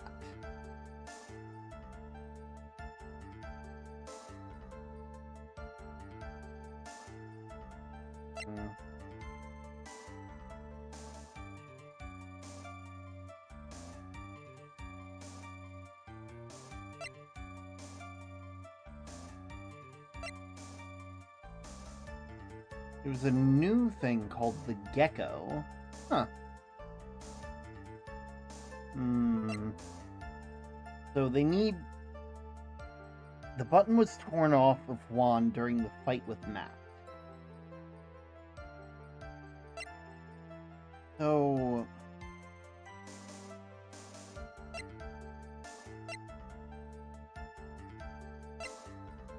I feel like the autopsy report, because they died from getting strangled with a scarf, and then they were stabbed with a knife.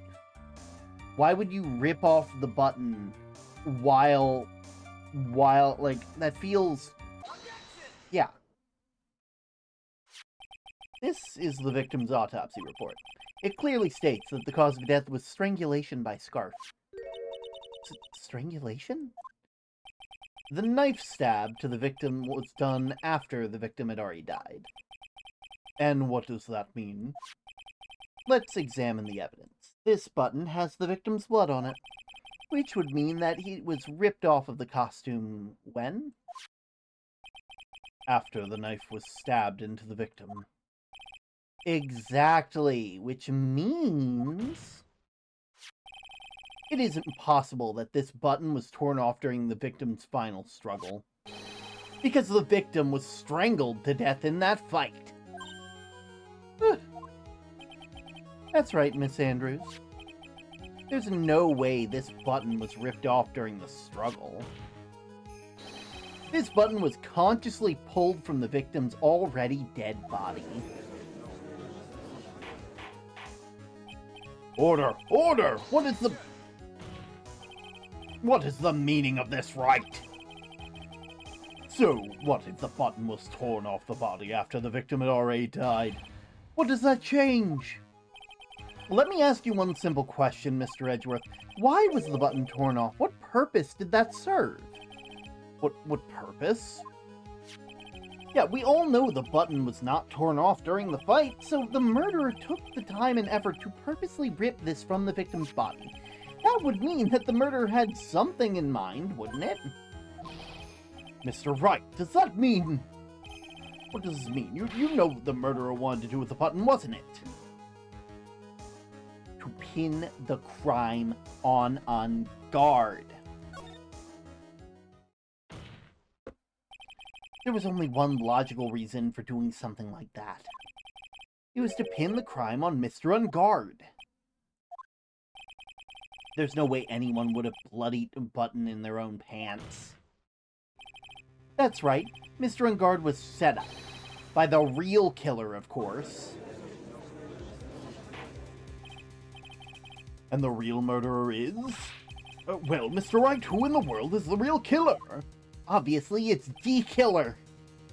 Finally, I can't believe I managed to bring this trial all the way up to this point. Phoenix, you can't let your guard down yet, not until the very end.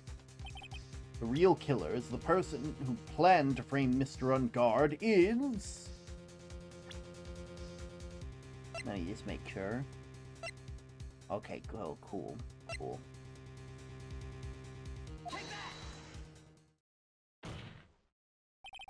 Miss Adrian Andrews. I choose you. You are Mr. Corita's killer. What? Order! Order! Mr. Wright! This is a very grave matter. Do you have any evidence that supports your charge? Any evidence? It's John Killer. John Killer. Hit from the hit game Killer Street. All the evidence point.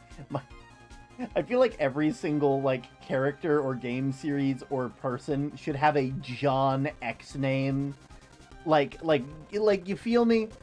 Like I'd be like John Lottle or John Lighthouse. That feels really funny for some reason. But how preposterous! You can't stick any of that on me. I can't, can I? Would you care to test me? What about the knife? The knife was used to stab the victim after he had already been strangled to death. It was used to throw suspicion onto Mr. Unguard, naturally. A knife covered in the defendant's fingerprints could only be taken from his room. And you were the only person who had dinner with him, and knew which knife to take. That was you. You're running out of prescriptions. Then what about the button that was found in Matsukama? That button was removed from the victim's body after they had already died. The only people who could have done this were the person that found his body, or the killer. Terminian L. Lighthouse. However, if Mr. Unguard was the real killer, there's no way he could put such incriminating evidence in his own Hakama. You're running out of glasses, Jesus. The only person who could have put the button into Mr. Unguard's Hakama is the person who went to wake him from his nap, which was you, yet again, Miss Andrews.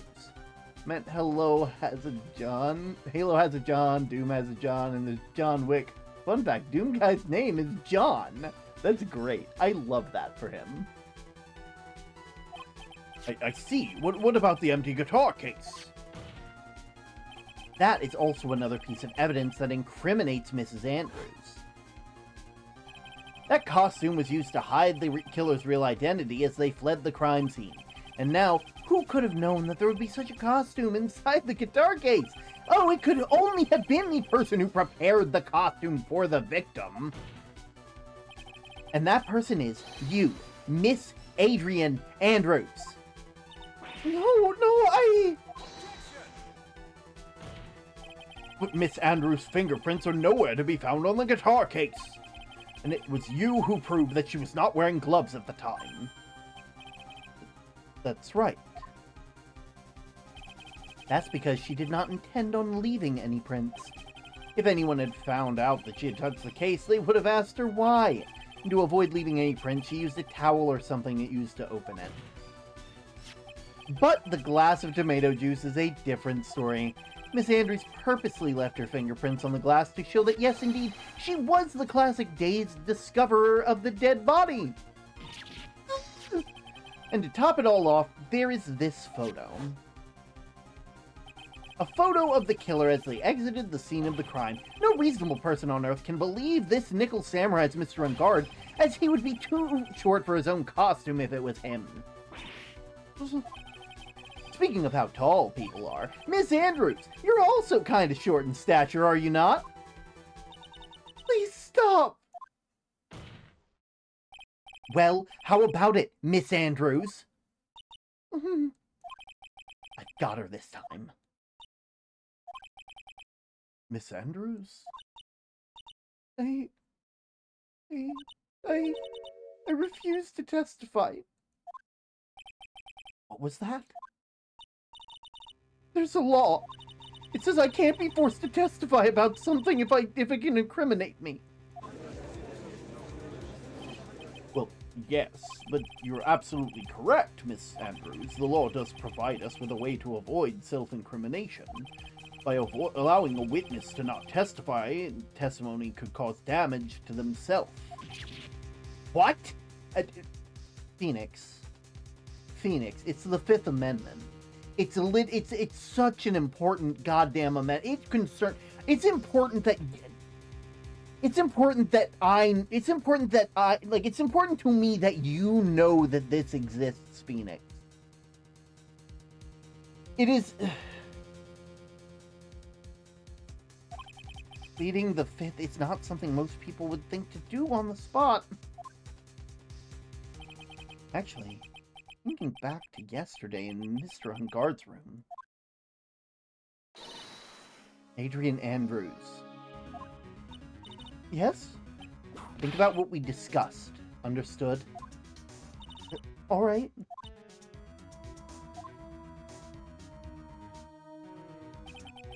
That's it.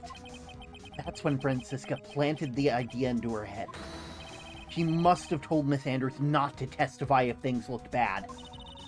You did a good job proving everything up to this point, Phoenix. But there's still one thing you haven't done. Something I haven't done. What's wrong, Wright? Are you finished already? Run out of evidence? What's so humorous, Sidgeworth?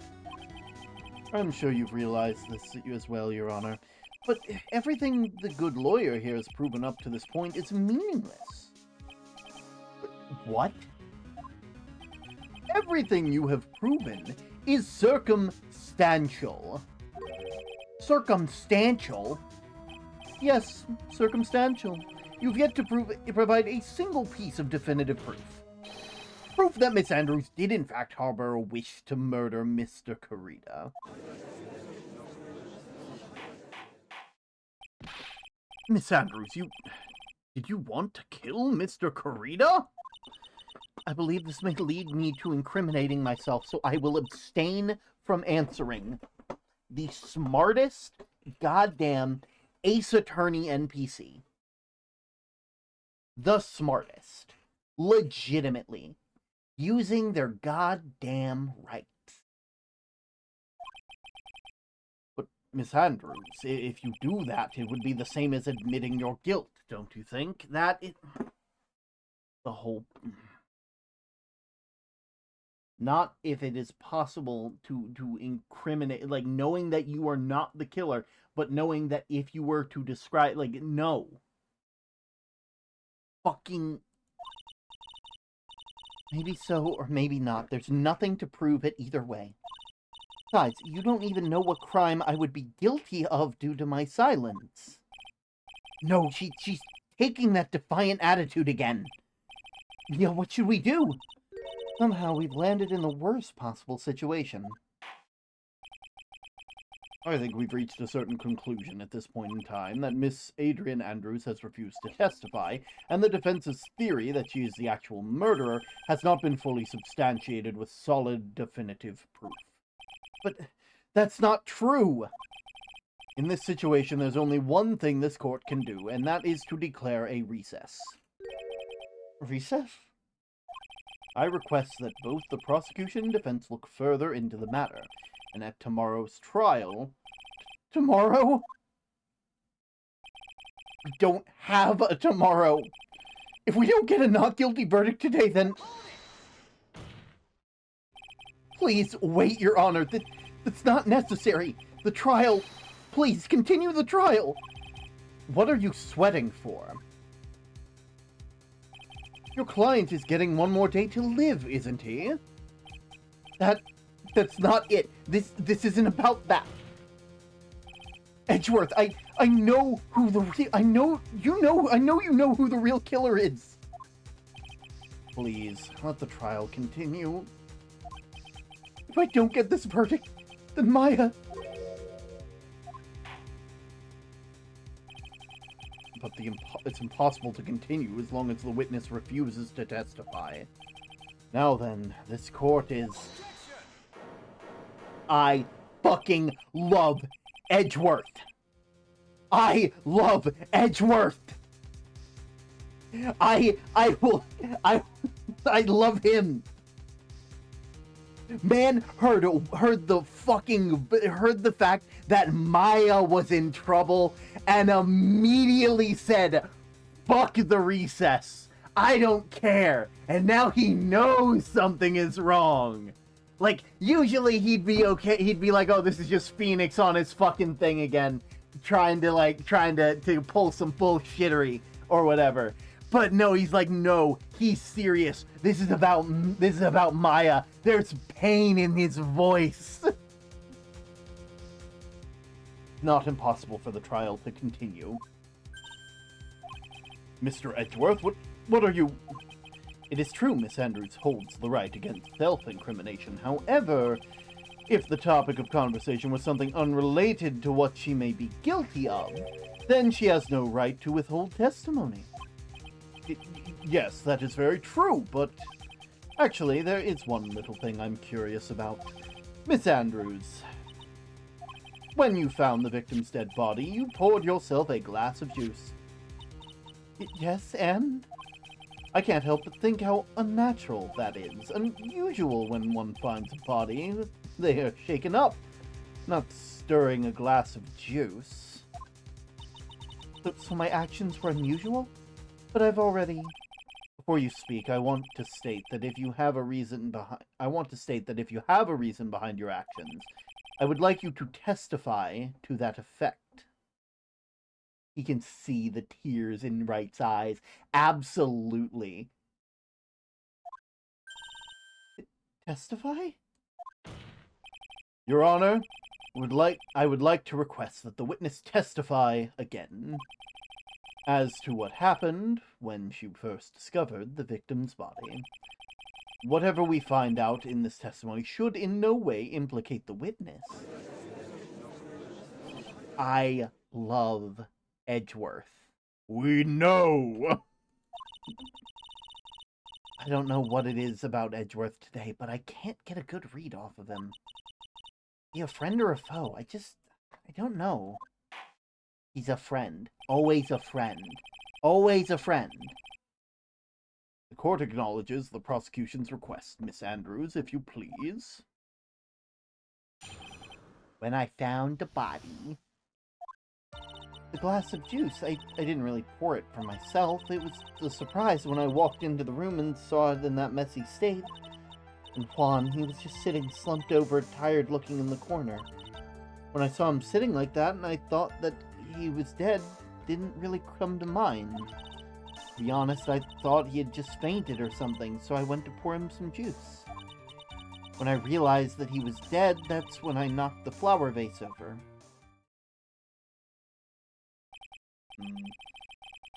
So you poured the glass of juice for the victim. Why didn't you say so in your earlier testimony? Didn't think I needed to include something so trivial. Phoenix, please be careful here. If you can't find anything wrong with the testimony, then there's nothing left. I know. Edgeworth, what the heck is going on in that brain of yours? Now then, Mr. Wright, you may begin your cross-examination.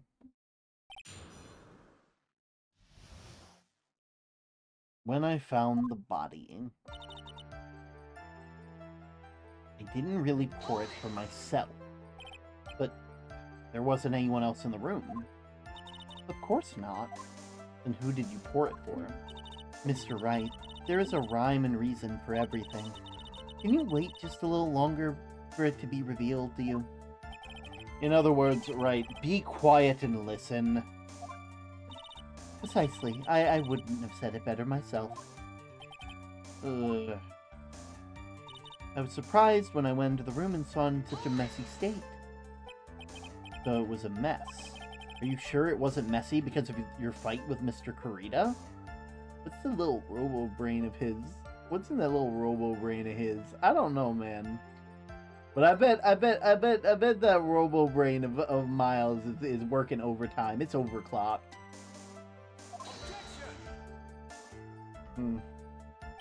I understand your frustration at not being able to prove your theory. However, before you go accusing people of crimes, go find yourself some evidence. What did you see next, witness? And Juan was just sitting slumped over, tired looking. Slumped over? Yeah, he was just sitting there, with his head tilted forward, his eyes closed. It really looked like he was sleeping. Is it just me, or did that right there sound a little odd? When I saw him sitting like that, I thought he was dead. Hadn't crossed my mind. Then what did cross your mind? I thought maybe he had been smashed everything up in anger because he lost the Grand Prix. And then felt tired after his rampage, so he decided to take a nap. Anyway, that's what I thought. So you didn't think he was dead at all? To be honest, I thought he had just fainted or something, so I went to pour him some juice. You thought he fainted? I thought he was asleep at first. But then the room was in such a messy state, and I thought maybe he had gotten into a fight, and that's when you went to pour the glass of juice. He always had a hard time waking up. Juan always had a glass of tomato juice to drink. I see, and after that, what happened next?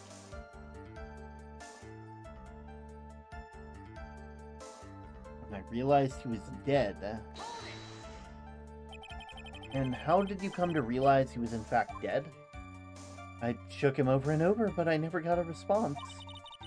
So I set the glass down on the dresser and tried to take his pulse. It was shocked and staggered backwards. Knocked the flower vase over. Yes. This is what it all comes down to. Huh? This is the absolute end of both sides, and Adrian is letting her guard down. Phoenix, now is our best chance yet to kill this prosecution's case. Isn't that a bit harsh, Miss Andrews? Will you tell us the truth this time? Slumped over, tired looking in the corner.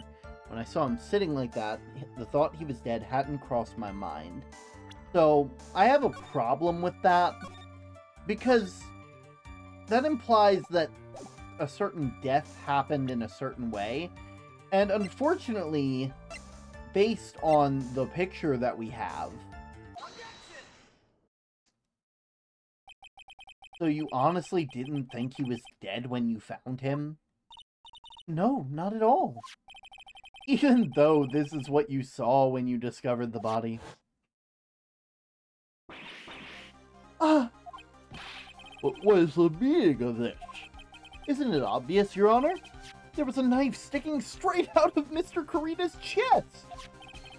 Anyone who saw that scene would have immediately thought he was a dead man. That's, well, you see... I doubt a single person in the world would mistake this for someone who fainted. And then so nonchalantly go pour something to drink. Your point is, Miss Andrews, your testimony just now, it was all one giant lie. And your lie has proven one thing very clearly, that you are the real killer. No!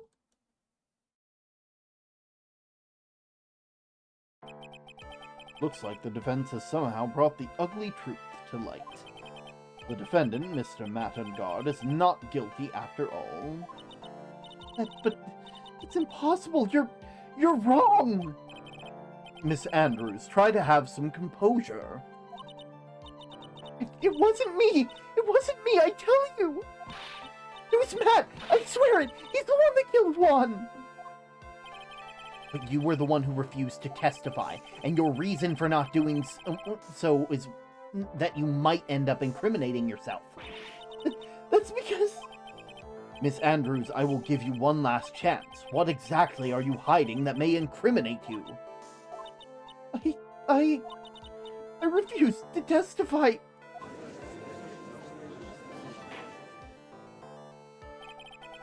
Then there's no need for the court to continue further. Mr. Mattengard's innocence has been clearly demonstrated. Is it over? Have we found the truth at last? What's wrong, Phoenix? Usually the real killer confesses his or her guilt. Now that I think about it, this is the first time someone hasn't. Now then, I would like to hand down my verdict for Mr. Mattengard.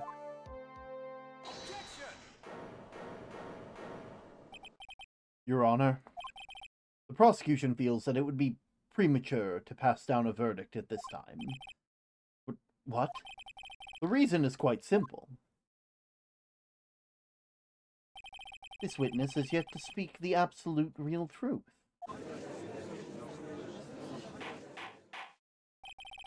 The absolute real truth? What are you...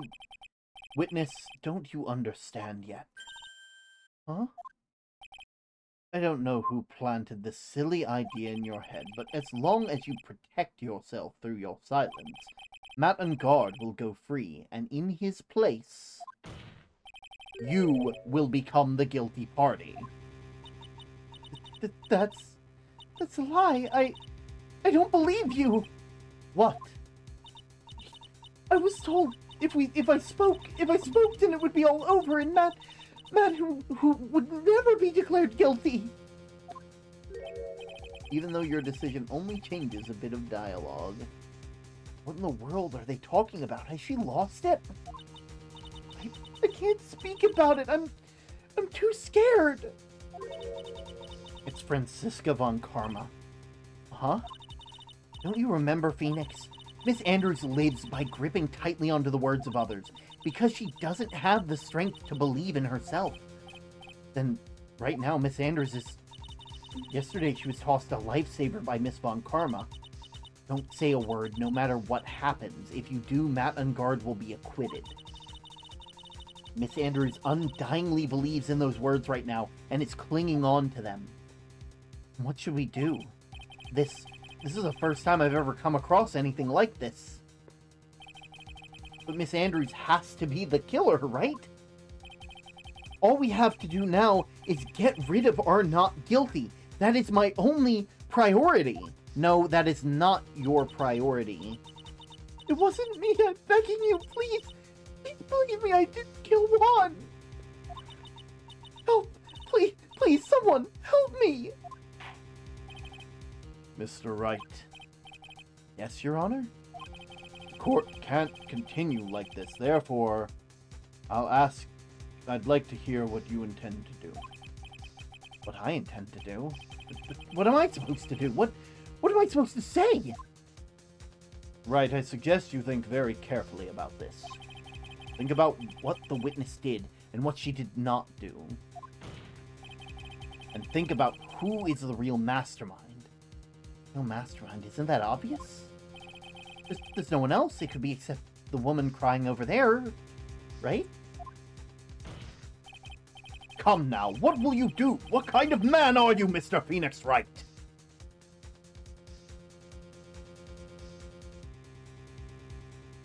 We are not here to find a not guilty verdict. That is not what our jobs as prosecutors, as defense attorneys, that is not what our job is. Our job is to get to the truth. To find the guilty party, to prove beyond the shadow of a doubt that the events that transpired happened the way we described them. It is our responsibility, nay, our duty, to prove who truly did it, to make sure the innocent go free and the guilty serve out their punishment in due time. I request that you testify. I have to win a complete acquittal today. There's no way around that. I don't just want a not guilty verdict.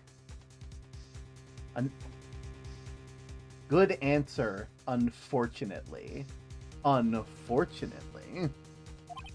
But I can't bring myself to do it like this. Not when she's making a face like that. Miss Andrews, I would like to know what you're really hiding. Mr. Wright, are you sure you know what you're doing?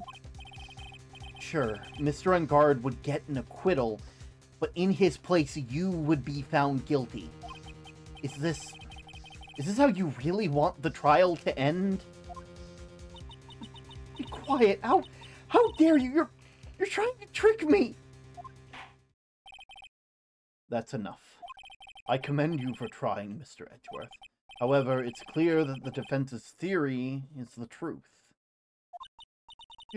You're wrong.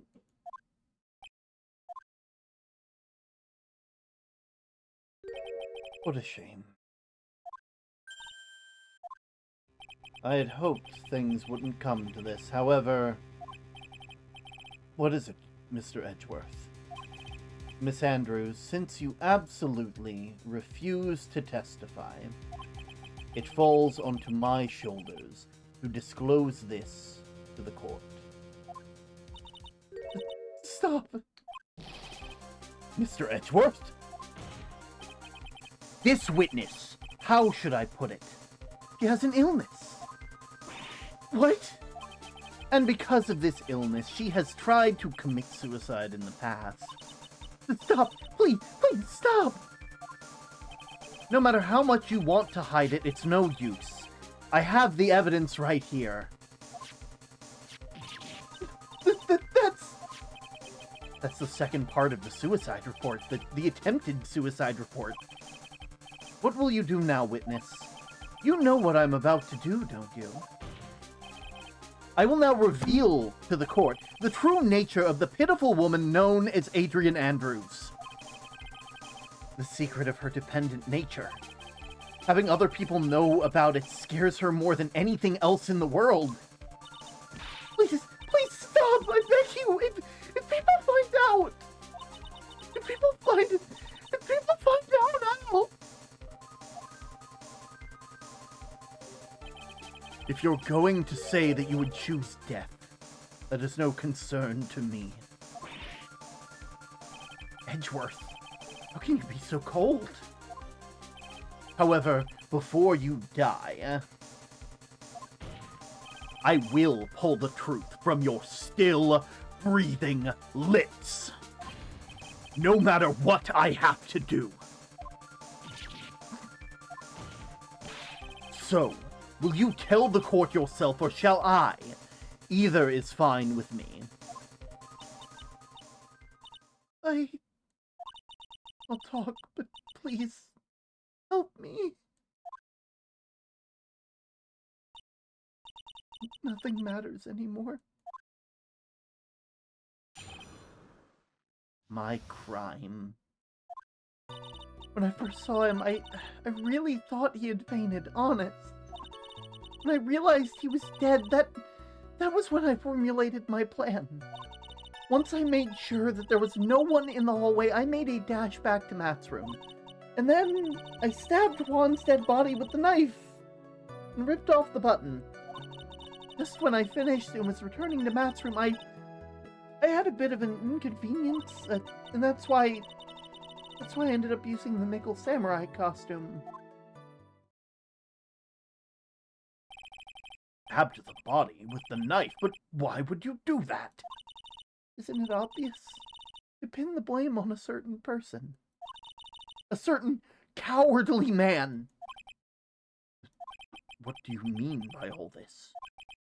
It might take the court a little while to understand, but this is the truth. The real killer is Matt, the scumbag of a man that I'll never forgive. He's trying to escape his guilt again, just like last time. Last time? So, Miss Andrews stabbed the victim, Juan Carita, in the chest with the knife. However, she didn't do it with murder in mind. She did it with the intent of framing Matt on guard for the murder. And this is her crime. What? How is this possible? I mean, wasn't Miss Andrews supposed to be the real murderer? Mr. Wright, please get over your shock and commence the cross-examination. Your crime.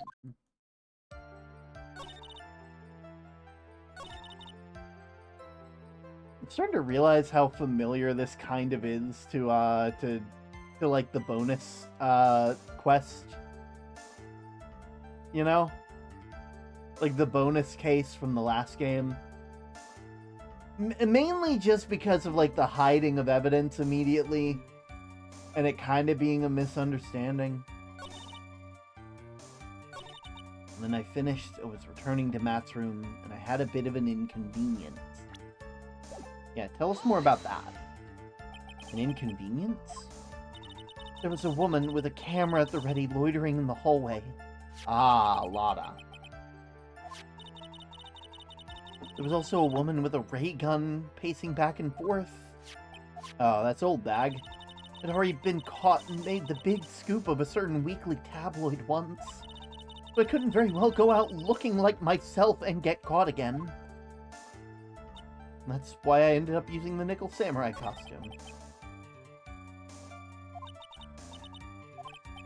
Please don't apologize to me, we were both taken by surprise. Why did she frame her own client? Because they believe that they believe that they did something again.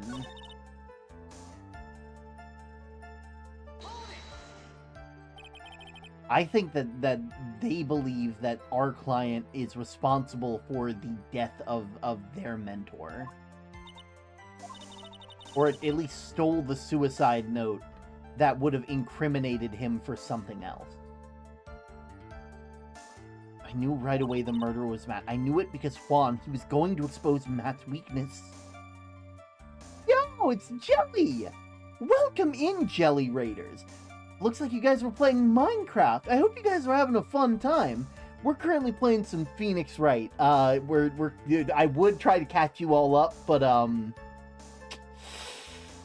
can't exactly explain. There's a lot going on. Objection! Sustained!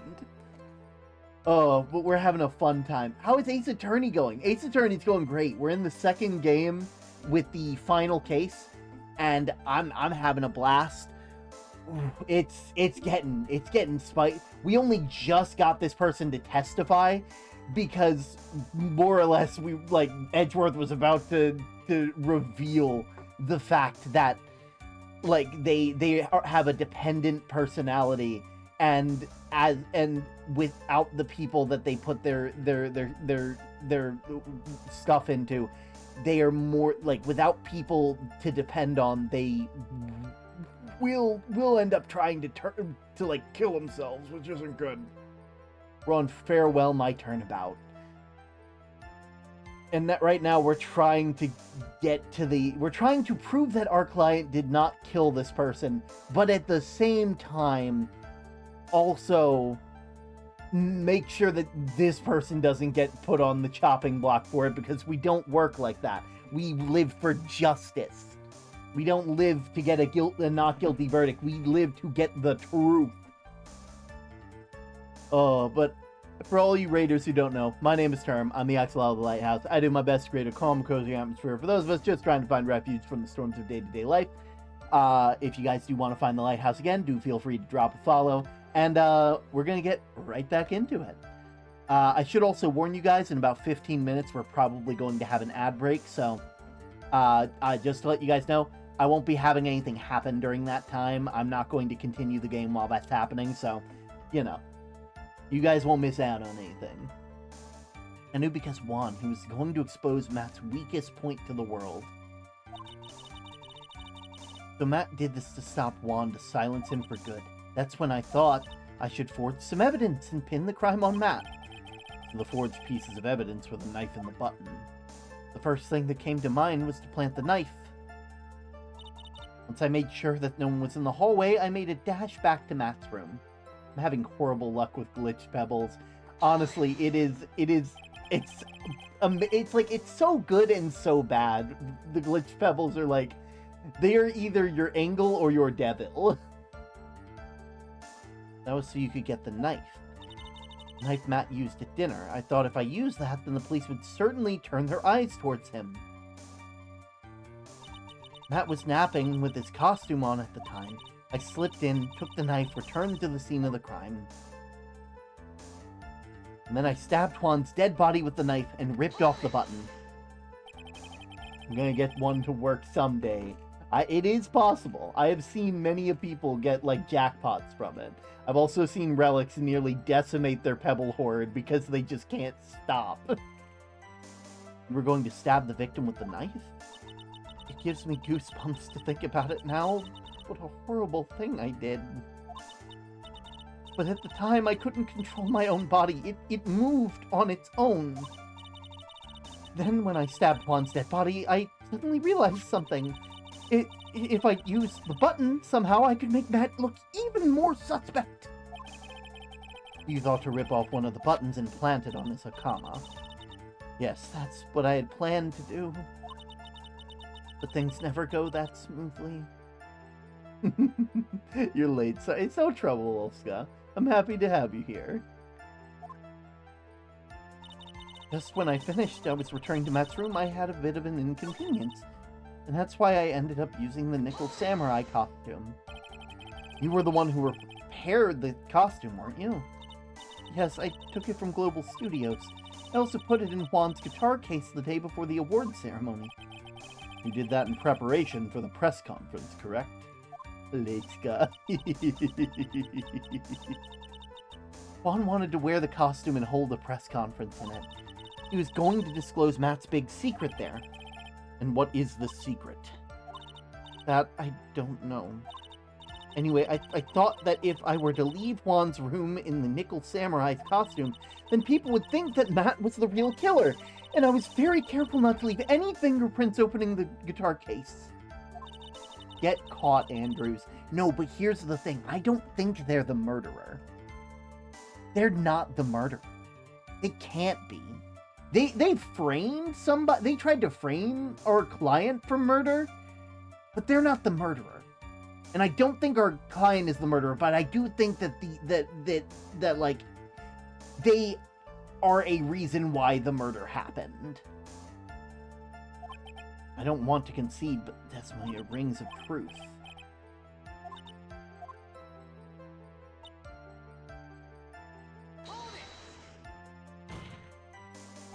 But you could tell from the state of the room that was in there must have been a fight. Are you telling the truth that you said you didn't know that he was dead?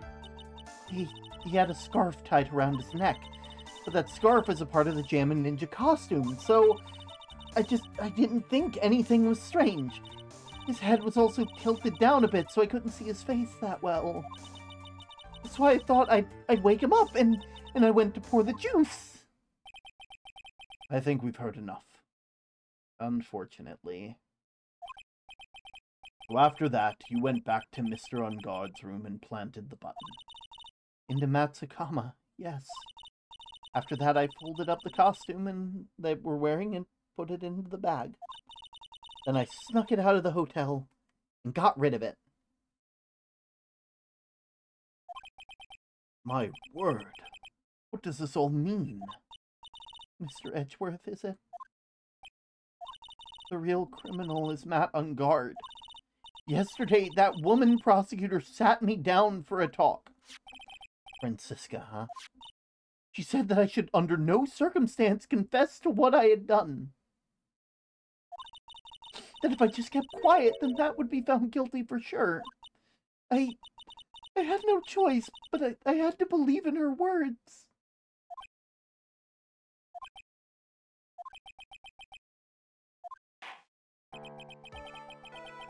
What the witness has done is clearly unlawful. However, as long as her testimony stands, you can't be certain that she's not the real killer. Wait, Your Honor! The defendant still... Right. It's pointless. At this point in time, it's not possible to indict Miss Andrews of anything. Yes, exactly. There isn't a single piece of evidence that points to her as the murderer.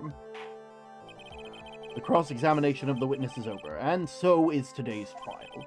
You couldn't establish that the witness was the culprit. Please, let it go, Mr. Wright. But... Mr. Edgeworth, please place Miss Andrews under arrest for further questioning.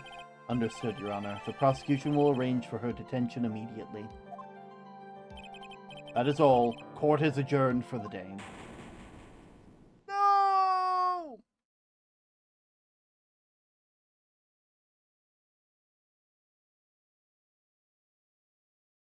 No!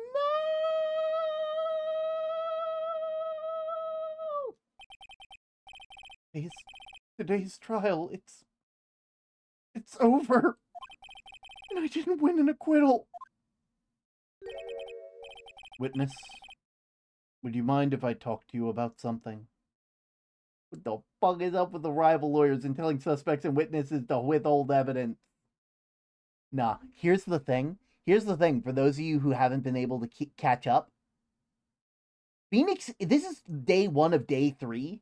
So for all of you who know how Phoenix Wright works, Phoenix shouldn't be sad about this, because this just means an extra day of finding evidence.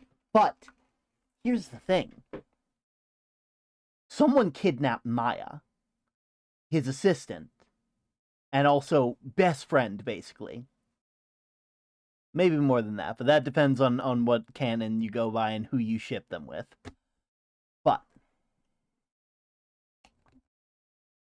essentially, they kidnapped them and told Phoenix that they want a complete acquittal by day 1 for Matt Ungard. They claim that Matt Ungard did not kill anybody, but they want a complete acquittal on day 1. Otherwise, they're going to kill Maya. And that, my friends, is why he's so distraught right now. He knows that he was not enough to save his friend. Doesn't that just tear at your heart? Doesn't that just eat you up inside? Don't you see how that feels? What that does to a man? I'm sure that only good things will happen from this point forward. I'm sure only good things will happen. Would you mind if I asked you something? Edgeworth? What is it? Before you leave court today, I wonder if I might look at one thing. The card in your hand. It had my interest for quite some time now. What exactly is it? Oh, this? Mr. Wright also asked about this. Although it didn't remember at a time you asked me about it, Mr. Wright.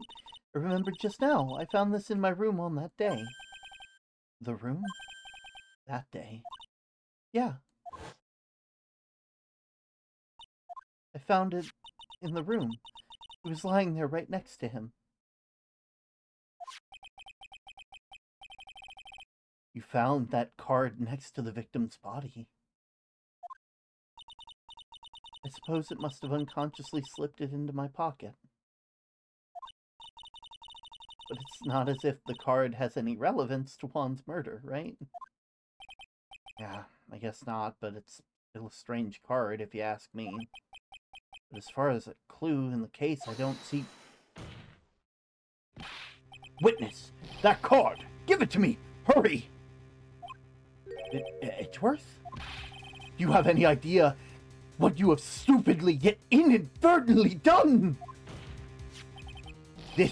I can't believe you hid this from me all this time. I didn't mean to.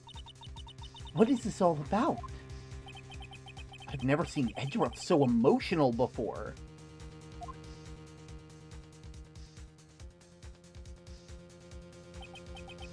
That card, what in the world is it, and what does it mean?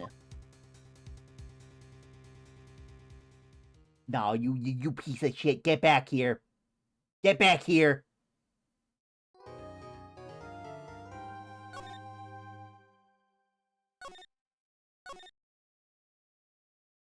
Investigation? No. No. Not investigation. How can Phoenix investigate in these conditions? Mr. Gamaya! Mr. Gamaya! There, Pearls. I can't take it anymore. Look, it'll be all right. Everything may still work out. The condition that we had to get a not guilty verdict, and so far the kidnapper has kept his word and hasn't hurt Maya, and he won't because Mr. and Guard hasn't been given a guilty sentence yet. Cheer up. We don't have time to stand around crying. We have to get going. You're right. Mr. Maya's in much more pain than I am. Yes, that's right. So... Hey, you guys! I'm glad I caught up to you, pal. Mr. Scruffy Detective! Oh boy, looks like Detective Gumshoe has been dubbed Mr. Scruffy Detective in Pearl's book now. It's just plain old Mr. Dick Gumshoe now, and I came here to talk to you, pal. We're kind of busy right now. Hey, what are you going to do from now on? What do you mean, pal? Well, you've been fired, right? So do you have a new job lined up yet? Oh, that, what am I supposed to do now, pal? I don't have anything coming in at all until my next payday. What are you talking about? You don't have another payday. I guess that means I'm just gonna have to work here at your place, pal. See what? You'll be searching for things that'll prove Mr. Ungard's innocent all day, right? Well, yeah. So yeah, I'm gonna help you, pal. I've got lots of experience in investigating and watching over people's places, and I'm great at making really simple meals, pal. I'll take care of it all. Come on, Mr. Nick. Let's let Mr. Gruffy Detective take care of things. Oh, okay. But by the way, what's your best dish? Instant noodles, pal. Why am I surrounded by people who only eat cheap, unhealthy food? I'm sorry, I hate to tell you this, Phoenix. It's because you're underpaid and overworked. Oh, God. Edgeworth. That was the first time I'd ever seen Mr. Edgeworth act like that.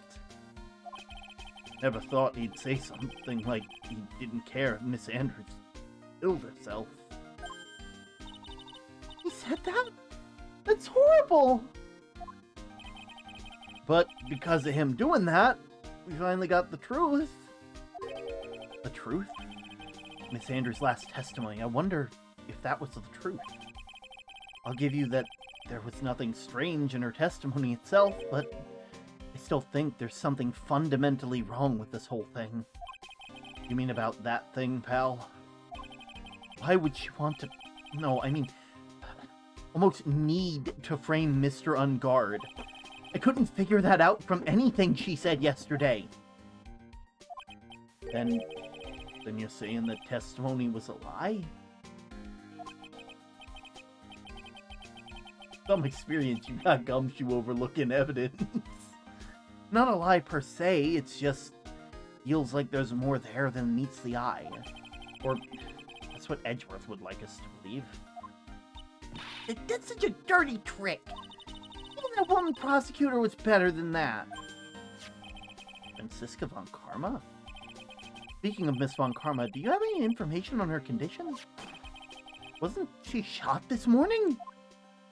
Yeah, how is she doing? Jesus. Is she dead?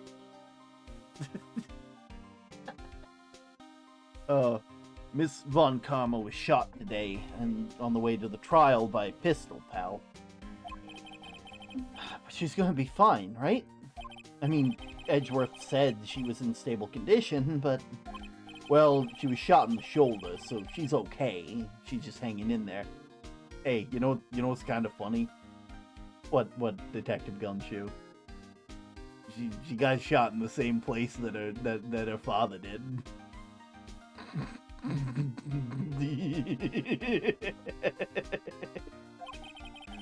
They should be done taking the bullet out, so she's probably resting at the hospital. That's one thing she's not.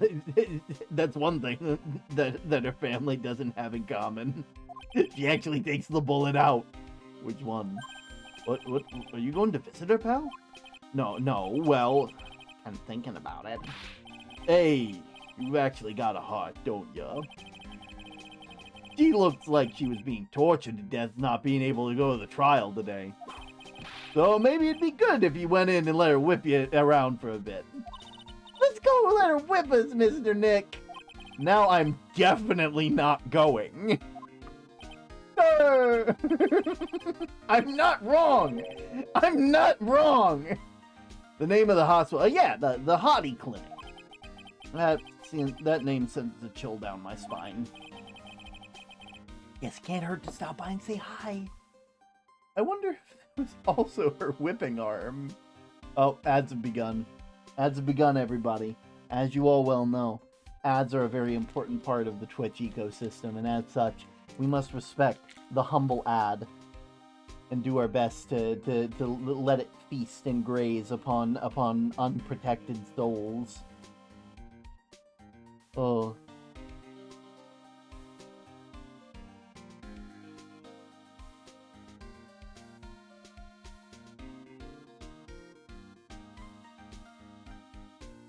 You're all in ad jail, and you're not missing anything.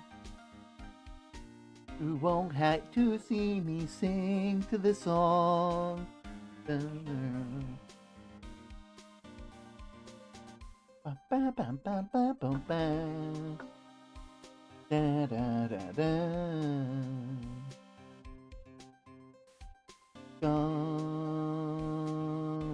Gumshoe is the best. I want to protect them. Them and Edgeworth are the coolest.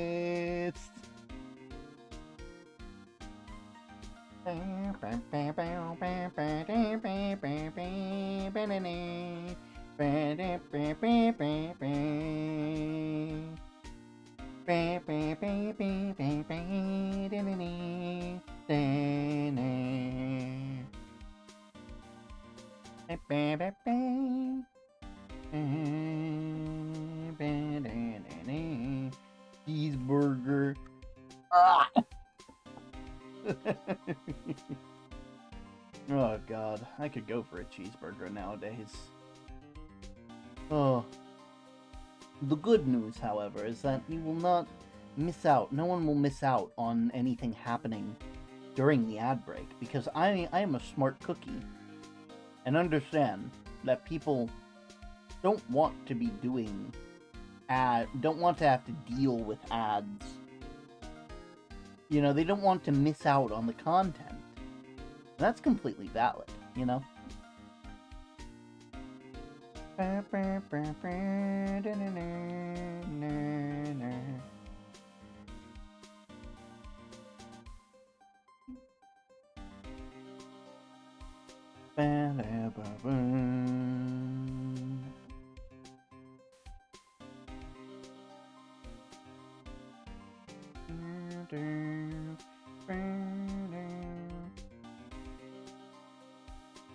There we go. Twitch ad is ended.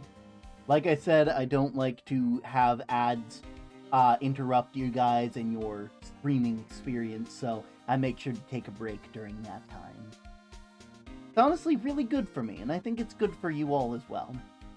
With that being said, let's get right back into it.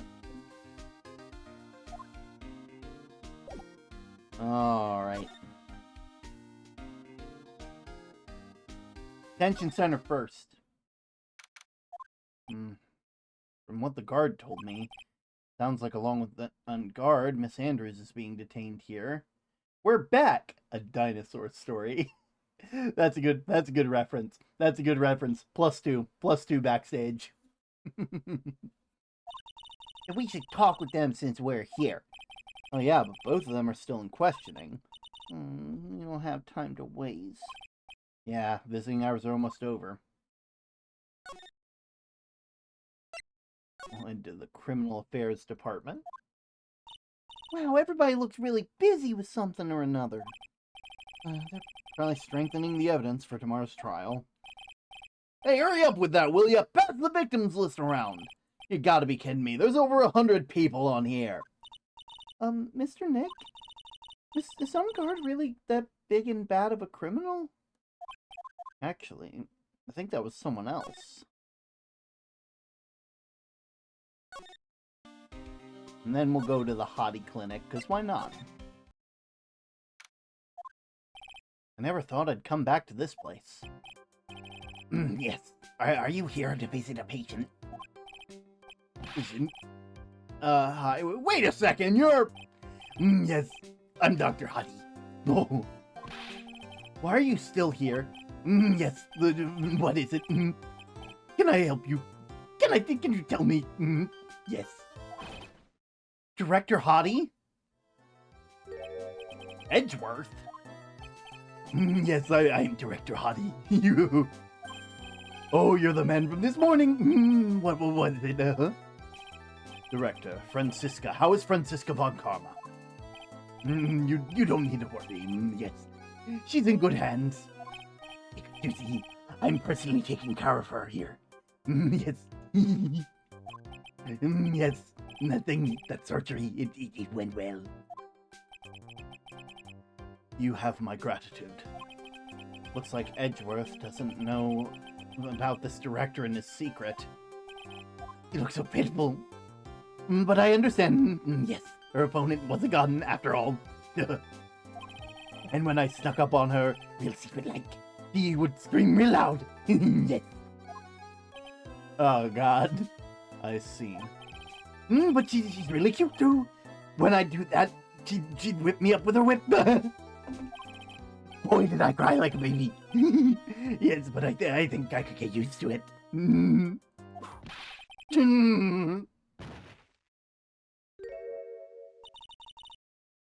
Go back to your room. You're so mean, Risky Riska. But that's good. I go for IV drops. Yes.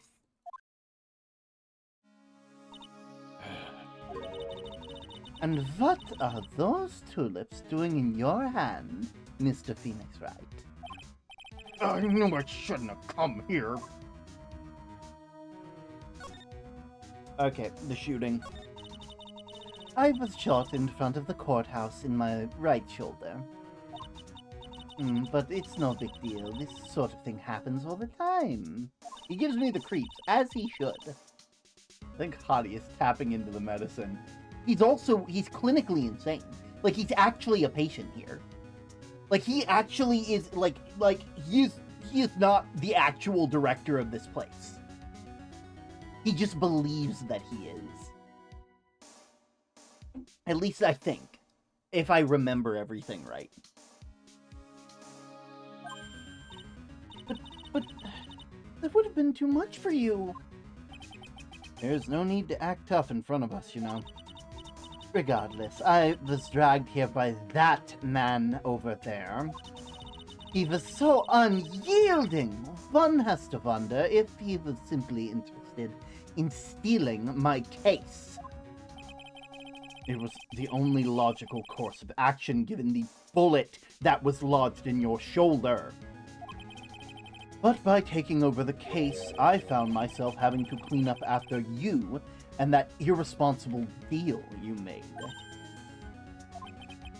I think I know what deal he's referring to.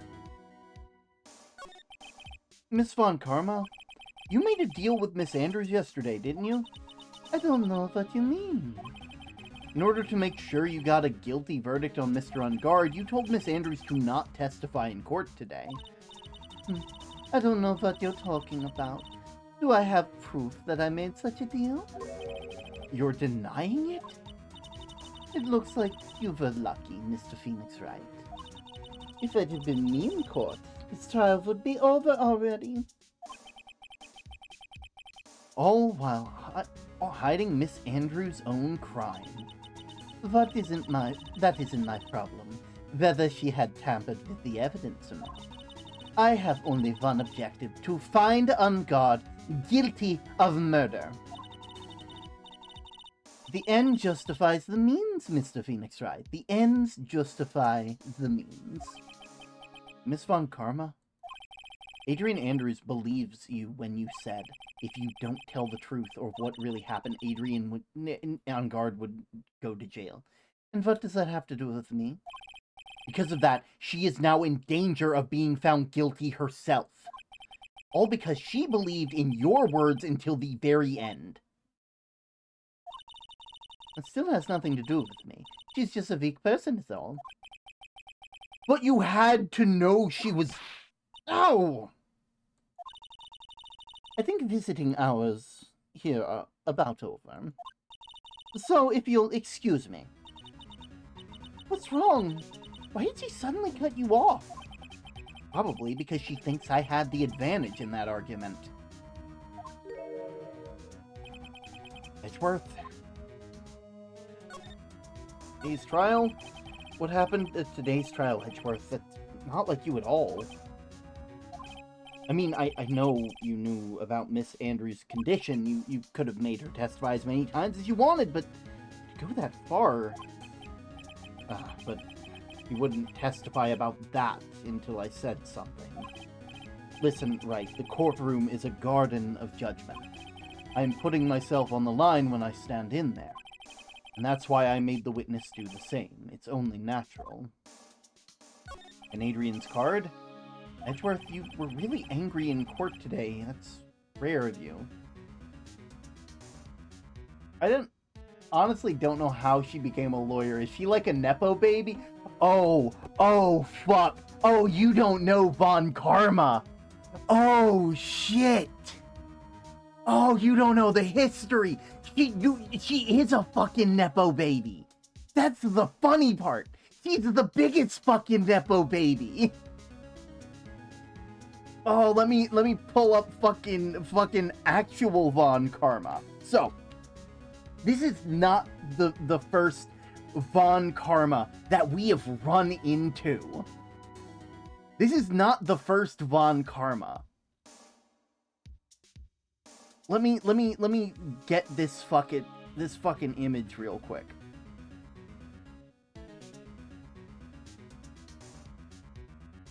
I don't need a web page. I need a goddamn sprite. Give me a sprite, goddammit.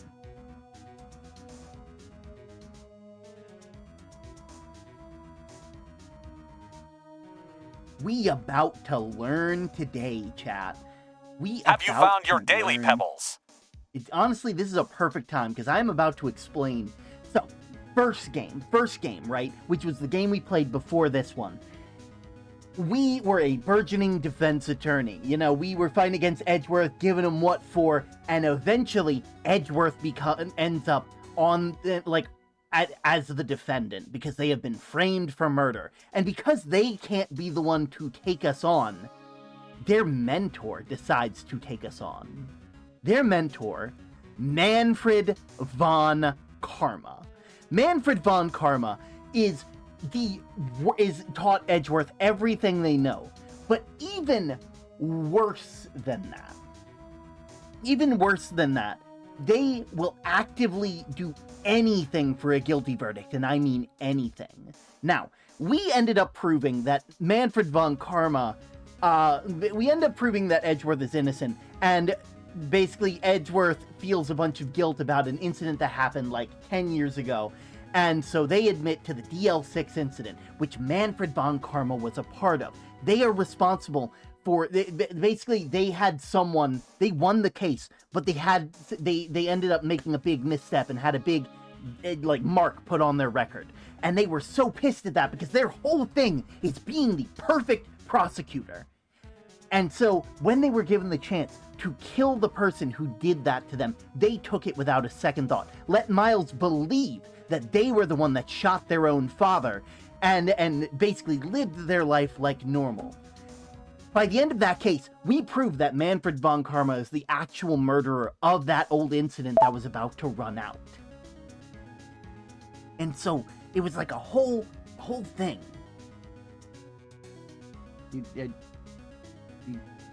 Pitchfork? Pitchfork. It's okay, you're probably tired. I'll do it for you. Boo, von Karma, tomato, tomato, tomato. But essentially, this game starts, and Edgeworth's nowhere to be seen. He is left. He's gone for brighter pastures or whatever. And we end up getting to fight Franziska von Karma, who is the daughter to Manfred von Karma and has a big grudge against us because we soiled their family name. She has been a prosecutor since the age of 14. Like way earlier than she should have been a prosecutor. And she is obsessed with perfection just like her father. And wants to prove that we are nothing but a hack. But we keep besting her at every turn. Yeah, and von Karma was the best prosecutor by far. They control the courtroom. So yeah, Franziska von Karma, massive fucking Nepo baby. Massive Nepo baby. It's not even a goddamn argument. They really are exactly that.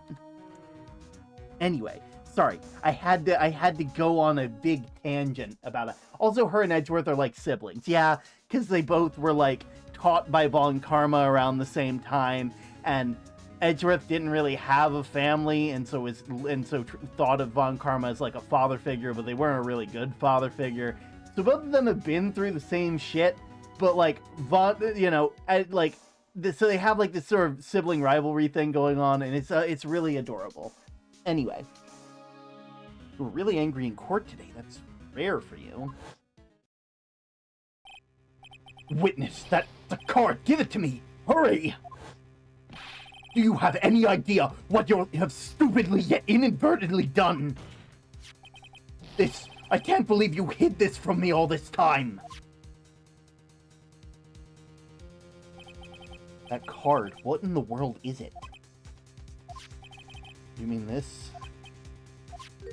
Listen, Wright, this is top secret information. You cannot leak this.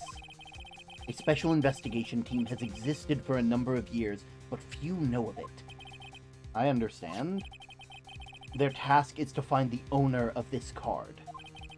A man called Shelley the Killer. And just as his name states, he is a killer, an assassin, the best of that. An assassin?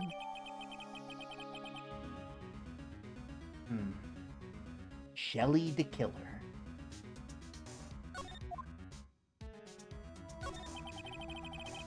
So who is this Shelley the Killer?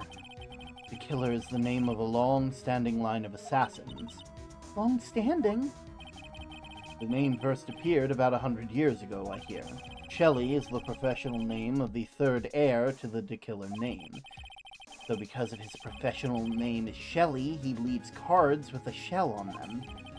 He has a habit of making sure he leaves a card by the body of his victims. Why would he do something like that? We think it's part of his duty to his clients. His duty? If he leaves a card, then his clients can be assured it was he who killed the victim. It also serves as an insurance against any charges being pushed onto the client. I see. The Killer values the trust between the clients and himself above all else. It seems that this is one honorable assassin with a moral conscience. I guess that even honorable assassins can exist. So you think this assassin, you think he's the one that did the killing in this case? It would appear that way. The discovery of that card basically confirms it, wouldn't you agree? Shelley the Killer, huh? Maya's situation? I noticed something at the trial today. You were behaving very strangely. Is something the matter? I guess I should just tell him. Maya, she's been kidnapped. Kidnapped? What does the kidnapper want? An acquittal. Let's see. I had no idea. I will prepare a rescue team as soon as possible and resolve this by tomorrow. Really? Did you hear that, Mr. Nick? Mr. Edgeworth is going to... Stop trying to console me, Edgeworth. I don't need your pity. Mr. Nick? There's no way you can find her. We don't have even a single lead to go on. There's only one way to save her. I have to get an acquittal somehow. It's the only way. Right. Listen, you need to know something. Juan Corrida was killed by Shelley the Killer, and the client who ordered the job is Matt Ungard, your own client. Please, stop. I can't listen to you. I can't believe that. I see. Well, if you want to continue your investigation, you will need this. What is it? The hotel right now is restricted to police personnel only, as we are looking for any clues that might lead us to Shelley the Killer. But if you take this with you to the hotel, I'm sure they will let you enter. Received from Edgeworth allows the bearer to freely investigate the crime scene. In any case, I must attend to the preparations for Maya's rescue team. We'll meet again if anything should happen now, if you'll excuse me.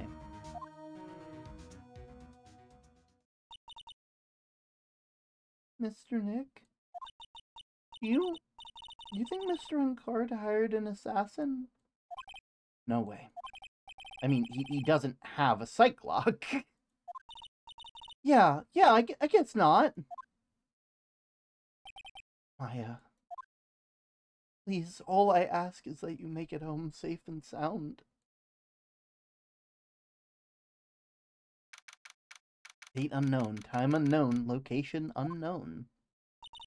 I guess even kidnappers can be a little clumsy. Clumsy enough to drop a card like this for me. And even though he said that he was an assassin, maybe he's just making that up. Like how Nick does every time in court. Anyway, let's try to get this card trick with the card I just found. He didn't kill her. To be fair, this is more or less where we left off last time we were talking about her, and that was at the beginning of the case last episode. But he did hire... Oh, that's what you mean. He didn't kill her, but he did hire someone to. Yeah. And that's still a crime, you know? Sounds like I got the door open. Okay, time to take a look around.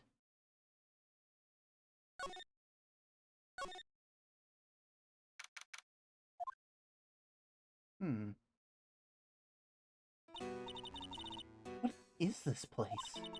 I got a feeling I'm not in the hotel anymore. Are those videos over there? Well, I'll worry about that later. For now, I should be looking for clues. That way I can show them to Sis and maybe get out of here.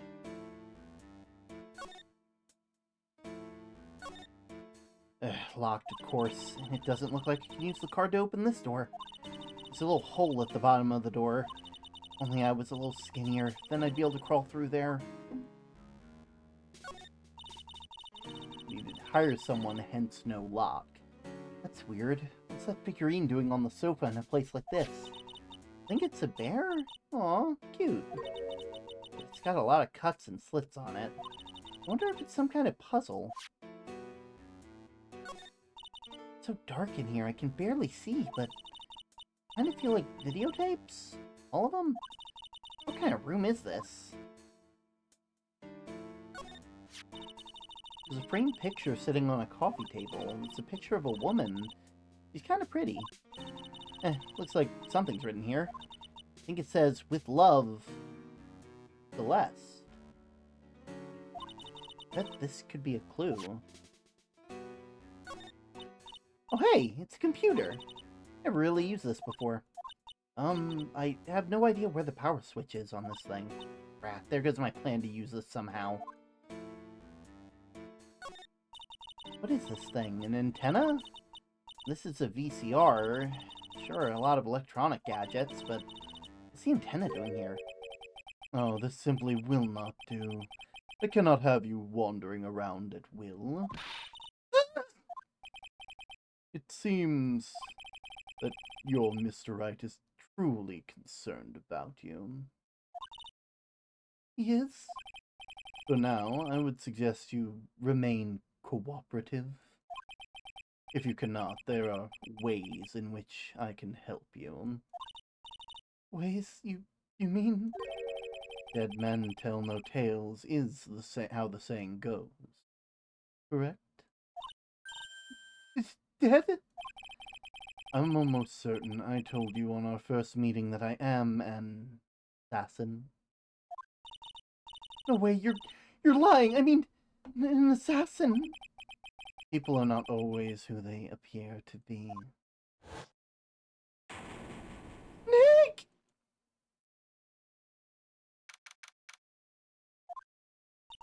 Mr. Nick? Oh, yeah. Got caught up in my thoughts. Mr. Edgeworth is left, you know. I guess for now I have no choice but to believe Mr. Entgard. But I think I should listen to his story one more time. Let's get going. Alright.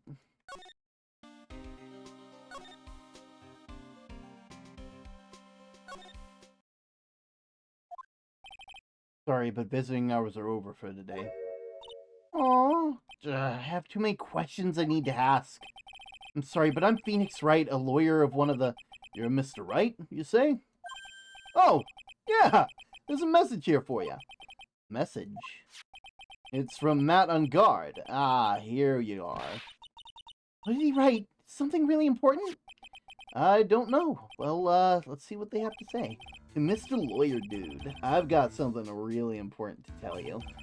Why do I feel uneasy all of a sudden? Oh, Mr. Wright! So actually, I have a favor to ask you. I have a cat named Shu. He didn't put a lot of food out when I left the house, and he's probably really hungry. Do you think you could drop by my house and feed Shu for me, dude? My house is just a little ways down to the hotel, alright?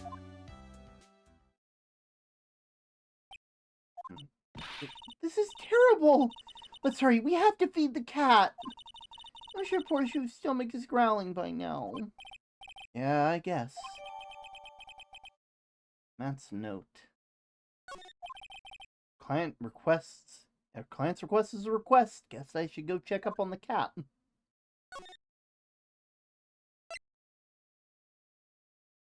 Criminal affairs. No one's here. So we'll head to the hotel lobby.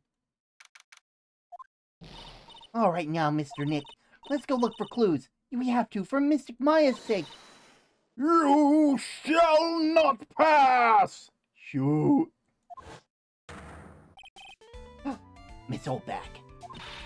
Don't Don't devalue my name and turn it into a gasp, you spiky-headed pettifrogger! Because of you, I've been made to look like the bad guy again, although I did get a piece of gum from Edgy Boy, just as promised, but something much more valuable. I want Edgy Boy's heart, I want to know the mind, it's all your fault, you've awakened the wild beast inside me, back.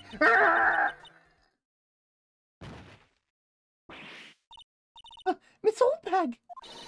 Keep your hands off me! This helmet is airtight. No air gets in, no air gets out. Then why do you keep putting it on? Don't you think you can get a move on with the silly questions? You're going to have to defeat me if you want to get by. I'm not hearing this. Yeah, I'm not hearing this either. I'm heading to the living room. Unguard's mansion. Sure is dark. I'll go turn on the light. Wow, this is how Star's house looks. It'd be nice to be rich. Come on, Mr. Nick, let's find the shoe the kitty cat. Shoo! Meow! Get that PNG pet!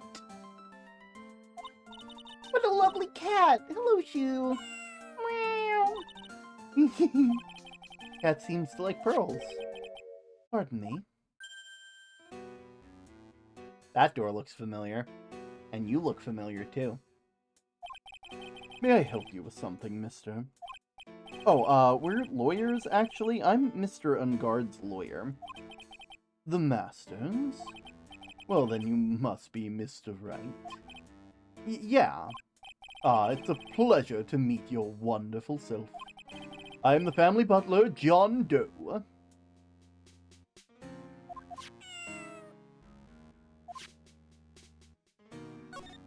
Hey, you must know all sorts of things about Mr. Unguard, right? Honestly, sir, I don't believe my master is capable of such a foul deed as murder. And, anything else? Nope. Not especially. It's not appropriate for a lowly servant to speak of their master like anything. Not typically butler-like, as it were. John Doe, Mr. Doe, how long have you served at this residence? Well, sir, would have to say maybe about 1 year? And anything else? No, not especially. It's not appropriate for a lowly servant to speak of himself and his affairs. You know, I would have thought Mr. Unguard would be the kind to have a maid over a butler. True? That's a very cute cat you have here. It is my duty to take care of him. The master rather fancies Shoe. And anything else? No, not especially. It's not appropriate for a lowly servant to speak of the family cat. Well then, I guess I don't need this piece of scrap paper anymore. Well, I'm afraid I must take my leave of you now. Oh, we should probably get going ourselves. Ah, so young and yet already so accomplished. A master of law. But there's also a lot to be proud of in being a butler, in charge of the house and all. Thank you for the compliment, sir. People are not always who they appear to be. Now, if you'll excuse me. Meow.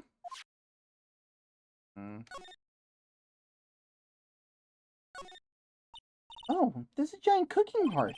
It's actually a fireplace. How are they different, Mr. Nick? You know, I've never actually seen a hearth before. You should come visit Fay Manor then. I'll show one to you when you do.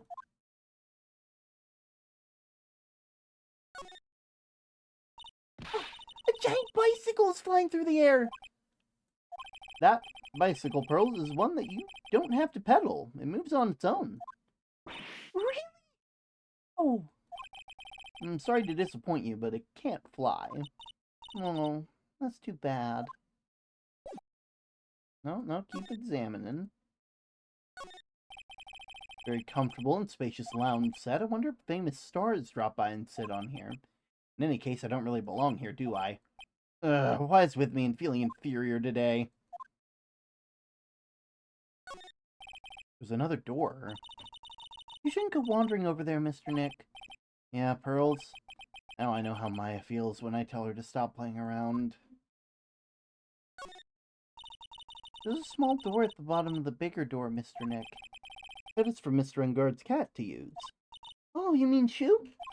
Yeah, the door. It's locked tight. Well, I guess that does keep nosy people like me from entering. There are masks here. Yep, that one in the middle's the Steel Samurai. One next to those, that one's the Pink Princess and the Evil Magistrate. They fought many battles against the backdrop of Neo-Old Tokyo. He doesn't know who he's fucking talking to. Exactly. He doesn't. And that's the best part of this. You read a lot about Steel Samurai. I don't know whether to laugh or cry that I know more about that show than a kid. I just find it upsetting that you know more about it in this context because you don't have Maya with you to show how much you actually don't know. I'm sorry, that probably hurt a lot more people than you guys expected. Okay, so I don't have time to fucking talk to you, so here's something from Edgy-Poo. Maybe if I show this letter. Miss Oldbag, if you would look at... What? You want me to look at this worthless piece of... Edgy-Poo. That perfume, pheromone d'amore I smell. Let's see here. Would you please allow this unsophisticated young person to conduct his investigation? Yours truly, Miles Edgeworth. Yours truly? That man's good at flattery. Fine, but only because Edgy-Poo said so, you understand. Well, there you go. I just thought of something I have to do. Remember, no messing around. You do anything bad, and I won't let you off the hook.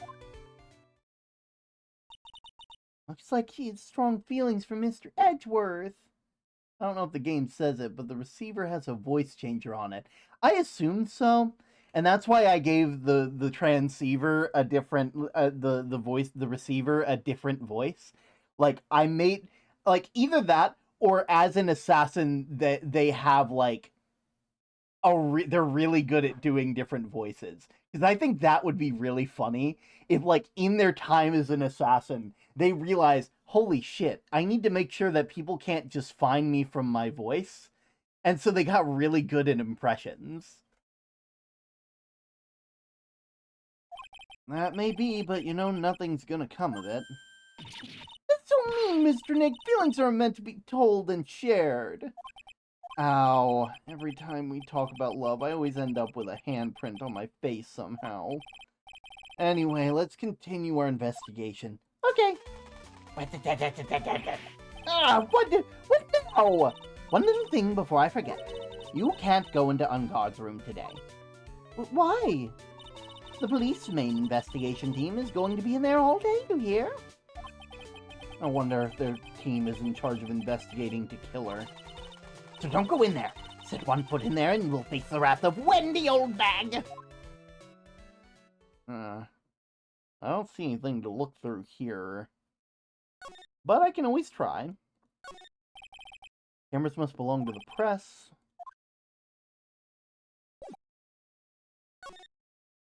We'll move down the hall. March 22nd. Like we're the only ones here, and yet the hotel seems so busy. Probably because the police team are scouring for clues about to kill her. Let's see.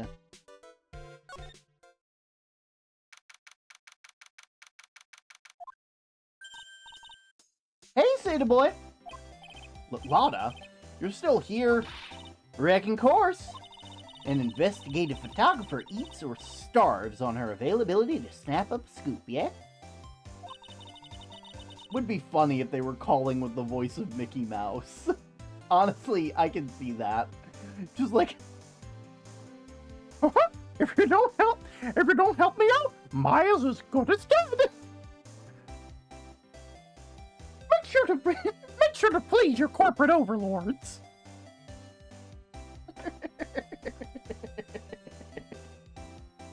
The hotel is just an aura of mystery. You know, like something always about to happen. But do you have your camera? Correct given. A photographer's gotta have a camera out like out the ear like corn to be a real pro, you know? So I'm hanging around here. Speaking of camera and feeding the mouth, do you have mine, you bread thief? You can't just drop the thief thing already. Night of the murder. Ask you about the night of the murder. What, you reckon to shell out the bucks for the info I got? Lotta, you were loitering. Well, kinda, but... brace yourself, Phoenix. Here it comes. I didn't exactly hang around here the entire time, you know? Followed a few stars around. Got a few autographs, shook a few hands, had a soda pop with a few of them, too. Looks like she wasn't here the entire time that night. Pretty lady also wasn't in the hallway the whole time either. I guess that means that there was no one that who can tell us about that night.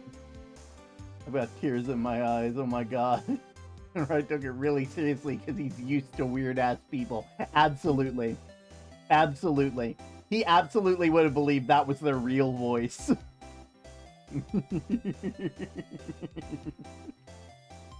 I guess that means that there's no one who can tell us who came and went that night.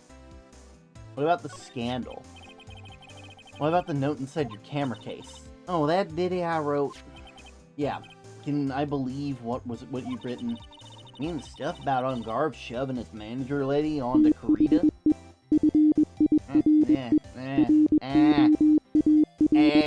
No, my ears. Not my bag. You mean the stuff about Unguard shoving the manager lady onto Karita? Yeah. Ah, well, I reckon you best not be believing that. What? Look, I sort of wrote that on a whim, you know, writing whatever came to mind. Whatever came to mind? Yeah, when you get down to it, it's just a lot of random bull doers. Hey, what's with ya? Why are you staring at me like my grandpa used to? You should do that voice and rant about capitalism in the cheese caves. Listen, laws are threats made by the dominant socio-political group in a given nation. It's just a promise of violence and the police are an active army, you know what I mean? You want to make some bacon? If only there was somewhere you could hide. Oh god. I can't do that voice for long, unfortunately. Yeah. Hey, why do you look like you suddenly got older too? Or am I just shrinking here?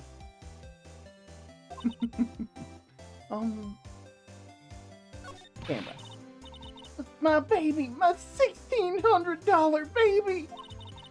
What's with that red-coated prosecutor anyway? That guy told me it was evidence and refused to give it back to me. I'm sending a Morse code right now. I don't know, man. Well, that's kind of how it is. Hey, you're that redcoat's friend, ain't ya? Put in a good word for me and get my camera back. You want me to do what? Listen, nag the guy real good for about 5 hours, and I guarantee he'll give it back. Why don't you do that? Why don't you do your own dirty work? Well, I reckon it's time for me to get going. Tabloid photographer without a camera is just a tabloid, huh? I've heard it happen twice when someone redeems the color of the flame. I don't know what you're talking about. God, I thought that was IRL. Oh. I guess so. I love that Scene Anners video. God, I love Scene Anners. God, he started posting again, and I need to watch his new videos, but I'm not sure. I'm worried that if I go to watch his new videos, I'm not gonna like them as much, and then I'm gonna go back and look at the old videos and then they're not gonna be as good as I remember them. But I know they're gonna be good. Oh god, it's the worst whenever people that you used to watch start posting again, because you're not sure if you're still gonna like them, because you're not the same person anymore. It's on purpose. Term wants us to solve it. Keep yourself together out there, you hear? I'm coming to see you tomorrow.